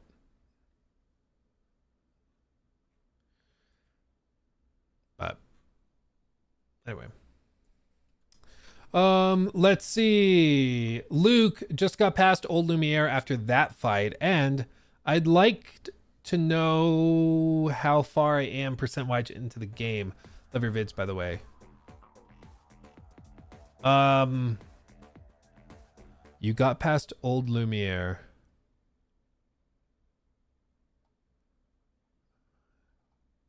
It kind of depends, because it depends on what difficulty you're on, and it depends on how much side stuff you've been doing, because there will be a point where you probably want to do a good amount of side stuff. So I think, yeah, it depends on a couple of factors, but I think the general rule of thumb is that the main story is going to take you about 30 hours. About 30 hours. Some people maybe a little bit less, some people a little bit more. But if you're just doing main story stuff and that's all you're really concerned with, it's going to be about that. Okay.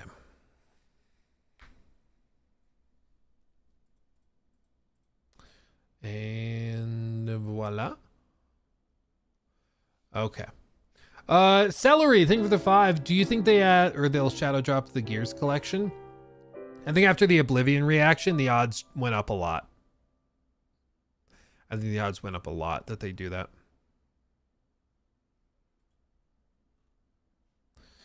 Yeah. Spec Ops, thank you for the 27 months. That's crazy. 27 months. My God. I finally got to play some Path of Exile 2 last weekend. Oh, what did you think about it? I haven't popped back in a bit. So I mean, I should go try it. Because I know they've done a bunch of work on it. A bunch of balancing and all sorts of stuff. I should try it again. Luke, any Witcher 3 video on the 10th anniversary? That's a good question. And one I wish I had thought of before, because you're right, it's almost the 10th anniversary. I hadn't planned on doing one before this moment, but I'll do that. I'll do that. I'll add that to my to-do list. Okay. Arik, thank you for the 6 months. Oh, baby. Luke, will you react to how Ubisoft destroyed its reputation by Selvin? It's in share link in Discord if you scroll. Yeah, people have brought that video up before. I think the initial time they brought it up, it was within like a day or two of it uploading, so I didn't want to stomp on it and like watch it and take away from views. But it's been long enough. I'm sure it's probably okay at this point. So yeah, we could probably look at that maybe on Wednesday. We could do that. Spec Ops, geez.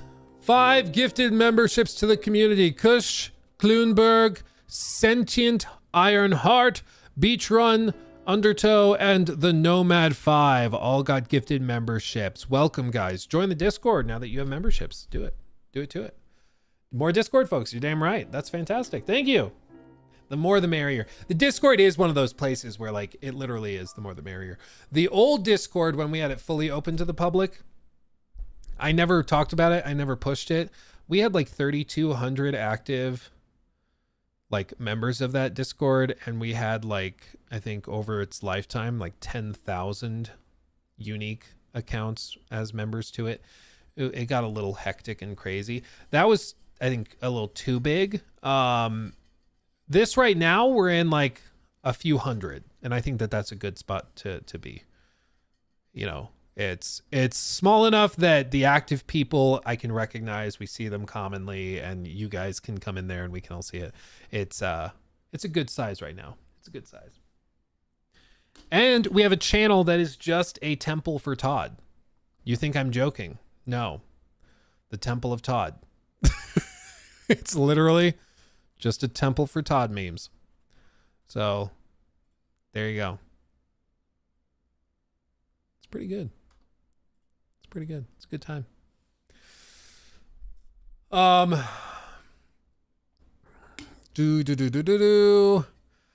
Yeah. That's fantastic. Thank you again, Spec Ops. That's very generous of you. Thank you.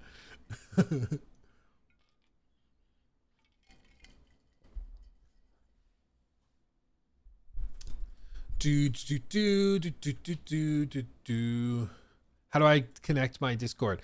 It's very simple. Very simple. This is true of Twitch subs and YouTube. On your Discord app, go into your settings and then connections. Maybe I need to just record a like dedicated video where it's just 30 seconds long of me showing this. And then from connections, you select YouTube from this list, this bar, or if you're on Twitch, select Twitch. Put in your info for the account that has the membership or sub. And then you'll see sub-enabled servers right there after you connect it. And you'll see our server. And then boom, you hit join, you're in there. Easy. Easy money. Easy clap. It might initially give you trouble if it's already connected. Sometimes you have to disconnect it, hit the X, disconnect it, reconnect it, re-sign in, and then it works. Or if you just became a member and it's giving you trouble, it might just take like an hour or two or a day if it has to cycle through the system. But it should be quite easy. Let's see. Yeah, perfect. Yeah, we just do it as an unlisted thing, I think. But dude, I don't know why my my Twitter X or whatever is just totally busted. I might have to shift over to Chrome until they patch this. I don't know, man. Okay. Let's see. And then Arc. Oh, it signed me out of YouTube. Damn it. Hold on. I see you guys mentioning Arc Raiders. Let's look at Arc Raiders. Arc Raiders.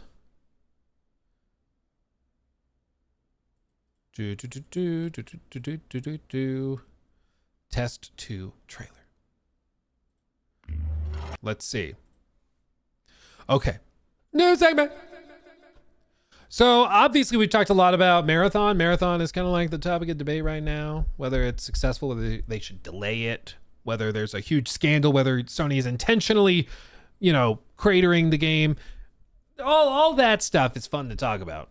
It's a good time. But there's another game that seems to be coming out at a similar time that is going to compete directly with it in the extraction shooter genre. And they just dropped this. Let's see. Just so you know, Embark, same studio that made The Finals. And The Finals is that kind of competition or competitive shooter that has fully destructible environments and stuff where like you can collapse entire buildings on top of teams while pushing objectives and stuff. It's really cool. So Embark is a very capable team. I think they're former Battlefield devs. Pretty intense, but I brought something for you. Where'd you find all these things? Here and there, Did you run into Ark? I did, and I watch out Raiders. for them, but they're the least of my problems. Oops.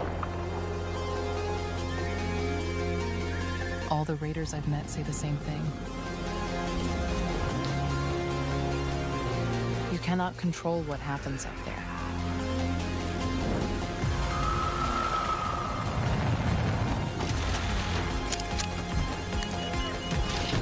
But you can decide how you deal with it.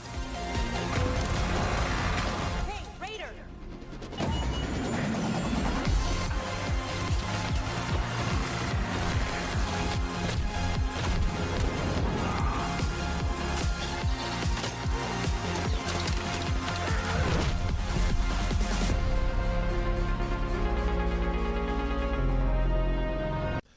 They're doing a tech test. April 30th through May 4th. Ooh, baby. Wowza canowza.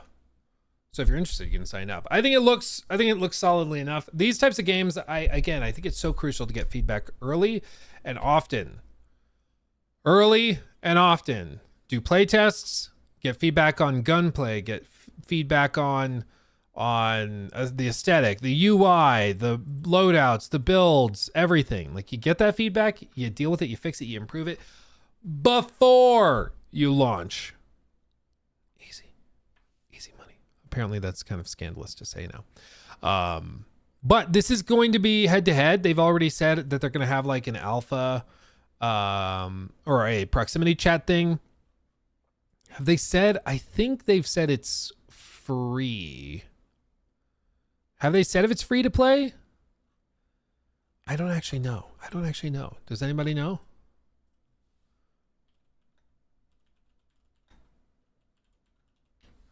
Let me see. Maybe not. Hold on. Let's see. Executive producer on Arc Raiders. We announced this. Blah, blah, blah. Let's get into it. First thing, launched 2025 on Steam. Non-cloud streaming. GeForce Now. Okay. Opportunities for experience. We're making an important change to our business model. You may recall Arc Raiders was announced as a free-to-play game. Today, we announced that Arc Raiders will be released as a $40 premium title. There are many reasons for this change, but they all boil down to our conviction that a premium business model is a better fit for the type of game we're building. A premium model allows us to create a more focused, balanced, and engaging action survival experience. Okay. So they're going to be going likely head-to-head at 40 against Marathon at 40 is my guess. They haven't confirmed the price for Marathon, but I'm guessing 40. And that's a big I'm very interested to see how this plays out. They're going head to head. Granted, one is like third person, one is first person. But I also think with extraction shooters specifically, the reason that they feel justified in doing this is because there's a problem with rage quitting in games like these that they don't want to deal with. And it's basically just that when you have a game that has a lot of really high highs and low lows emotionally, if it's free, you get the people that immediately force close, Alt F4 the game, shut it down, rage quit, and move on. It's like a major problem, I think. But if somebody paid $40 for it, they're less likely to do that. And they're more likely to play 2, 3, 4 rounds before they get into it. But I think with something like this, all they have to do big open betas. That helps. Tech tests help. And I think also even like a demo, you get like an hour access or 2 hour access and give people the opportunity to try it before they put the money up. I think that's the key. They expected Marathon to be like that Battlefield 4 reveal where people went crazy for it, but it ended up just being just over a Concord level of interest. I mean, I think the difficulty is when they started working on these, extraction shooters were very, very rare. So there was a lot of hope that, you know, they could stand out by being the extraction shooter. But what's happening now is that all of these extraction shooters are coming out at the exact same time, or pretty close to it. Just today, we looked at Hunger, which is the new extraction shooter from the team that made Hell Let Loose. Arc Raiders, which is from the Finals devs. Marathon, which is coming from Bungie. And these are all extraction shooters. And I guarantee you, in the next 18 months, 2 years, you're going to hear about a lot more extraction shooters. This is just the new trend. And it's already getting kind of tiresome. And they're really, again, I think that extraction shooters are just more of a niche than a lot of these publishers think they are. And there's only so many extraction shooter players. I think that's the problem. There's only so many. And I don't think people who are really into Marvel Rivals are going to just magically connect with an extraction shooter. Now, it's going to come down to which games are best, which games have the features players want, the better loot, the better post-launch support. It's going to come down to that stuff. They'll probably all have pretty solid gunplay. They'll graphically look pretty good, have their own art styles and that type of thing. So that stuff won't matter as much. But I think, well, it matters a lot, but they'll get the fundamentals down. All these devs are talented and they know what they're doing there. But it's going to come down to which game has staying power, and that is defined by post-launch support, the progression, that type of thing. But I think Arc Raiders does seem to have a lot of potential, and I think that the trailers I've seen for Arc Raiders seem to present a lot more content and dynamism and dynamics than I've seen for Marathon. Marathon, I've played that game at this point probably around 25 to 30 hours across the studio playtest and then what I've had with access to the alpha. And after 25, 30 hours, I kind of feel like I've seen everything the game has to offer. I haven't gotten a bunch of legendary stuff. And even if I did, I don't think I would bring it into matches because I'm scared of losing it. So I'll just keep it and hoard it. You know? So I feel like I already have seen everything that game has to offer, and it's not even out yet. That's the problem. With Arc Raiders, it seems like there's a lot more dynamics with the bots and the androids. You see these gigantic mechs that come and attack you. These arcs. That seems interesting. The verticality with the grapple hooks and stuff, that seems interesting. So there seems to be a lot more going on in Arc Raiders, it seems. But I think the playtests is probably where we'll find that out. Also, shout out to them for doing an ultra wide trailer. That's big dick energy right there. You don't see that a lot.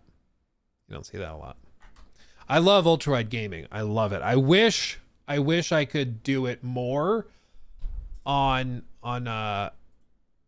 stream and stuff and use it as my main gaming monitor because I love ultra wide gaming, but it just doesn't work well when you're trying to stream. too bad. It's too bad because I love it. But okay, yeah, we'll keep an eye on it. Go sign up for the playtest. Do it. Do it. But okay. Well, everyone, I think there we go. I was like, why is it so light? I found the dark mode. Thing. Okay. Do I have anything else funny or interesting to show? Oh yeah, Mind's Eye. This Loki looks like a fake game that Jimmy would be playing in his room in GTA 5. They revealed some gameplay. This is that game from the former Rockstar dev. That's coming out like June, I think. I'm going after him. Any luck on the coordinates for that other hacker? We're still working on it.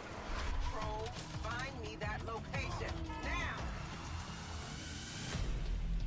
June 10th. Is that gunfire I'm hearing? Well, it ain't popcorn. You think I blew up Little John's trailer? Some of those red sand mercs are here too. They must be responsible. I do kind of get what he means. It looks like a fake game. They really said no recoil. Mafia 3 gameplay is somehow worse. I don't like this. A little tougher on the edges, but not bad. Needs something more exciting though. This feels like Saints Row, but with good graphics. Looks better than I thought, but he'll definitely be copying this. Watch Dogs is back. The imperfections stick out so hard when they try to make a realistic game. Looks like a tech demo. That's it. I think that's the problem is once you go photorealism, it gets really, really tough to get away with any sort of non-accurate bits. Like it's just really, really tough. It's also compressed out the ass, but there's just something about it that doesn't feel quite right. And I can't really put my finger on it. I'm not sure either. I'm not sure. But well, you know, we'll see. We'll find out more about it. It's June 10th. When is Summer Games Fest?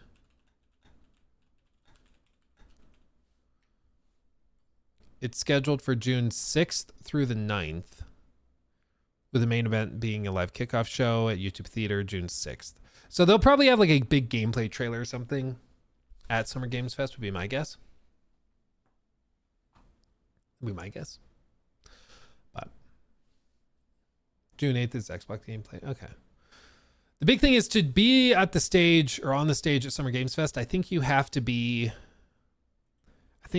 pay for that, and they might not have the money to do it because I know it's like a smaller undertaking, but who knows, maybe they can justify it.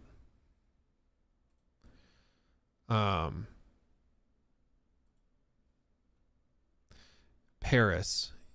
Having a convo with my kids and asked if they would pay $40 up front to play a multiplayer live service game. They immediately laughed and said, why would I do that when Fortnite and Marvel Rivals is free to play? And if I like it, I'll buy the Battle Pass to support it. You want this industry to thrive? Listen to the wants and needs of next generation of gamers and where and what they're willing to spend their time and money on. This is definitely the new trend. It's why I think the reactions to the $40 premium price tag is so negative. And it's also to a certain extent, like, I don't love battle passes. I don't love that stuff, but it's pretty clear that's where the next generation of gamers is more comfortable spending their money. And I get it. It's stressful and it's risky to put your game out free to play because if it doesn't do well, you make literally nothing. But I just think that's where a lot of gamers are. But you're seeing it now. A lot of companies are just like, nope, we're going to charge for it. It's a premium product. And they try to, like, the thing that drives me crazy is when they try to present it as though it's like it's something to be impressed by. Like, no, this is a premium product. That's why we charge the premium price. So really, you know, it just means it's going to be even better. I'm like, I mean, that's not a given though. It could just be $40 and still be really lackluster. And then I just wasted $40, you know? Todd Howard, $69.96. That's most definitely what's up. Love it. Love it. Thank you. The industry wants those kinds of gamers. My nephew barely plays video games anymore. Got burned by Fortnite. Burned by Fortnite, which is sad because that's a faction of what video games should be. Yeah, there's going to be some crossover. Like some people will come in and they'll come from a Fortnite and then they'll come and try, you know, I don't know. They'll come try God of War. They'll try Red Dead 2. They'll play GTA 6 and, you know, jump into those. But I just think for live service games specifically, love it or hate it, I think Paris is right. The next gen of gamers is very much accustomed to the pricing models that we've seen with something like a Fortnite, Marvel Rivals, and you see the amazing success of those types of games. And I understand it's not doable for everybody. It's not doable for every game. But I do think that it's just what you have to deal with. I think that's just the reality of it. If that's what players expect, that's what you have to do. Battle passes even infect mobile game. Yeah, I mean, they've spread everywhere. But it's because that's what people are willing to buy. And that's the thing, is if players are willing to buy or do X, Y, or Z, you have to meet them where they're at. You don't get to just whine and complain about it, which it seems like a lot of these companies want to do. They're just like, no, I just want to whine about it. I just want to throw a fit.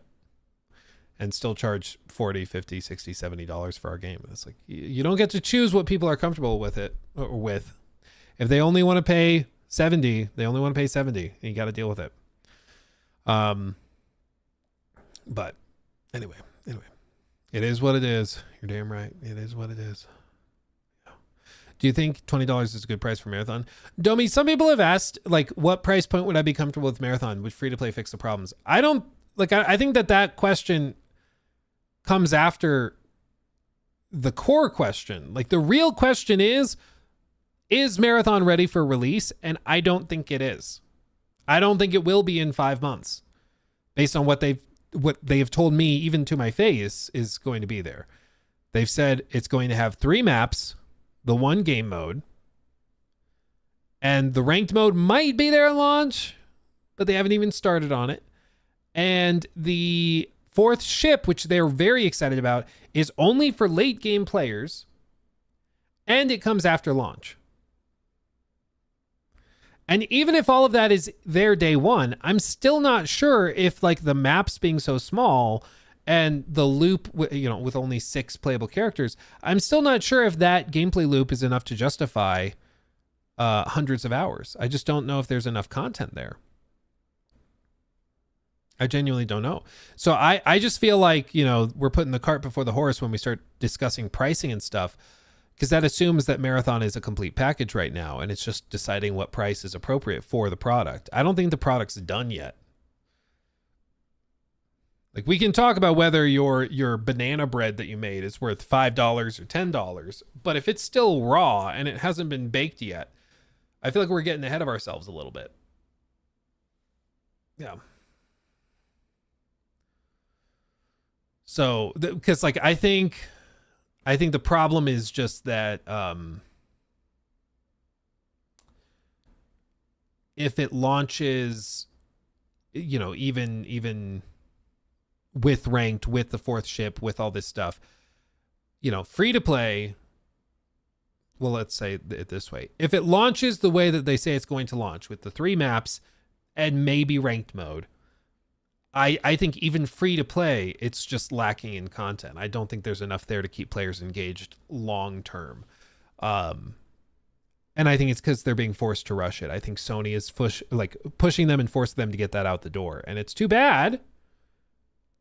I feel bad for them. They're doing the best they can. But they basically rebooted the entire game 2 years ago, and they're trying to throw a massive live service game that needs to justify a $3.7 billion acquisition price. They're trying to throw that together in 2 years. Shocker, it's not ready, and I think it could eventually be good and eventually be ready, but I think that they have a ways to go, and they're just not there yet, in my opinion. Last of Us 2 multiplayer really died for this. Yeah.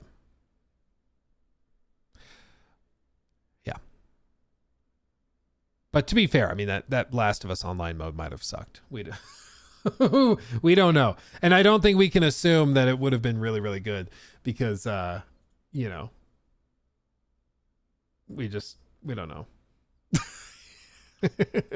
Whenever I see that a game got canceled, I'm always like, we assume based on some of them, like, oh no, they canceled that. That would have been so cool. That assumes it was good. And we've seen the crap they're willing to put out thinking it's pretty good. So just imagine how bad it would have to be for them to cancel it. That's all I'm saying. Some of these games that get canceled, I think it's like, yeah, that was maybe for the best. That was maybe for the best. Marathon needs to be really good at launch, otherwise it won't keep a healthy player base. Getting good other times is not cutting it. Yeah, well, it needs to have a lot of content, and the tough thing is it's competing against games like Tarkov that have a decade, or games like Hunt that have a decade of content built up. It's really tough to do that unless like the fundamentals are so good. But I think you're seeing even from like the alpha playtests that have been out right now, already streamers and stuff are starting to move on as they have like exclusive access to this closed alpha. And I think that that's just not a great sign. I think it needs another year at least, but I don't think they're going to get it. I think Sony's forcing it out the door. So yeah. And they're also exactly Ark. They're also going to be competing with Hunger and Ark Raiders, which is like another layer to this. And they're launching the same day as Borderlands for some reason. That one I can't explain. That is just totally stupid. I like we talked earlier in the stream. We'll do a stream segment about it. A stream clip talking about the conspiracy theory of Sony intentionally making it fail. But I do think that there is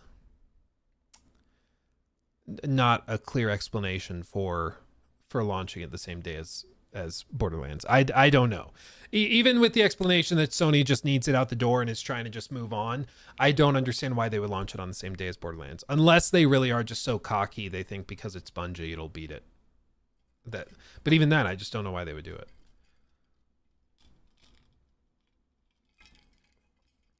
Maybe they have some insider information. Maybe they know that Borderlands is getting delayed or something. I don't know, but it doesn't make any sense.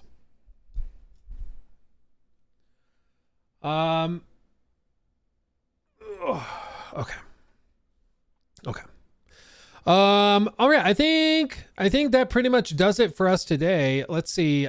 You mentioned ultra-wide not working for stream is due to dual PC setup or having to pass through a capture card. There's a fairly simple workaround. No, you can get it captured and everything. The problem is just that streaming is based on a 16:9 aspect ratio. All streaming services rely on that. You can technically stream in wider aspect ratios, but it kind of breaks support, especially for multi-streaming, things like going and streaming on Twitch and YouTube, and it just doesn't play well.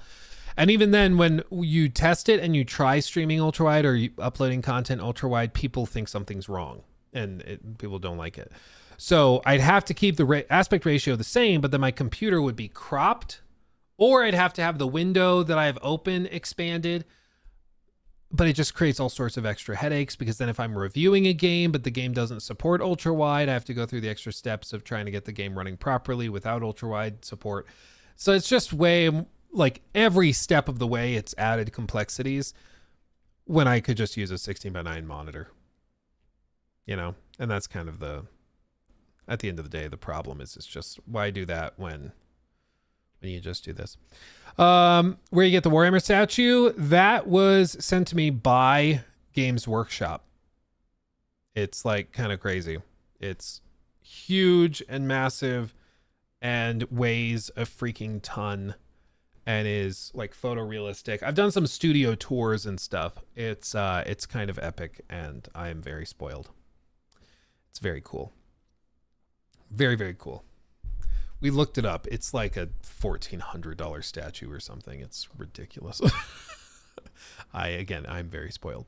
Yeah, and it sells for 1,400 euros. Oh, 1,400 euros. So like $6,000 or whatever. Yeah.